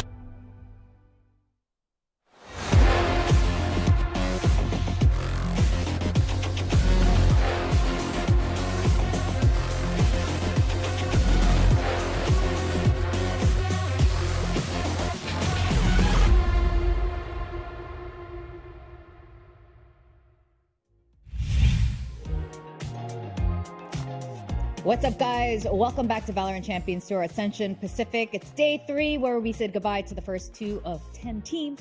And continuing on in Ascension with their second life, it's RVNT and NAOS Esports. I'm your host, Victoria, joined by Coach Ewok here at the analyst desk. And now we're going to find out who's officially going to be locked in for the Britama Arena. Wilson or Son said I should roll the R when I say Britama Arena next weekend. It's going to be BME Esports and Prisa Gaming. These two teams have been looking pretty darn good, Ewok. Yeah, I think we've been really impressed with both teams, right? They looked so good. I think SPG faced some adversity yesterday versus Riddle, but they pulled out some insane thrifty rounds. The individual stepped up and they pulled it out of the bag, and it was a 2-0. Versus for Boom, they were pretty dominant over NAOS. So I think we're going to see two of the teams that are looking like they're pretty much in the best form. And I think this one could really come down to potentially a third map. Oh, yeah. Finally. And this is definitely a match where we want to see 3 maps. Now, a lot of teams have referenced their inspiration being Paper X, probably also RQ, Ewok, but they do mention Paper X, specifically SPG in their interviews. And they are, I would say, the one team that really does encapsulate that W gaming energy. Boom Esports, on the other hand, really fundamentally sound, and a team you're very familiar with. Yeah, agreed. I think that kind of sums up Boom. They're a little bit slower paced. They can speed it up at the right time if they have some ultimates and everything. But they do seem like, as I said before, they really excel when they keep it a little bit more basic. Versus SPG, as you said, right, taking inspiration from a team like PaperX, they've kind of made this aggressive, fast-paced style their own. And they're doing it even on the defense side. What I'm curious about is Boom going to get caught off like some of the other teams did by this aggressiveness. Sometimes Riddle, they were good at reacting to that aggro on the defense side for SPG, but how's Boom going to react to it? Of course, they've been watching them. Simprisa has shown 4 out of the 7 maps already. Do they have more in store? Right? I'm not sure. They've not only shown us quite a number of maps, they've shown us some wacky things. Now, Margaret is here in our head-to-head, infamous for only playing Cypher, but not only does he play a not Cypher role, he played Euro with the most insane Ascent comp. It was the comp where we were like, are they the forerunners in changing the meta of the game? Can they actually change Ascent, like the meta of Ascent agent comps? What are your thoughts on that? Because you weren't here yesterday either. I definitely want to hear your opinion. Yeah, I was enjoying watching that game. Unfortunately, they did ban it out, so they maybe respect Boom's Ascent a lot for this one, because I thought Boom would maybe see some weaknesses in there. But I do like with their comp what they did is, because of course you have no jet, it does become pretty difficult for you to come out of the choke point at times, but I feel like they did it really well with using the harbor, trying to get them out with the cascade. They do have a Yoru clone as well, and the Neon sometimes like jumping through the smokes, just checking. And of course you have the Yoru flash as well. So they did have some solutions. So anytime when I see a new comp, I want to see, do they know what the weaknesses of their own comp is? And what is it that they need to adjust to actually play this map successfully? And I think they did a pretty good job with that, thinking a little bit further on the theory and not just putting a bunch of random agents together. Yeah, exactly. It almost looked like that, and I'm really glad that ended up not being the case. It ended up being very cohesive on that second half of Ascent. Now, predictions. This was the hardest matchup for me to predict so far. How is it for you? What is your prediction for this matchup of today? Yeah, I have a pretty similar stance. It's a really hard one to predict, but of course I have some obvious biases. I do think SPG is going to go really far in this tournament. Whichever team I think gets knocked down to lowers here is still going to make their way further in this tournament. I don't think either of these teams, I think they're both good enough. Neither of them are going to go out of this tournament soon, I would say. For now, I've gone for Boom, of course. Okay. I agree with you on that in terms of both of these teams are probably here to stay. They're definitely going to be both in the top 4, probably top 3, frankly speaking. There's one other team I have in my mind, but maybe we won't talk about them yet because they're not playing today. Ooh. Yeah, it's full sense. It's full sense. Even though I predicted Riddle, but seeing how Riddle, playing against SPG the other day, I think they looked really good. They had a lot of transformations there, but yeah, I think it might be full sense in that top 3 or at least top 4. But yes, my prediction for today, I was really on the fence about it. I decided to go with Boom because Boom, as we know, has an incredible buff when they're playing in Indonesia.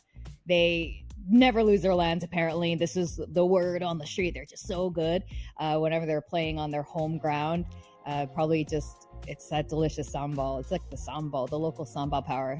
It's not the same when it comes from like a bottle or a can. So yeah, but I see Quack there has gone with Semprisa Gaming. Again, that's not a hot take. That's not crazy at all. This really could go both ways. And like you said, if this is a 3-mapper, not at all surprising. If we go to overtime, also not surprising. Okay, so SPG has banned Ascent. That was like a one-hit wonder thing with the Riddle. So we won't get to see that again today, unfortunately. Or maybe they think it won't work against a team like Boom. What are you making of these other map picks? I think the Lotus is really interesting because they are going to challenge Boom on this map, right? I think Boom's really good on this map, and as I said before, they get to play their own style on this map. So it's interesting they went for it. They are really good on this map, but I think this whole veto feels like it could be potentially good for Boom. I'm still a little bit on the fence about Sunset, but definitely the Lotus and the Icebox jumps out, and I'm thinking Boom looks pretty good for this.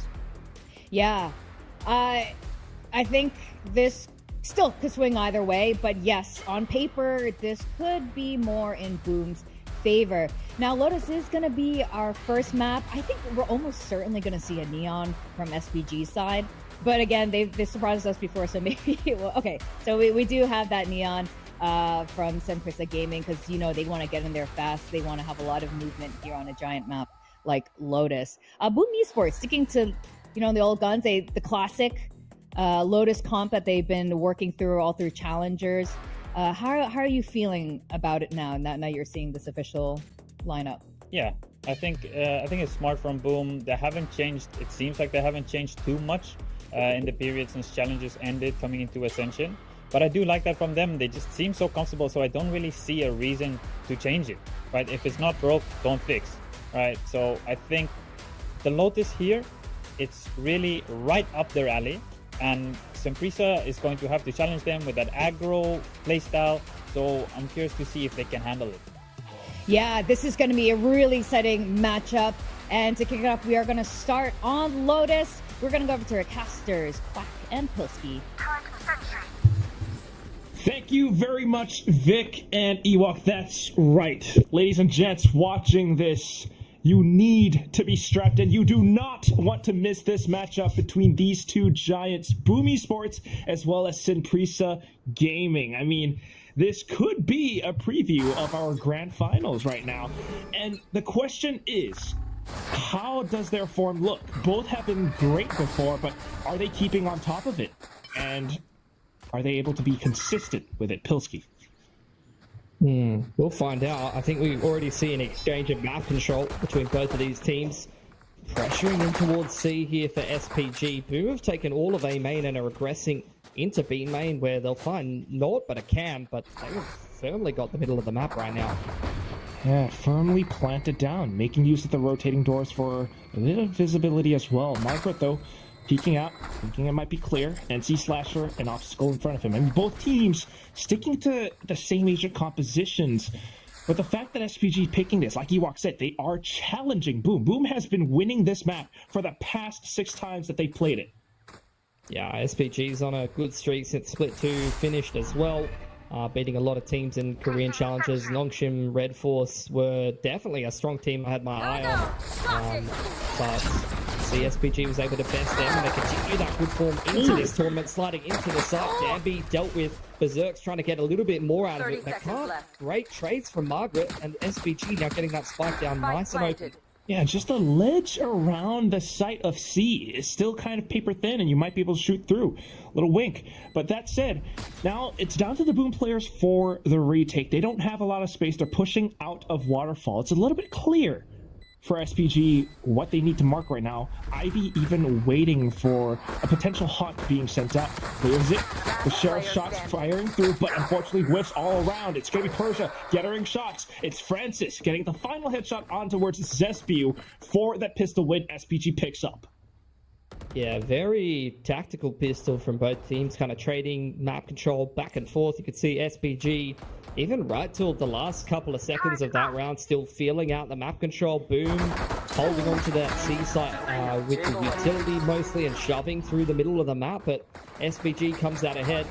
Space created by Danby, great trades from Margaret and Persia as well. Super solid in these mid to late rounds. He's a player that's continued to be incredibly clutch in this tournament as well as in Challengers Korea. Already won almost half of the clutches he's attempted in this tournament. He's attempted some of the most. Yeah, really impressive stuff. I mean, even going on to some other agents right now, Margaret. Persia, always good. And we're just waiting to see what more they can do. I mean, they got the guns. They don't want to lose them. So being very cautious as to how they are creating presence around the map. Prowler not getting information right now. Yeah, I mean, well, it is just by not spotting everyone and anyone out. They have full C control front B. They're keeping an eye. They're just contacting into the C site, and that's going to work a treat. Pretty clean looking anti-eco. Danby needs no excuse to slide forward and get in the face of people. We've already seen that well defined so far this tournament. But NC Slash is getting a little bit of damage done here. A little bit more. Ivy finishing the job, and it's going to be down to Zespew. He's in for a bit of a hunt, but the dark cover expiring means his back is exposed, and Persia will end it all. Not Ivy. 2-0. I mean, SPG successfully survived this round with minimal losses. Yeah, different trajectories from both of these teams that we've seen in this tournament so far. Boom. Absolutely rolled over, and NAOS, who did not show up to the day. Let's be honest about it. Whereas SPG, they are not used to front running very much. They've had to be resilient, had to come back a couple of times. Yes, they've had some very strong dominant starts in maps. There was an overtime, they've kind of showed us there? both sides of the coin. Yeah, the overtime comeback against Riddle was beautiful to watch. I really enjoyed that game. So Simprisa really able to show their resilience and now picking one of Boom's strongest maps against them. And it's only been a day since Boom played this map against NAOS, and it's just such a quick turnaround. They have, So Sung-min and another coach coaching for them. It just makes you think about how much work they've poured into this. Yeah, SPG have had the same coach for going on 18 months now, as well as the core of the team together.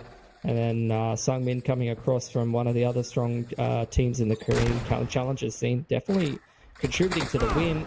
Margaret flat B. Hanging around for a little too long. Shiro punishing him. That's the middle of the map clear for Boom. SPG mostly grouped up towards A main. Francis applying utility pressure towards C and bringing the spike back to A.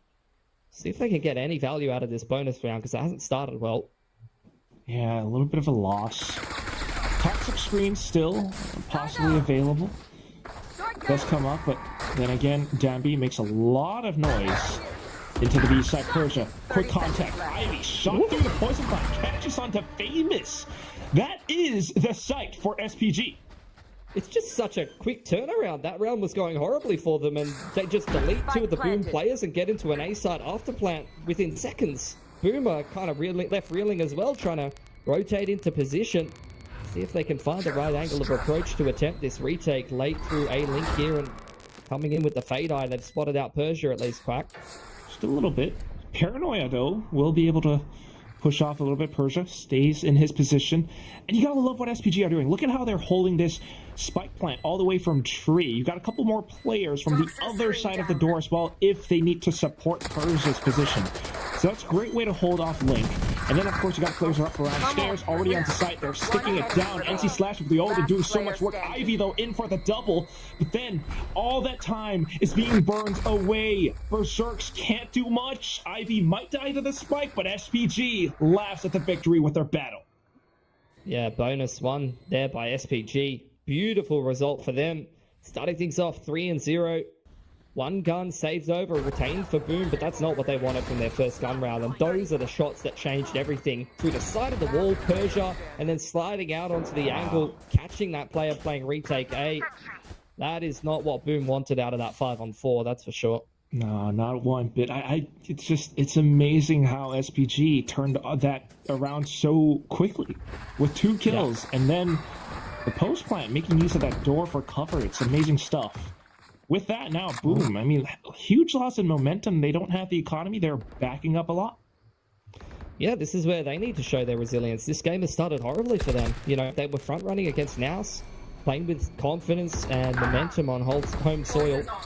But let's see. Persia's already punished NC Slasher early on in this round. Berserks with the hero rifle. Majority of the players stacked up on C, but SPG, I mean, they're using the Neon well, to be fair, but the movements from the rest of the team is very clean as well. The way that they're moving around the map, taking that C bound control, and then quickly, as we mentioned, in a snappy fashion, last round, able to turn around that A control and get into an after plant very quickly. Boom needs to stay on top of these movements. This is a 3-lane map, and you need to gather info. I completely agree. I mean, the positioning is immaculate from SPG right now.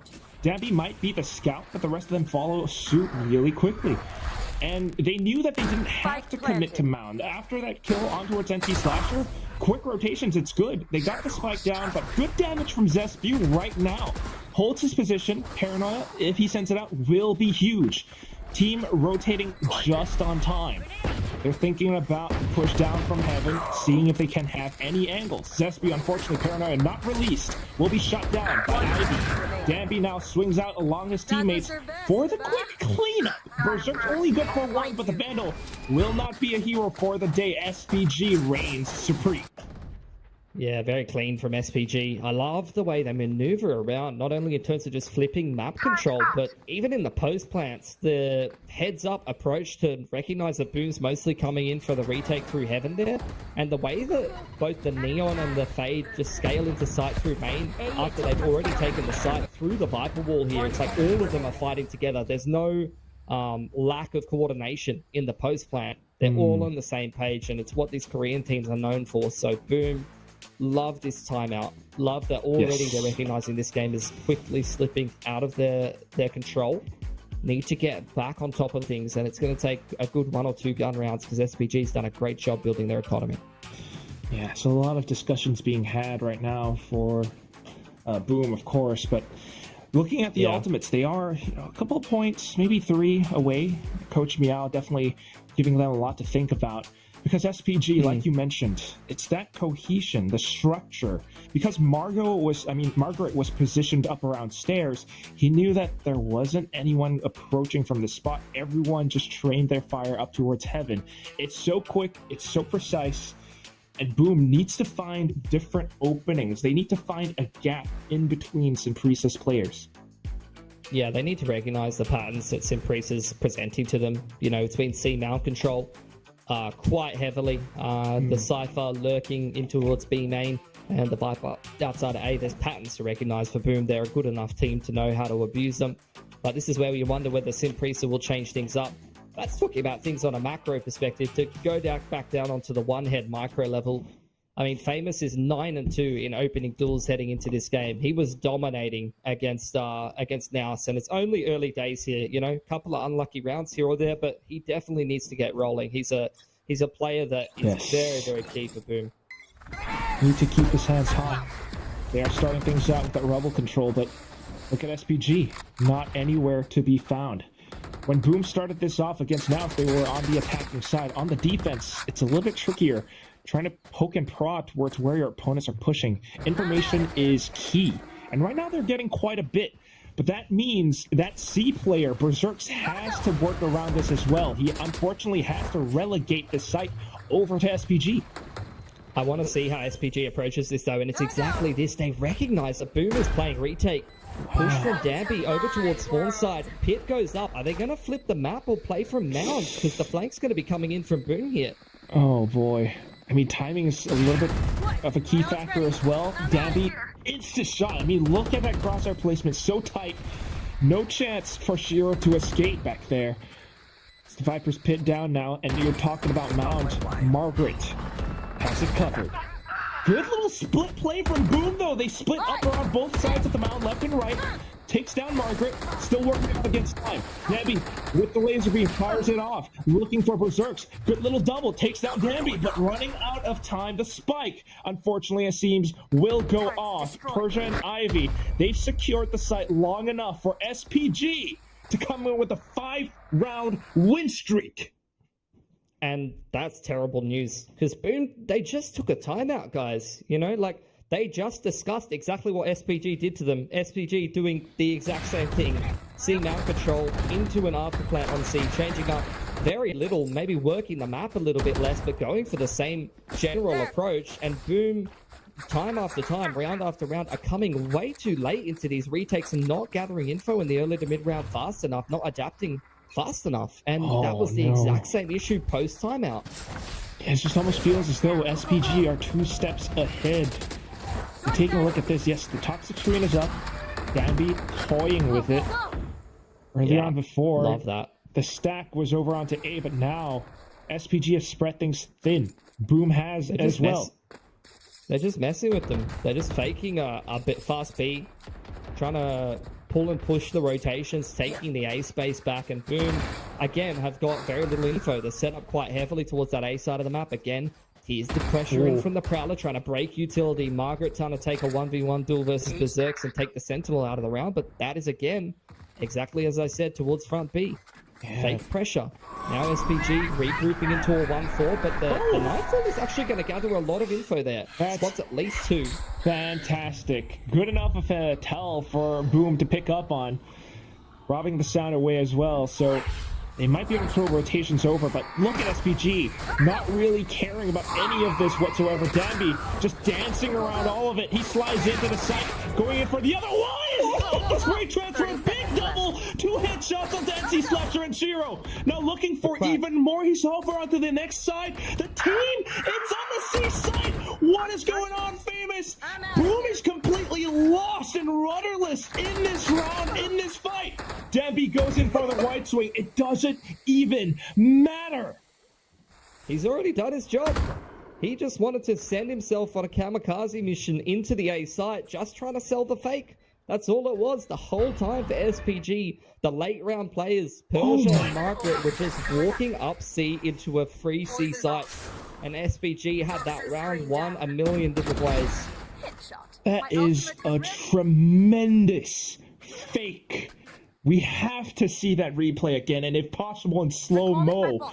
I can't believe what Danby just did. I mean...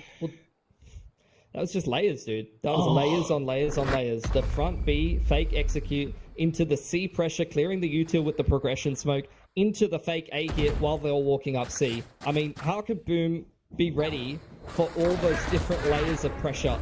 You know, they need to... I think at this point, we talk not even anymore about the macro perspective. Yes. We talk not even anymore about reading the rotations. I legit think at this point, Boom needs to just go kill him.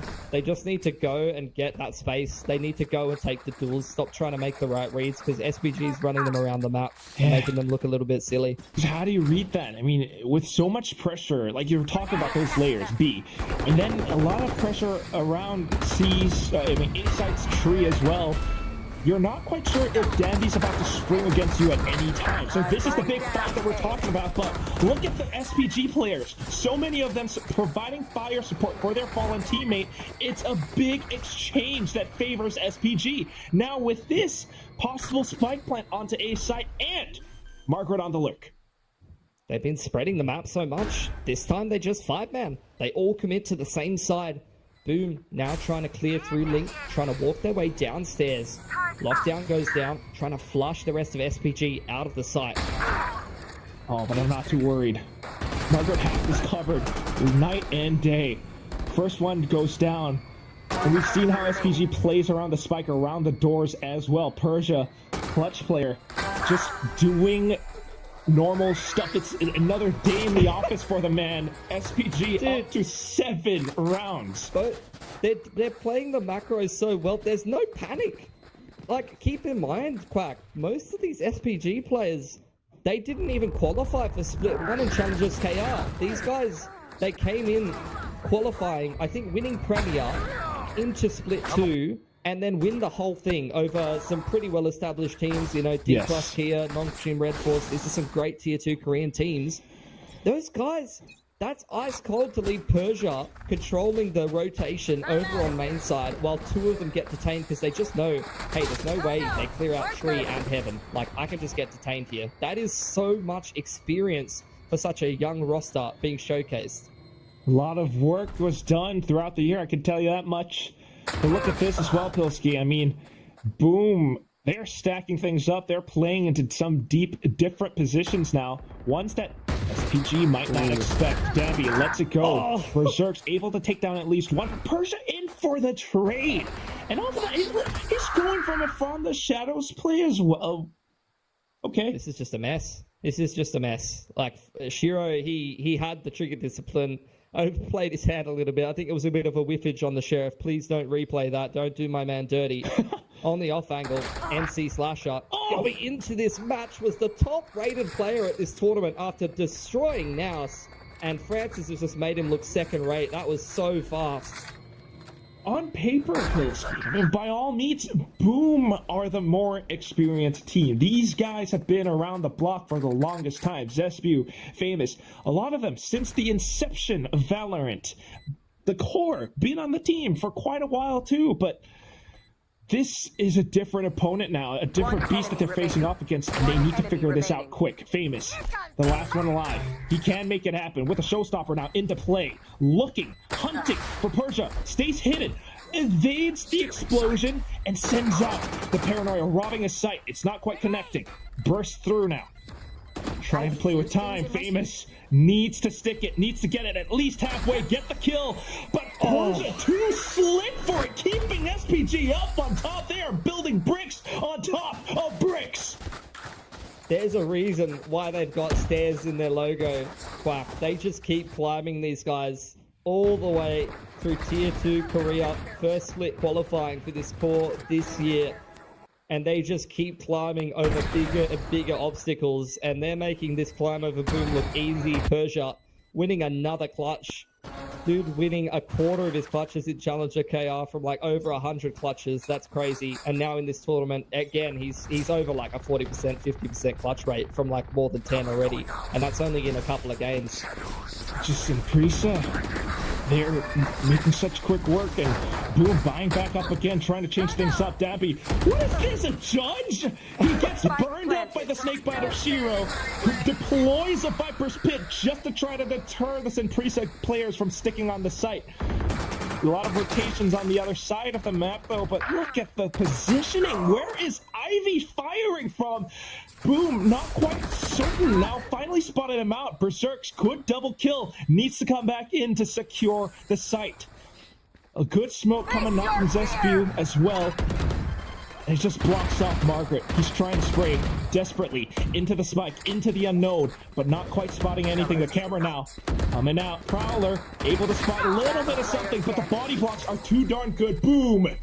The Secret Service is here. Can they get the defuse in time? They should, and they will. Dude, he got off it at the last second. Yeah, but it wasn't even necessary, Quack. He already had a defuse that he got off. He released 4 just to keep us on the edge of our seat. Come on, Famous, you can't be doing us like that when you're down 0-8. This is just insanity. Oh, finally, Boom though. They clear out these lurks. You know, they go looking for Persia and Ivy. That's what you have to do against a lurk-heavy team when people are running you around the map sometimes, and they haven't quite got the timing right a few times. But look, Berserks, he's done a really, really good job in that round. He's really leading the way for Boom right now. Up comes out for Famous. See, now good shot taken. Over on the A side of the map, door has been thrown open. NC Slasher's throwing prowlers at them, so you can see both teams kind of feeling out the extremities, exchanging one-ways, exchanging prowlers and utility. But SPG going back to this 5-man approach up 8. Gotta love it. Well done by Boom. They're not letting up to this pressure created by Simprisa Gaming. NC Slasher back on the Odin as well. Reading the extremities now, but oh gosh, Dambi's movement is too slick! Marker back in from the other side as well. Persia now coming in, and it's just Boom trying to catch up on the rotations. SPG to continue to push forward, just adapting, just picking up influences from so many teams throughout all the regions. Now Dambi, relentless hit shots, flawless. Simprisa up to 9. It's just way too easy. Like, they're destroying them in the macro game. The execute rolls the site so easily, Quack. It's unbelievable. Persia's thought to himself, why would I even play a post player? I'm just running into your spawn to take fights with your operator player. Dambi's just running into the site, getting entries. Like, everybody is on point right now for SPG. This Lotus, there's a reason these guys have picked this. Even despite Boom's record on it, they do not care. They are better. You know, we were talking about form and Simprisa being resilient. This isn't just resiliency right now. They are really ahead of the game. Mechanically and this round's done already. Wait, this round's done. What? It's already done. They just get the pick on C and B, and the neural theft confirms everyone from Boom's on A, and that's round 11. It was over in 3 seconds, Quack. They're gonna have to save now, Pilsky. I can't. What?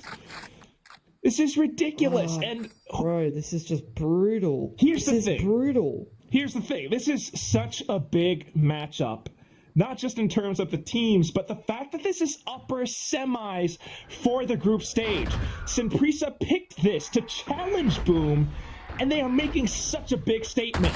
The winner of this series proceeds to playoffs. That's how big this deal is. I mean, they get to go and play in the Britama Arena in Indonesia, Jakarta. If Simprisa makes this happen, Boom, they could have been the first team, but looking at this now, unless it's a 3-mapper, I don't know. I don't know, Prilski. I don't know if I've seen a more one-sided game of Valorant than what I'm watching. Like, I actually cannot remember a more dominant game than this right now. This is like, and considering this is the matchup I was looking forward to at the end of the day, going like, this is going to be the banger, guys. I don't know what to say. Look, it's one step at a time for Boom. 2 ults to play with in this round. Crossing my fingers and my toes for it, but I'm already seeing Dambi moving like that, and I'm getting nervous. At this level of competition, I hear what you're saying, but you gotta believe in some of the Boom players. Dambi, what is that? Locked in. He just goes in for it. Ivy as well. They are tracked on to the Boom players. No chance to survive. If anything, NC Slasher has the Nightfall. He has to connect on it. Famous with nothing but a stinger, looking for the opportunity to fly into the site. Time to Tripwire. He's gone. Debbie in for the third. NC Slasher firing off into the darkness of the abyss, but Ivy is the one who brings him down. It's SPG ending the first half 11-1. This is SPG just asking Boom how does it feel, because this is what Boom did to NAOS the other day on one of the nights for sure. I would say even less dominant than this. Like, at least there was some pushback from NAOS, but Jesus Christ. Like, I have not seen anything like this. SPG, this is insanity, and it's crazy because you just don't see this. I understand, like, you know, some of these players have got a little bit of experience here and there, but the majority of this core has been together for 18 months, and they haven't been a top team in Challenger's career, Quack. Like, these guys only just in the last season have looked this good, and you know, the addition of Persia has definitely been transformative. You got Sung Min coming in as one of the coaches as well from some of the other top Korean teams in the Challengers scene, but Simprisa, I mean, you have got to, if they keep playing well this event, if they win this Ascension, you've got to dive into what the rapid improvement was for this team. Because to go from being a team that was not even really participating in challenges earlier this year to dominating Boom, one of the best teams in the tier 2 of Asia. A team that back in the day people are saying, how the hell are these guys not even in the Pacific League? You know, full stop. Yeah. I mean, this is crazy. Absolutely. You really have to wonder about it, and I really wonder what the coach's impact on the team as well is, because Sungmin was picked up for Split 2 or something like that, and there's just so much impact felt. I mean, just to put things into perspective right now, right? If SPG picks up the pistol, that's basically the game. Yeah, 100%. No, I think they picked up. I think Sungmin was coaching one of the other teams, and they picked him up for the Ascension run. As far as I looked, as long as the Liquipedia dates are reliable, which like, sometimes they're not. So I'm not gonna say that that's a fact. Don't quote me. But you know what? Coaching this, that, Boom has got to win every round from here to win in regulation, and that's just a fact. For this map, at the very least, we still have Icebox as well as Ascent to go on to. Not Ascent, excuse me. But, yeah, and Icebox, I mean, that's an interesting one because SPG used to ban it in their region, and now they're flipping it. That's and right. They've already beat Revenant on it, but let's hope for the best for Boom. That's the question. Either way, starting off with a pistol, huh? How much prep do you have done in one day? Simprisa certainly shows that they have quite a bit, at least over the past month or so. Toxic screen up as well, and Boom completely turns tail all the way into the seaside. Good little exchange, though. They took down Dabby, and that should be enough. That should be enough. I was looking at Persia in that position. I was getting some 10s flashbacks, so I'm glad that they've fallen away. Now collapsing in on Shiro, trying to lurk in the middle of the map. He's being cleared out already by SPG before Boom can even get comfortable on the site. Yeah. Planting for spawn side. They've got to find some space in spawn or waterfall, but Margaret's in the back lines here. Oh, this is ridiculous. I mean, that was the right idea for Shiro to kind of lurk off, but completely read by Simprisa Gaming, and now Margaret's position. He's just waiting for his team to make a little bit more presence known before he sneaks up front. NC Slasher, though, holds the ground. Not too bad. One enemy Good little remaining. triple. Now Persia coming in. Margaret from behind. Berserk knows he has his work cut out for him, but he's run out of ammunition. Margaret comes in at the right time. No chance, no hope. Simprisa, make no mistake, reaches match point. That's why Margaret and Persia are left in those late round scenarios time and time again. Playing that XVX so well, Margaret, knowing that he has to stay alive, he has to hold on to spawn control while the rest of SPG flank in through C Mount and able to find the pick at the right time as they kind of re-entry the site from C Mount, a bit of a role reversal between the defense and the attack.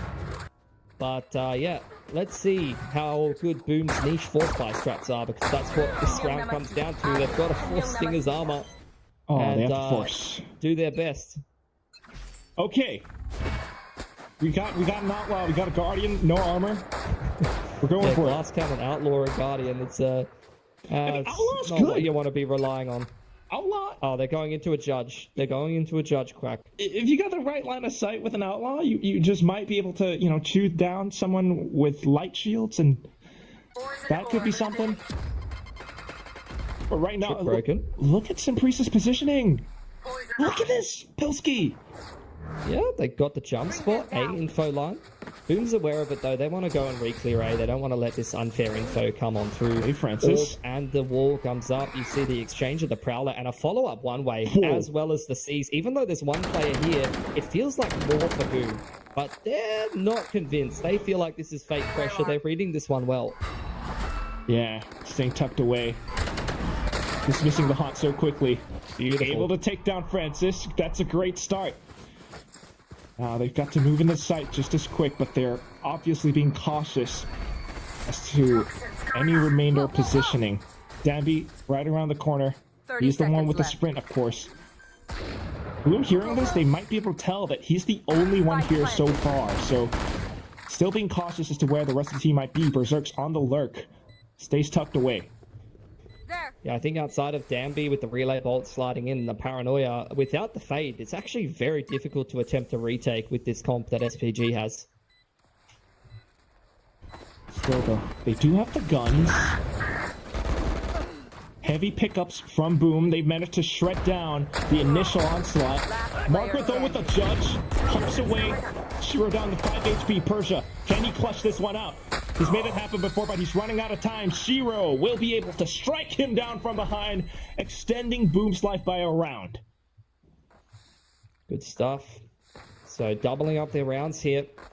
Both of the rounds they've won have been absolute nail-biters. Whether or not Boom wins this game here, and look, I'll give them credit, that was a very well-read round from them. You know, they recognized that that was all fake pressure from a fade outside of A, with a one-way and some supportive utility front B. There was multiple traps Boom could have fallen into there at front B, as well as trying to go into the judge at C, and they didn't fall for either of them. So credit where credit's due. So far on attack, so good. But, you know, I think it's really just a question of trying to claw back some momentum in this series and make SPG feel like a beatable team. You could pick up a couple of rounds heading into Icebox, because 10 rounds in a row is a bit far-fetched. Definitely feels that way, but if it does happen, though, Pilsky, what a story that would be. That said, yes, even a few rounds against SPG would be confidence into the next map. Yeah, so I think now, if they make it happen, I might just buy like a case of Sambal when I go to Jakarta, because there's got to be something magic about that. Yes. There definitely is. That's Guardian. And actually a Cypher roll. Are they going to rip it? Yeah, he's ripped the Cypher roll. So, something a little bit known. Spike planted. Spotted out, but I'm not quite sure what the game plan would be for Simprisa. They do have quite the position. Up by heaven, up by stairs. Got a little bit of pressure coming up from the door side. And then it comes Zesview, just able to fire on through, marking his targets. Now, marking the back line as well. He heard the door. Simprisa, though, nice. Relentless, but unfortunately falling to the superior weaponry from Boom Esports. They're still making them work for it, though, that whole round. Like SPG isolating the lurk, coming in slowly but surely on the retake. All of these rounds forces more energy out of Boom, makes them work for even a basic kind of anti-eco. Gets a little bit sketchy. Doesn't feel like there's any easy rounds for Boom, but that will definitely be one of the easier ones as they head into the first gun round here for SPG. Big emphasis towards C, even kind of looking like a C trap for SPG with just the solo fade at 8. Yeah, it has been this way for the past round or so now.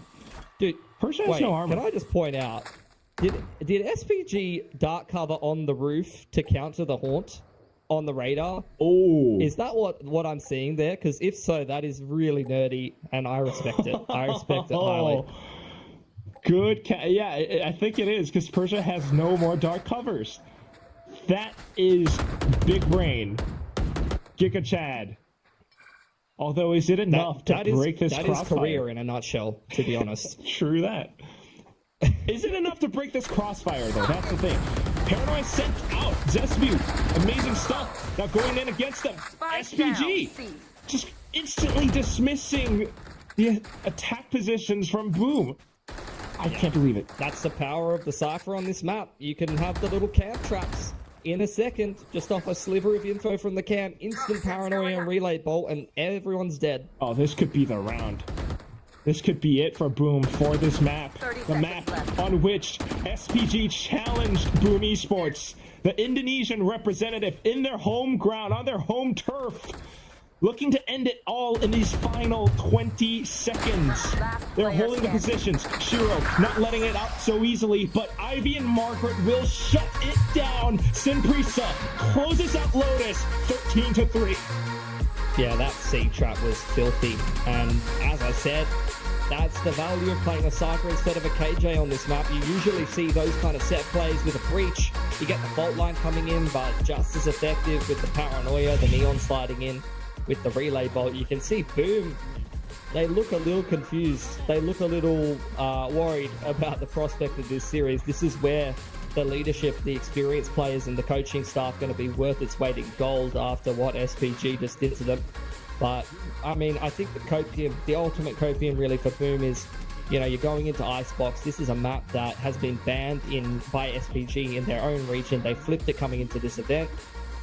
You're really hoping that that's going to be a mistake from SPG letting that in through the map pool. Yeah, and just really wondering about it. I mean, so many things were so good for SPG on this map. And yeah, the map pool in of itself is something to think about as well. But just thinking of players to highlight. I mean, so many of them did so much right. Players to highlight, yes. Danby for that sure. Is players yes. to highlight. Just everyone, yes. Coaching staff included. Just yes. SPG, those players to highlight. They played a perfect game. Quite. What can you say, mate? 13-3 against one of the favorite teams in this tournament as well. I mean, that's just amazing stuff. But of course, they left Icebox open. They showed how they can play against RVNT Esports. Has Boom studied up enough about that? We'll find out. But for now, let's break down all of that with our panelists, Vic and Ewok, once again. Well, I just have to say SPG is an absolute delight to watch. If you enjoy watching this kind of playstyle, which I do personally, that was insane. It was an 11-1 in the first half, and it closed out very shortly after. Boom looked absolutely not in control of that. Yeah, totally agree. I think it's an enjoyable watch to see SPG play like this. I was very curious before, and did mention it, is Boom going to be able to handle the aggression, right? Are they going to give them more space? But Boom kept to their same playstyle, gave them quite a lot of space.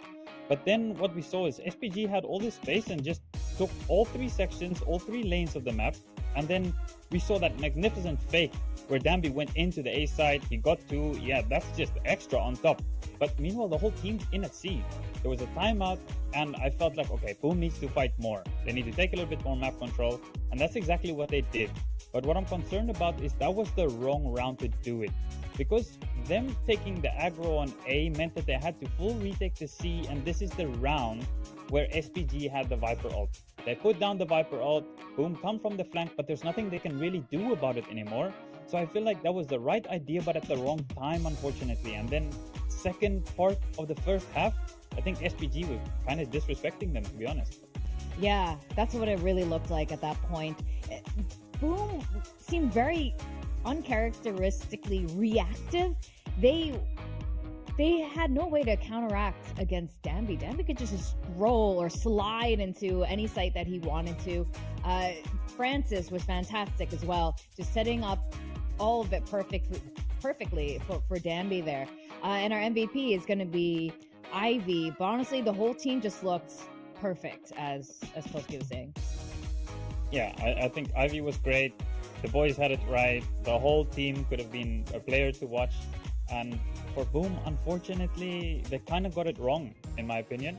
I think we needed to see more trap plays. I was thinking, I took a note down, where's the trap plays from Boom? If they're giving space, or if they're not going to take as much space, let's see a trap play. And what did we see from SPG? I think it's the second last round, or maybe the last round. A brilliant trap play at C, kind of showing Boom exactly, this is what you should have done against us. Yeah. Like you said, it was almost like disrespect to the opponent. Let me show you how it's done. And it's so crazy that Boom didn't do that, because Boom is normally very good at their fundamentals. They're just waiting for things to happen. But hopefully we see a turnaround going into the second map. This was only the first map, and I'm sure Boom is working on talking this out right now and trying to fix this exact problem. We're going to go on a very quick break. When we come back, we are going to go into map 2 of Icebox, so don't go away.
Welcome back to VCT Ascension Pacific. We are about to find out who's going to be the first qualified team for the Britama Arena next week. We just finished the first map, pure domination by team SPG from Korea, beating Boom on their usual favored map of Lotus. And we are going to be going into Icebox now. This is Boom's map pick.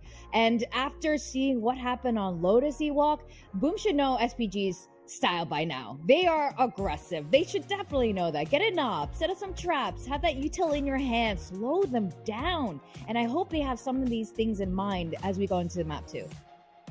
I totally agree. I think Boom oftentimes rely on their retakes, but what we saw from Lotus right now, SPG is so coordinated in the retake. Every time when they get that bomb down on the A site on Lotus, they plant it perfectly. Whenever you open the door, you can kind of jiggle from the door, and they're just in the right positions. And I think it's hard for Boom to kind of break that down when they're trying to retake. So there's going to be times where you need to fight, right? Yeah, they kind of tried it towards the end of the half, but I think by that time they're not as warmed up anymore. I do think you need to go down on your sword here and take the game to them and not just let it happen to you if you're Boom Esports. Yeah, that's right. And now Boom also doesn't have a lot of tape to go on in terms of Icebox going against SPG. Surely they picked it for a reason, though. They definitely have some ideas there. It was so interesting because SPG never showed Icebox at all. And the first time we saw it was just the other day against RVNT. And at this point, their map pool is incredible, I have to say. But it seems like SPG is going to continue on with a double controller Asian comp using Harbor, which we saw a little bit earlier today, but they use it very differently. Yeah, definitely a little bit more aggressive than I think what we saw earlier. They looked really good against RVNT, to be honest. Came out on the 13-5, I believe. So I'm curious to see, are we going to see more of that, or can we please see Boom come back into this? Indo fans, let's go. All right, casters, take it away. Thank you very much, Vic and Ewok. Yes, this is that match. This could be that match that sends Boom down into the lower bracket, or if Boom has to make their stand to make it to that Britama Arena playing in front of their home crowd. I mean, they want to secure the playoff spot as early as possible.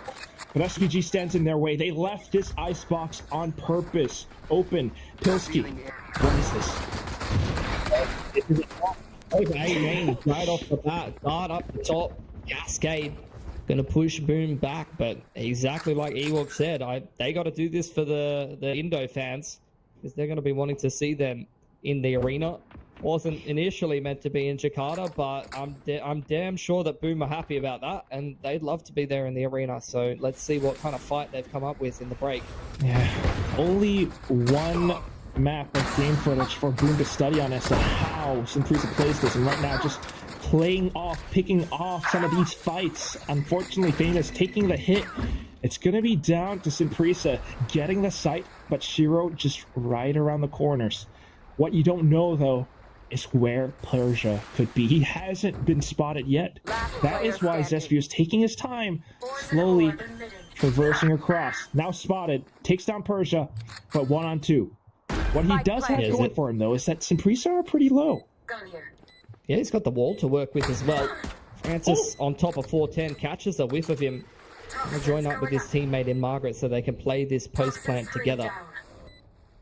Daring goes in for that Sheriff.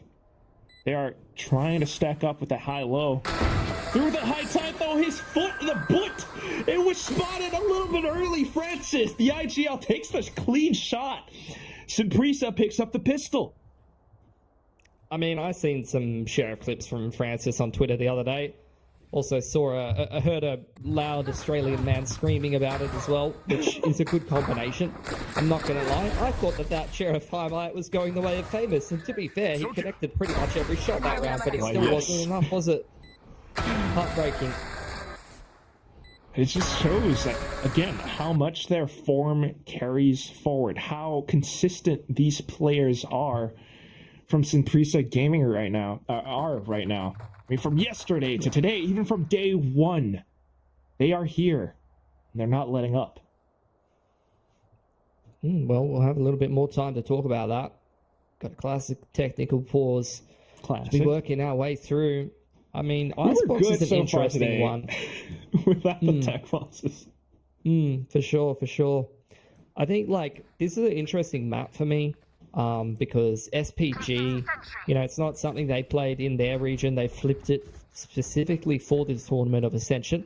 Over on the side of Boom, it's an interesting prospect to consider because, you know, you look at their main rivals in Alter Ego, and Alter Ego was playing this Raze, like, janky Icebox comp. I didn't really get the sense that, like, they wanted to be playing Icebox that much. So I kind of wonder whether Boom has, like, played this map regionally against, like, high-quality opposition, or whether it has just been kind of scrims that they've been, you know, improving on this map. Sure. I mean, at least from their split 2 data, it looks as though Boom has enough experience on it. They have enough wins on it. SPG, on the other hand, only debuting it once so far against RVNT Esports in this tournament. Yeah, and it looked good. A beautiful debut. That was beautiful to watch. They've given us a lot of very nice maps of Valorant to watch. If you're a fan of, like, you know, technical Valorant, or tactical Valorant, which is what these Korean teams are known for, this beautiful utility, then, you know, this is great to watch for you. All right. I mean, yeah, it's pistols. It's beautiful. The way you take the site, spike planted. Margaret's positioning. Look at this. Yeah, it's just Money Man in the middle of the map with the sheriff. If he dies, it just doesn't really matter. And he to be takes honest, time the round's away. already... Yeah, the round's secured for SPG already. So just still continuing to hold down the angles. Boom. Any good kill is still enough for them, though. It's a big confidence boost. Okay. Take guns Wait. away from the Simprisa Gaming players. Player standing. Yeah, for sure. Persia. One enemy remaining. He's down mid. That's a lot of damage. Someone needs to get the Flex Seal guy in here ASAP and slap some tape on that economy, because they just lost 4 guns in a round where they got a free open sight. Yeah, we gotta stop this this flooding right now.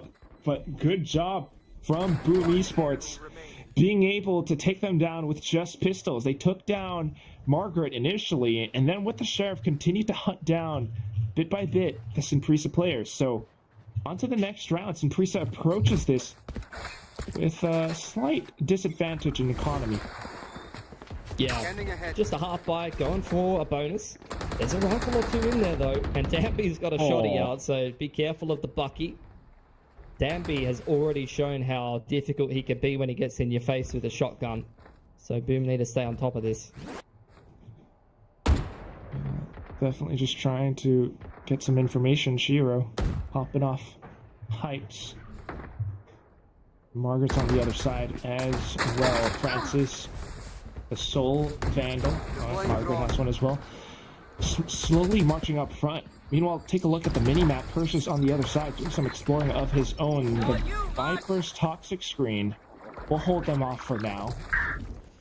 Yeah, you can see a standoff between ZSBU as well as Persia. It feels like Boom are well aware that SPG does like to go for this lurk style, because they never rotate. They're always waiting for more players. There's the Dizzy to find more info. You can see ZSBU trying to clear B long, but SPG are going straight into A. Oh my goodness. I mean, this is all written in the cards for them. Margaret picking up the triple. They had the forces, they had the numbers. If they overwhelmed the defenses on the A site, might as well just go in to get the spike down. Persia will continue to lurk and defend them off. They just bought their attention away from the A site. So yes, ZSBU will be able to take down Persia, but what about the other side? This is what we were seeing from SPG the other day against RVNT as well, Quack. I mean, they are quite happy to just leave a hard lurk, maybe even 2 lurks. Double lurk up B, or maybe 1 in middle. Both Margaret and Persia staying active on the map, going out, finding information, trying to pull rotations. And they'll just execute the site with 3 people. Like, they're quite happy to just have Danby, Ivy, as well as Francis go into A as a 3-man. And half the time they were taking the site.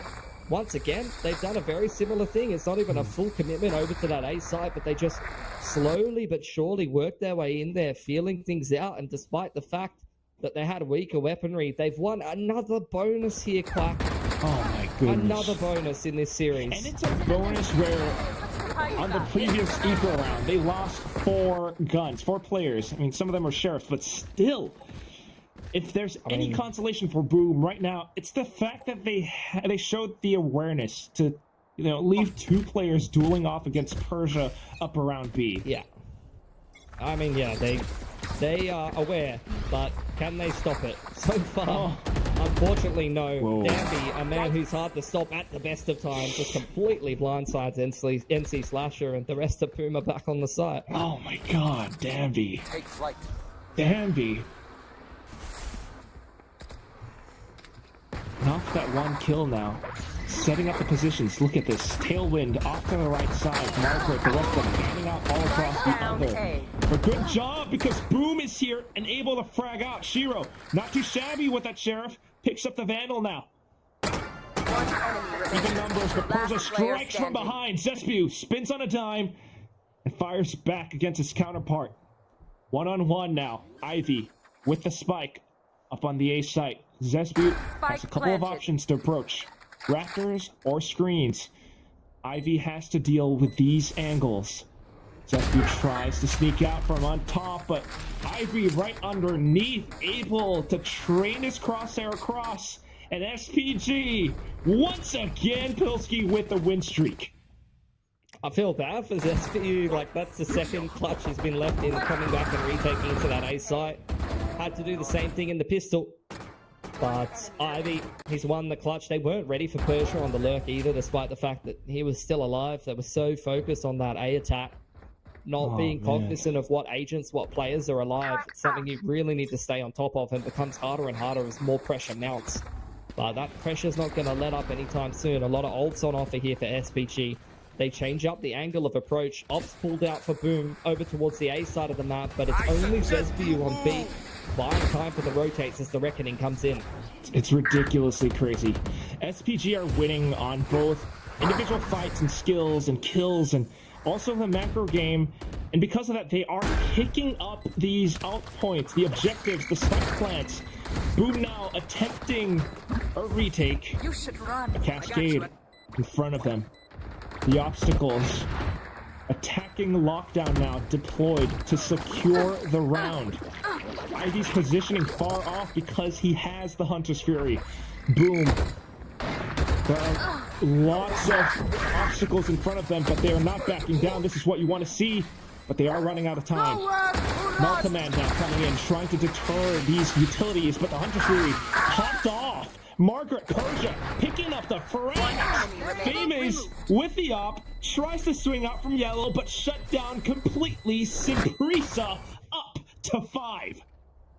That was a beautiful round. If you wanted to break down a round in terms of like tactical depth, like how to running that B exec was beautiful from Simprisa. Reckoning to open things up, open up the site. They high tide across the snowman, take control of that. Nice open plant, cascade as well to keep it nice and safe. The second layer is the lockdown. That keeps Boom out of the site for ages as they clear snowman, and they have multiple lurks in play. Both Market over towards B long playing safe. Persia wraps back through middle, and then you've got the Hunter's Fury from Ivy. As soon as they tap, like Boom were making a really good resurgence, having to clear so much space to come into that site. That's a nightmare to try and even tackle that kind of a challenge. But it's just too much, man. You can't make your way through multiple lurks, 3 different layers of ults. Like, there's just too much going on for Boom to get on top of. It's a, oh my god, Pilsky. It's a multi-layered cake. It's a I don't really know how to pronounce it. It's like, the SPG is just like a Japanese shortcake, mate. Yes. You know, like it's beautifully, perfectly balanced. The egg whites have been beaten to perfection. It's nice and fluffy. You know, it's just beautifully executed. Much better. Perfect. It's my favorite. Much better than me trying to pronounce the million-layered crepe thing. Milfit. Okay, Coach Meow does not look happy. I'm a little bit concerned for Boom. Yeah, as a coach, I just wouldn't even know what to say at this point. Like, this is one of those games where like you would watch it back and be like, I just don't even know, man. Like, there is so much but you that we could have can't. done better this game, but at the same time, the other team was so like insane on another level. You've got to that figure something out. It's just hard. I don't know. You got to throw your hands up. If they win this, if Boom wins this and we go to a third map, they stand a chance. They could be the team that heads over. The first team to secure a playoff spot to Britama Arena. They need to make that happen for the home crowd. But Simprisa standing in their way. Oh my god, Pilsky. Okay. Jump spot. Yeah, from NC Slasher. Orb's going up. Famous is over here with knives. This has to be a Famous round, right? Oh. No! He gets at least one, though. Persia and Danby firing off as well. That's Famous down, alongside NC Slasher, Shiro. The Gecko player. Looking for something. Look at Margaret, dude. Looking this to is deny just crazy. It's that deep lurk. You talked about it. They're just doing it on different sites now. Spike being delivered. Look where the alarm bot is. Like, Berserk's just has no idea that someone's gone across the rope and juked his alarm bot like that. And Margaret's already on a... Like, SPG, the lurks just give them so many contingencies. One enemy remaining. Shots fired. They know where they are. Francis, that's a good burst. Now looking for the last one. Shiro has the Guardian. Wants to hold on to it. Simprisa on the hunt. The hungry beasts have become the prey. This is not what you want to have.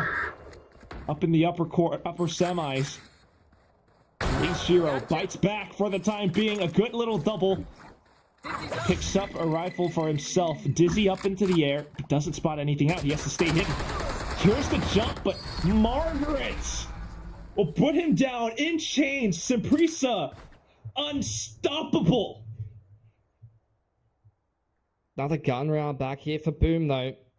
Ops back out for Famous again. It just didn't get even a chance to get involved in the action last time. Posted up towards A, and they went for that multi-layer B execute, the mil-fill cake, whatever you said, quack. I can't even pronounce your name anymore. I'm not even sure what my name is, to be honest. But Boom, they've got some good ults. They can get that pit up, crash in for the retake. Op's going to get this deep B line. Ooh. So let's see how SPG tackles the pit. Whether they just don't want anything to do with that. They've still got both of these lurks potentially going to come into play. Persia's making his way up too. Shiro will almost certainly have jump spotted that. Pulling out the utility. Rash. Okay.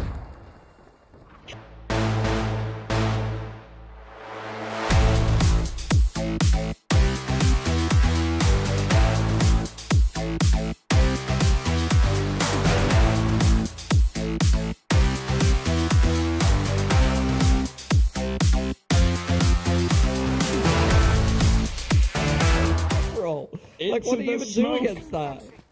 And it was just a tiny little, that little mid-play between, I think it was Margaret and Shiro, or Persia and Shiro, and that was enough to draw some attention away. The Viper's Pit, I don't know, they managed to deal with it. Straight up approach from SPG here. Drone straight away, Reckoning. This is just going to be another layered ult approach. Reckoning into this A site, into a pit after plant, and they're going to force Boom to react to that. And they're just evading all of that Killjoy setup from Berserks. The pit, it's not covering the spike, it's actually blocking off screens. A little bit of rafters as well. Perfect with the harbor utility. Francis, layers on top of layers. Spots him out. Tries to stay alive. Boom. Looking to flood and waterfall down into sight, but where did Francis go? He slipped. He's gone somewhere else. Into the pit. Shots fired, but Danby and Margaret holding it down. It's all down to Famous, still with this operator that can't quite sing its song. He stays with the shot. Gets it down. The Cove protecting him for the time being, but can't spot Francis. Pops out. Francis dies to the spike, but Persia takes away the operator. Simprisa is relentless. It's just so brutal, man. Famous is playing like that ranked game where you just permanently retake. The other side of the map's folding every round. Just want a chance to take a shot at somebody before the round's already over. Oh, I mean, SPG, it's just another tactically perfect round, doing what makes sense. Well, reckoning to open up the space in A, pit thrown down across screens just creates such a difficult situation for Boom to try and retake into, and by the time they try and tackle that retake, they're getting lurked on.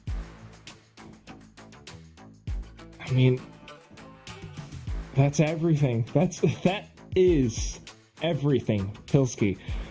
Boom has to figure something out, though. I mean, yes, it's a rough game for Famous. You know, sometimes wrong time, the wrong spot, or whatever it is, but they need to take the initiative up against Impresa. They've tried it before. Maybe it doesn't work out, but they got to keep trying, because playing passive against this team clearly does not work. Players are sweating. This is great for your prediction, though. Let's be honest. What? This is fantastic for the Quack prediction tally. That. Thank you very much. Yeah, you'll take that. I think everyone else went for Boom. I was anticipating the momentum, how much energy they brought in against NAOS the other day. Wiped the floor with them, come in here. They know they're going to come, go play in the Britama Arena, but I'm not even going to try to roll that R. But yeah, it's just not, that storyline's not coming together today. This is going to be a bloodbath in mid. I'm hoping it goes well for Boom. Enemy killed. Oh my god, Danby.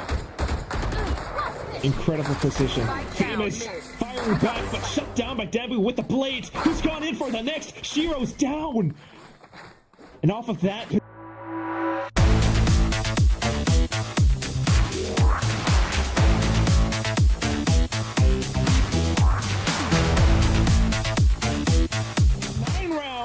Boom takes a victory in flawless fashion.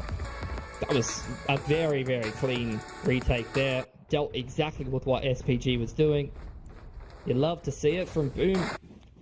One round at a time. See if they can claw this game back, start to scrape it together. Fortunate spray through the smoke from Berserk, straight through the high tide, and punishing Danby as well.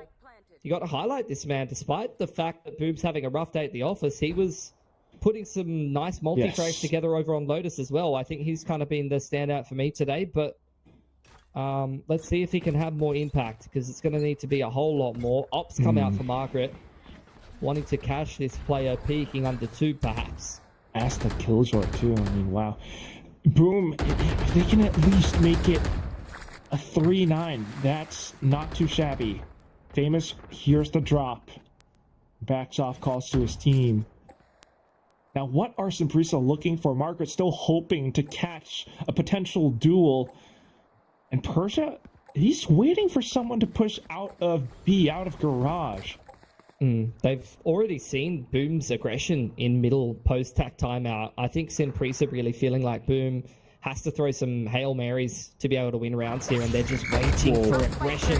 In it comes through main side. Dizzy up over the top. The trades are good for SPG still, though, and they've managed to maintain control of the spike. This is where Persia's now again trying to catch Zesbu over on the other side of the map, but this time Zesbu's on top of things. Managing to take down that one-on-one. Brings big value for Boom.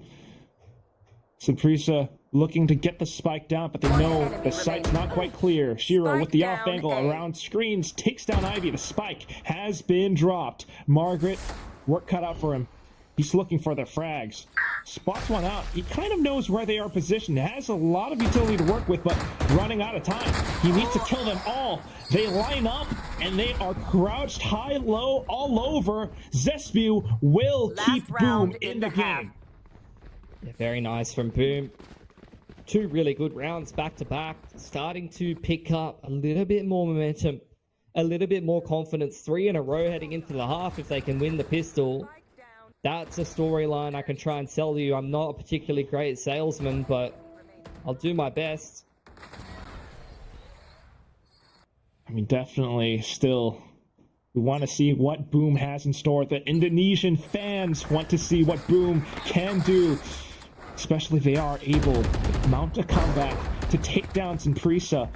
Be that team to secure the first playoff spot to Britama Arena. Simprisa, though. Split. push up. Not yet spotted. Silent hops. Persia back into Raptors. Now spotted out by Shiro. In a sudden moment, Famous Berserks getting a couple of kills of their own. Danby only able to fire back against his Jet counterpart. The wingman spotting him out. Tailwind will be expired. And he can't quite do all too much now. Lockdown just to keep him in his cage. Shiro with a bullet to the head. Closes out the first half for Boom, 3-9. Those were 3 really good, clean rounds in a row, though. Has to be said. They dealt with that A split really well. That's something that SPG showed already earlier in the tournament against RVNT, where they have both Persia and Margaret on the lurk while the rest of the players take A pressure. They spend a lot of their half, you know, working that A control in a 1-1-3 or a 1-4, something like that. And then they really try to, you know, condition the opponent based upon that, whether they're waiting for aggression out from Boom to retake A main, or whether they're trying to sneak the lurks through the middle of the map or catch the B player with Persia on the lurk and pull and push the rotations. You can see the cogs turning from SPG, and although for the majority of the half it was working, and then followed up and mixed in with some of those layered ult rounds, it was going really well. Boom, you could tell what they were doing, but they don't always have the right answer for it. Those last 3 rounds, they had the right answer. I could see, even on Lotus, they're very actively looking for lurks. They never over-rotated. They know that SPG likes to lurk. They have a decent read on what SPG is doing, but they can't always find the right approach to it in the moment. And so far, that's where SPG's been the much better team on the day. Would love to see, though, after those 3 in a row, you know, a pistol quack. It's always possible. There's always something there. Worth mentioning as well, this is not a map that SPG has any reps on before this tournament started. So in terms of officials, the depth really might not be there if they run into some issues. I mean, a bit of hope is better than none. But you're absolutely right. I mean, it's just tricky to work against Synprisa Gaming. That's one of the best things that they've got going for them. They're having absolute faith in each and every one of their individual members to pull off their job, their mission, whether it's that 1-1-3 or the 1-4. They make it happen. And the best thing is that they do this on both sides of the map. Sometimes you'll have that 1-4 towards B. Sometimes that one player is lurking towards A, and before you know it, rotations have been pulled over. Boom is none the wiser. Now Boom are on the attack. They finally get to take the fight to Synprisa. Let's see if they can make this happen for the home crowd. Gonna kick things off on the A side of the map. Already Zesbu gonna be lurking up a storm in middle, I'm assuming, but with the high tide deep across B, and also segmenting off mid, which is a lot of the time what you'll see from the Harbour on this map. B's been forfeit. Zesbu well aware that the push through the backside of the high tide could definitely be an option. See if he catches Persia in a minute here. Good flick. Not a lot of damage to himself. Persia down to half. Good enough information as well. Calls out to his team. This is what we saw from Synprisa from before. Ooh, Boom, though, they don't like what they see on the A side. They've tickled the alarm bot, but now they're going to run into a crossfire between a Harbour in a position you're not expecting, and a Viper. Okay. So they go with the devil that they know best into the B site, dealing against Persia as well as Francis. One has been dealt with. Persia just trying to play around the corners to keep himself alive. Boom. Rotating off between both sides. Ivy has spotted this. Calls it to his team. Danby is prepared. With the sheriff. He sounds one off. Good little pop flash by NC Slasher. Looking to get the spike down. However, the wall bank still susceptible. Berserks will fall onto the other side. Zespu peeking out from mid now. Marking his position is Danby. Persia up from behind. He's trying to stay undetected. However, Boom has these angles marked. NC Slasher manages to capitalize. Both players from Synprisa, though, now low. Trying to approach from rafters. The only one left, Ivy. 15 rounds in the magazine for the Ghost. Not quite able to do all too much. NC Slasher will bring the pistol home for Boom. they're working their way back in slowly but surely. Really, really good round there from Boom.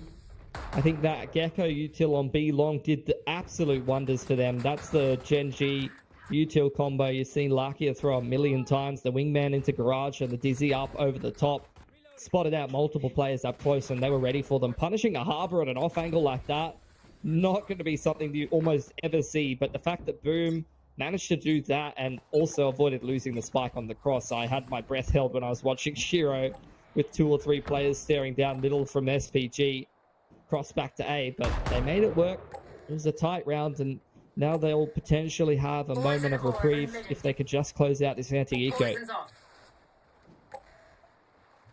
Looking to make it happen. Simprisa's positioning, though, otherwise suggests a bit of a pitch towards the middle if anyone from Boom dares to investigate. They fire off a couple of warning shots. Yeah, Dizzy to clear out A main. Margaret playing the off angles, trying to catch someone going up the rope or contacting up Maze. We'll see if he can find a quick tap. Oop. Oh, just not quite the right timing. Well, both teams have seen each other at this point.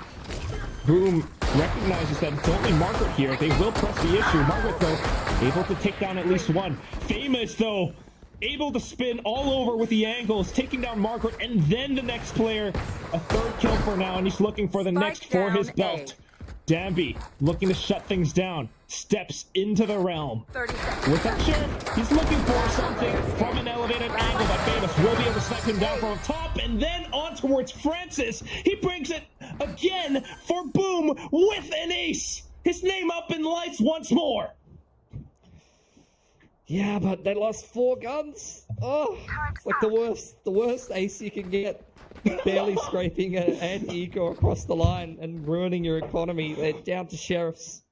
I mean, we love to see the ace, don't get me wrong, and he's very close to the Blaze Storm as a result of it, but they should not have had to work that hard for that round, Quack, in the grand scheme of things. You were absolutely right, Filsky. I hate to, rain on your parade. Yeah, that's literally what I was... See, we're already building such great chemistry, you and me, Quack. I can tell we're going to be really great friends. I love it, but... Almost as good as SPG are showing in this series. Oh my god.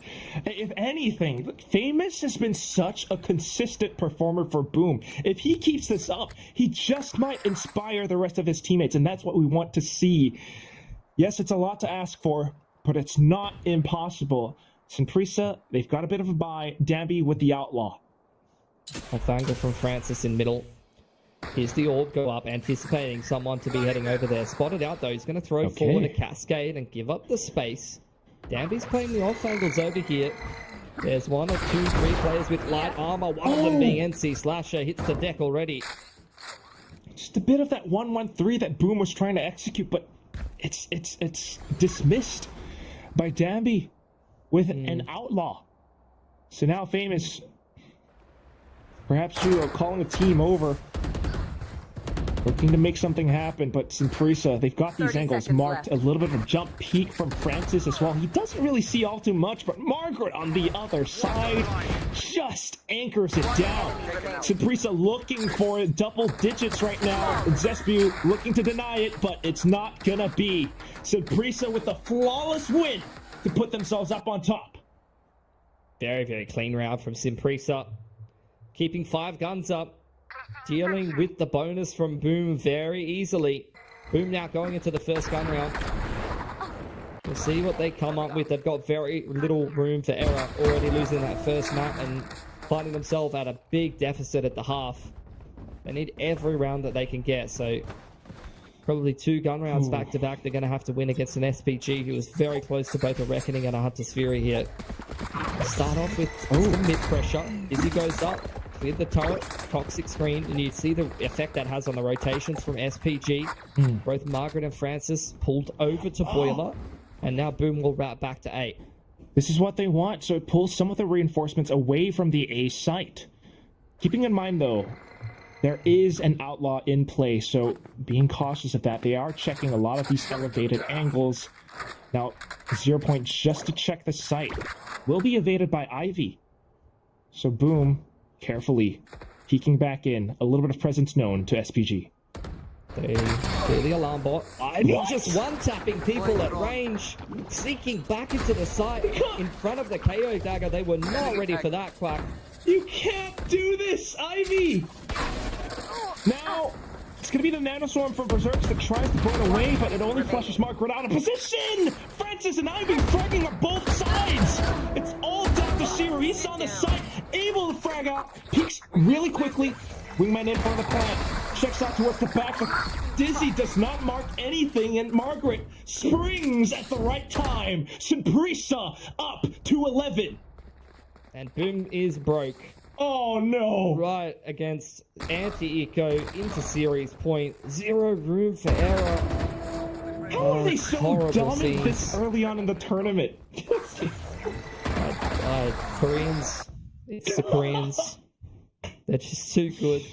It was my last holdout. They dominate in every esport. It's my last holdout before Valorant came out that, look, they can't win at FPS games too, right? I was wrong. Sorry, guys. It's all over. We're playing for second. Well, Boom's definitely looking for first place right now, Pilsky. I'll tell you that much. Still not backing down. It's Famous with the Blade Storm looking to make something happen. He's been so good so far, and he will start things off. A little bit of damage sustained, though, 70 HP. But the team at least will get the spike down. In the meantime, you're seeing SPG take space on the map. Hunter's Fury's there. The Reckoning is going to make this a really awkward afterplan if it gets ripped. Oh, Anti-Slasher just shut that down! No Reckoning for Simprisa today! No, sir! Picks up the Vandals as well. And Famous still on the site, being a bit of a menace, spots out Danby. Not looking to re-engage. He swaps positions. The shorty! Danby, what were you trying to do? He was just going in for it. Zespiel will be able to take them down from pipes with the Sheriff. The thrifty win for Boom to keep themselves in the game. Yeah, Famous is still digging deep, man. Man's diving up on top of screens with the knives. Having a hell of a game for himself. He was saying he needs to have an inspirational performance. I mean, that's kind of what we're seeing. He's leading the server in a game that's not been particularly close, and he needs to be him on the jet. Even better than that, though, were the shots on the Sheriffs from Boom this round, both ZSBU as well as NC Slasher.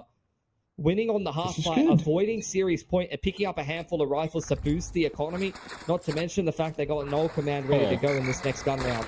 But look at this now, Pilsky. Danby with the operator. For now, he's been gooed up by the Dizzy, so has to fall back and reposition, which is good for Boom. Is that a technical term, getting gooed up? Yes. Is that what we're saying now? Okay, good to know. Thank you for helping with my terminology. You should know this. Here's one for you, Drone. Re-clear.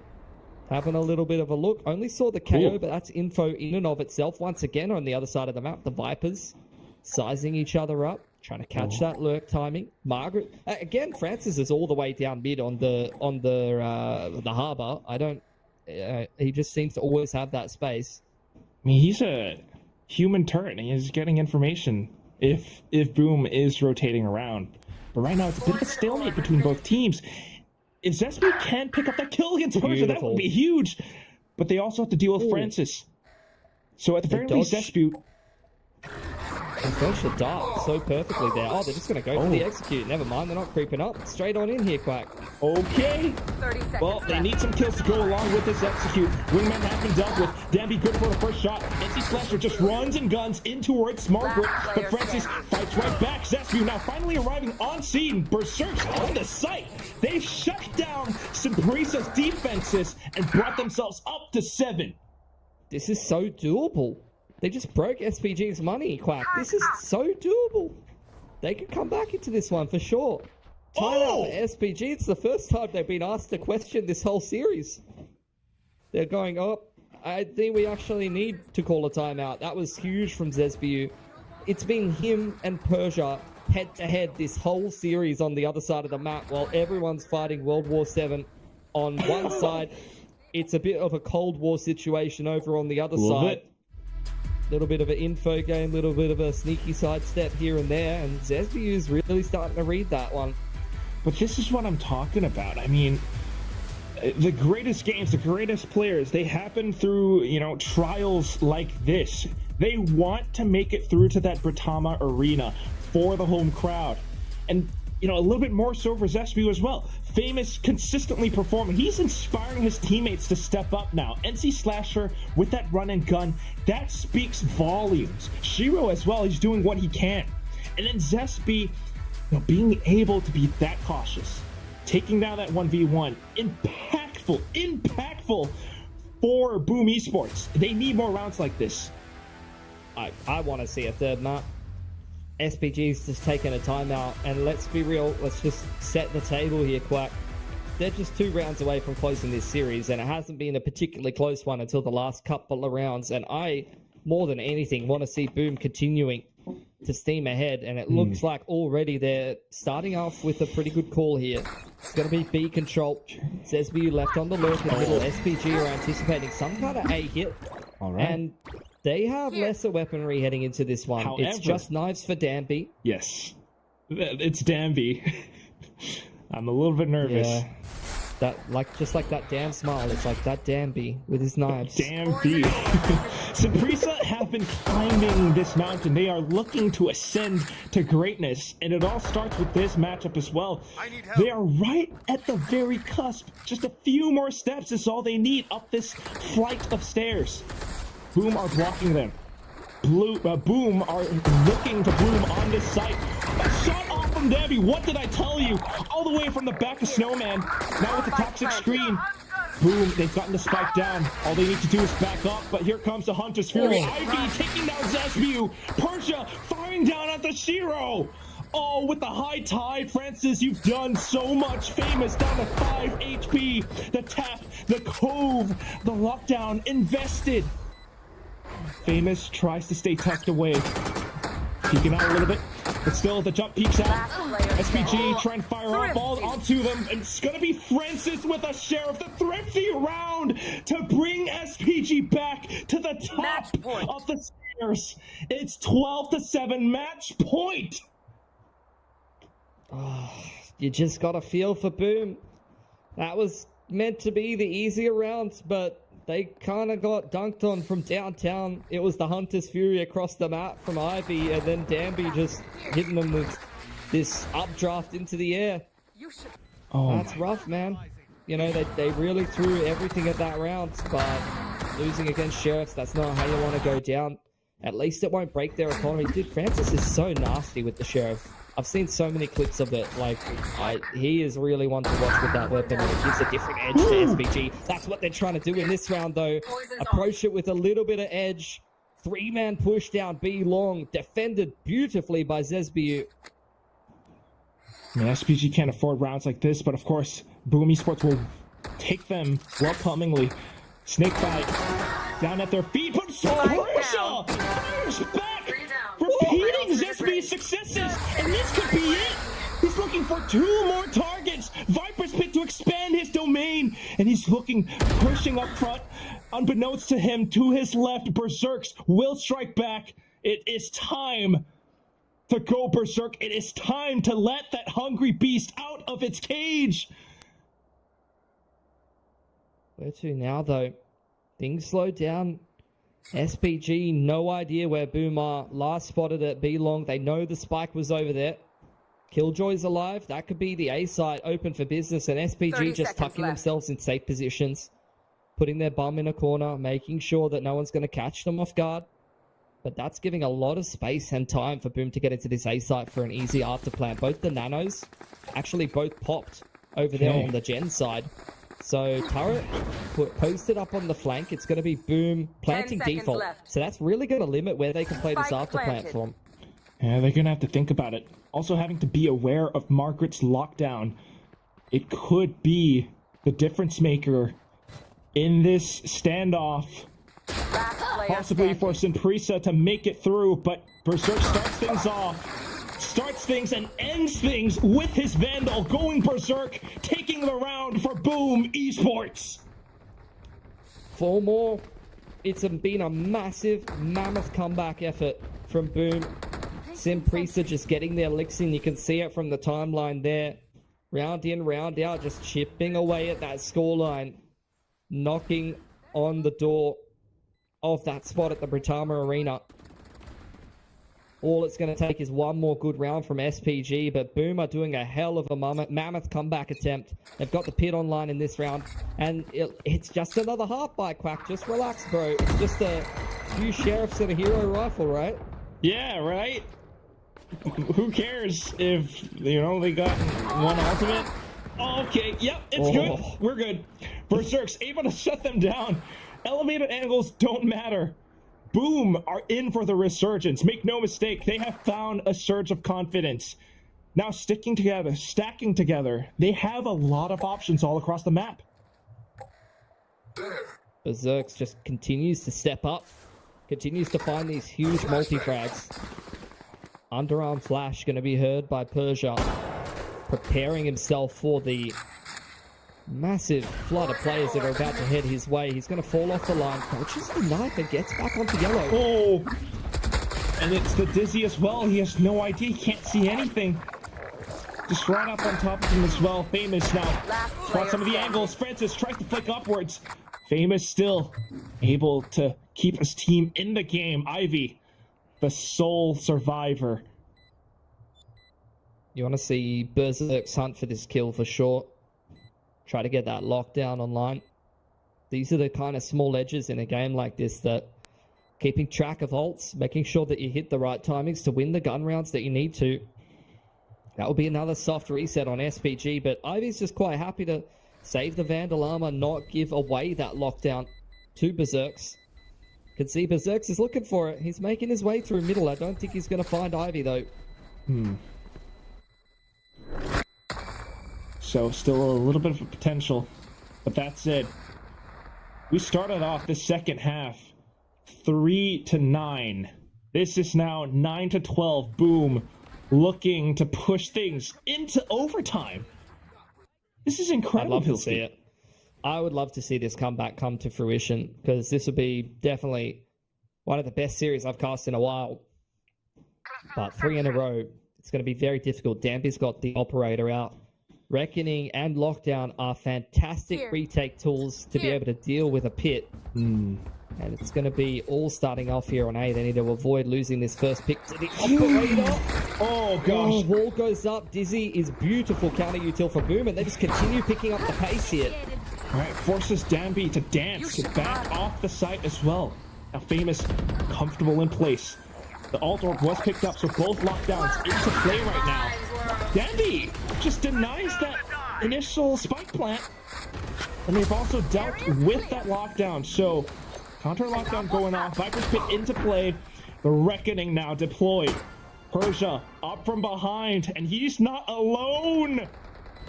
Boom, they've got to stay tucked away. They've got to defend that Viper's Pit, keep it alive as long as possible. Berserk's keeping out a little bit too much with a little shoulder. Margaret will strike him down.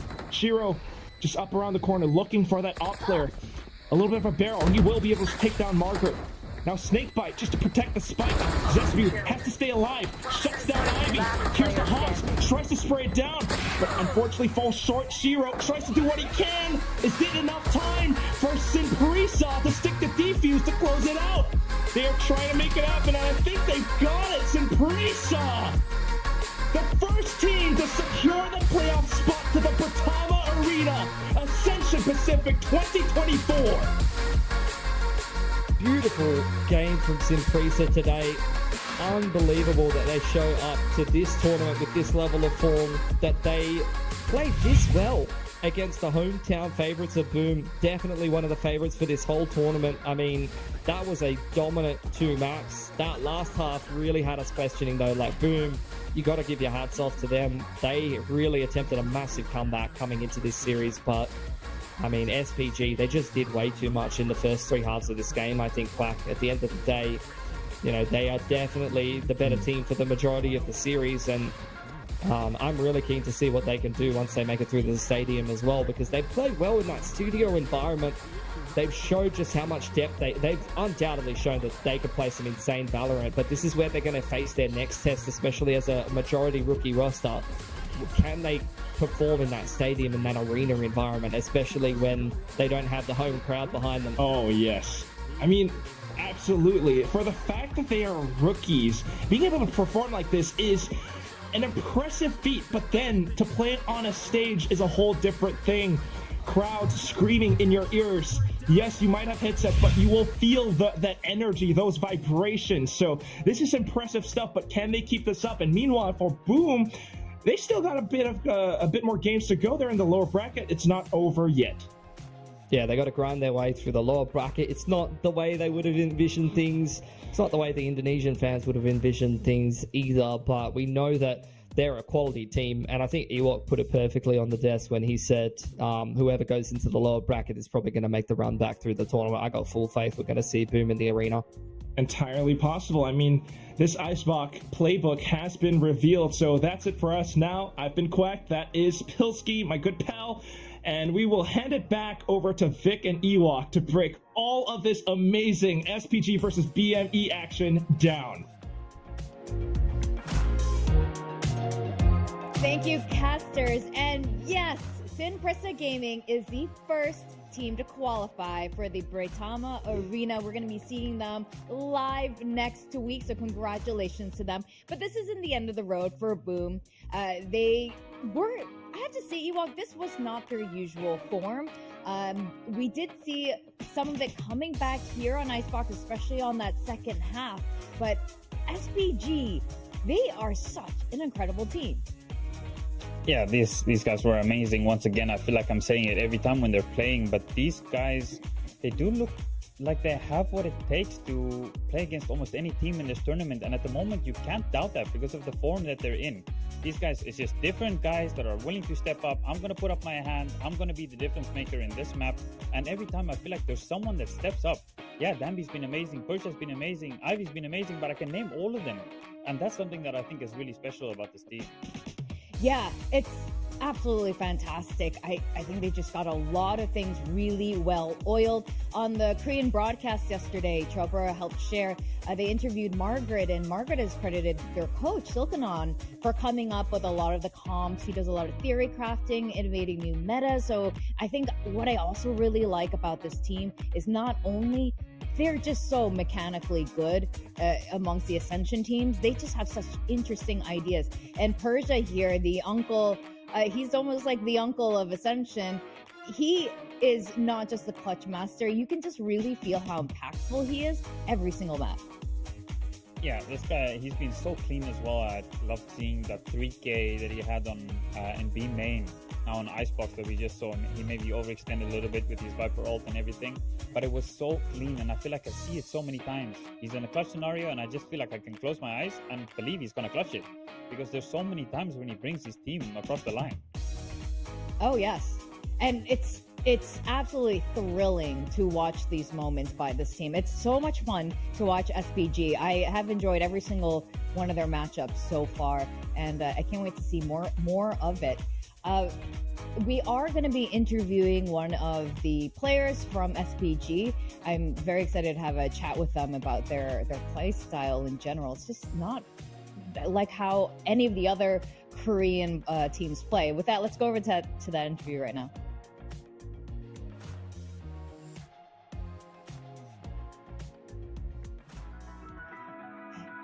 Hello there. Congratulations on today. I have to ask, SPG doesn't play like other Korean teams. It's really aggressive. Your comps are crazy. It's bold. How did your team land on this play style? 승리 먼저 축하드리고요.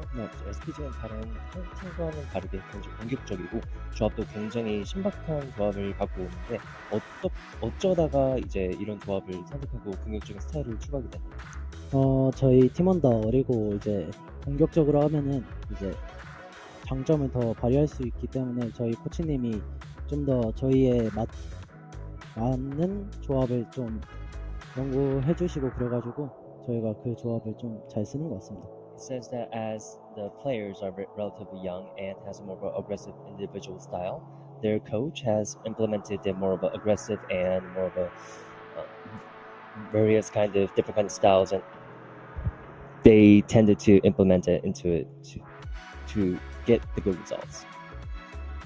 Yeah, well, we can definitely see that when you let your players loose, this is the result that we get. Ewok, you have a question?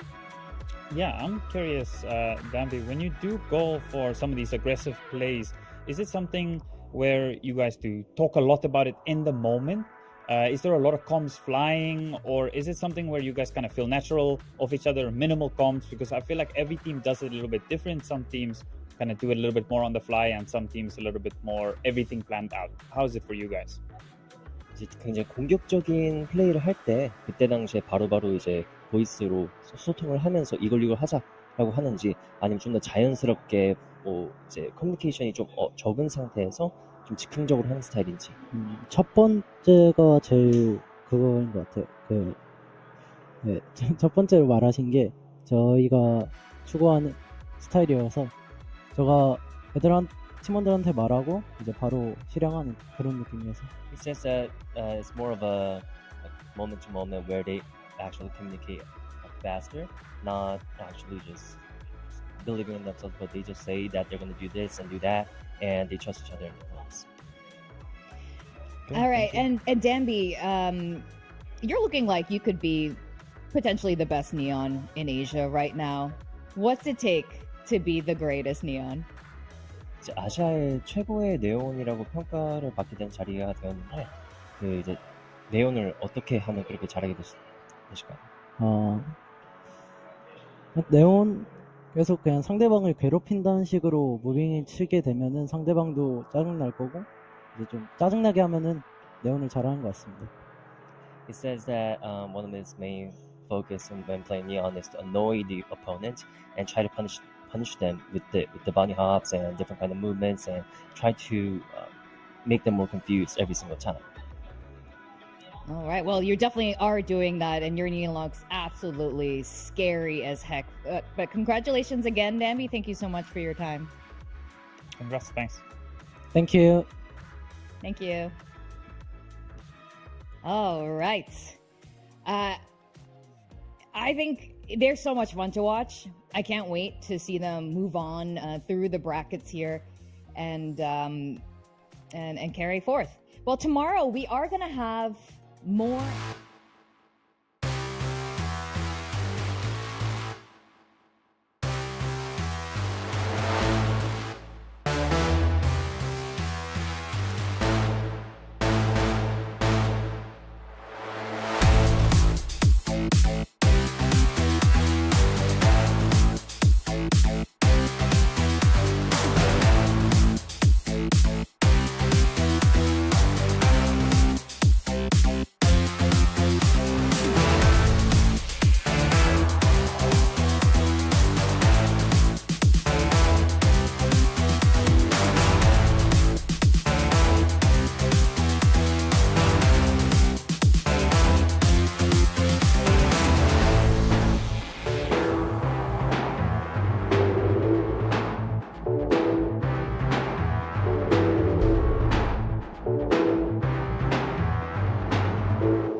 Over in the Britama Arena, which will also be pretty crazy.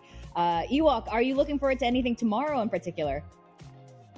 Yeah, I'll definitely be watching. I think I'm excited to watch DSG. I feel like they're a fun team to watch as well. And then, just as I mentioned, Riddle and I think Full Sense. I'm curious to see, do they continue that run of dominance they've had so far? They're going up against a potential tricky opponent in JFT that had a good first series, right? JFT been playing well, but they are fighting a Goliath tomorrow in Full Sense, right? This is really going to be a big barrier for them. And if they can get across the line there, I think the momentum and the confidence for JFT could be sky high.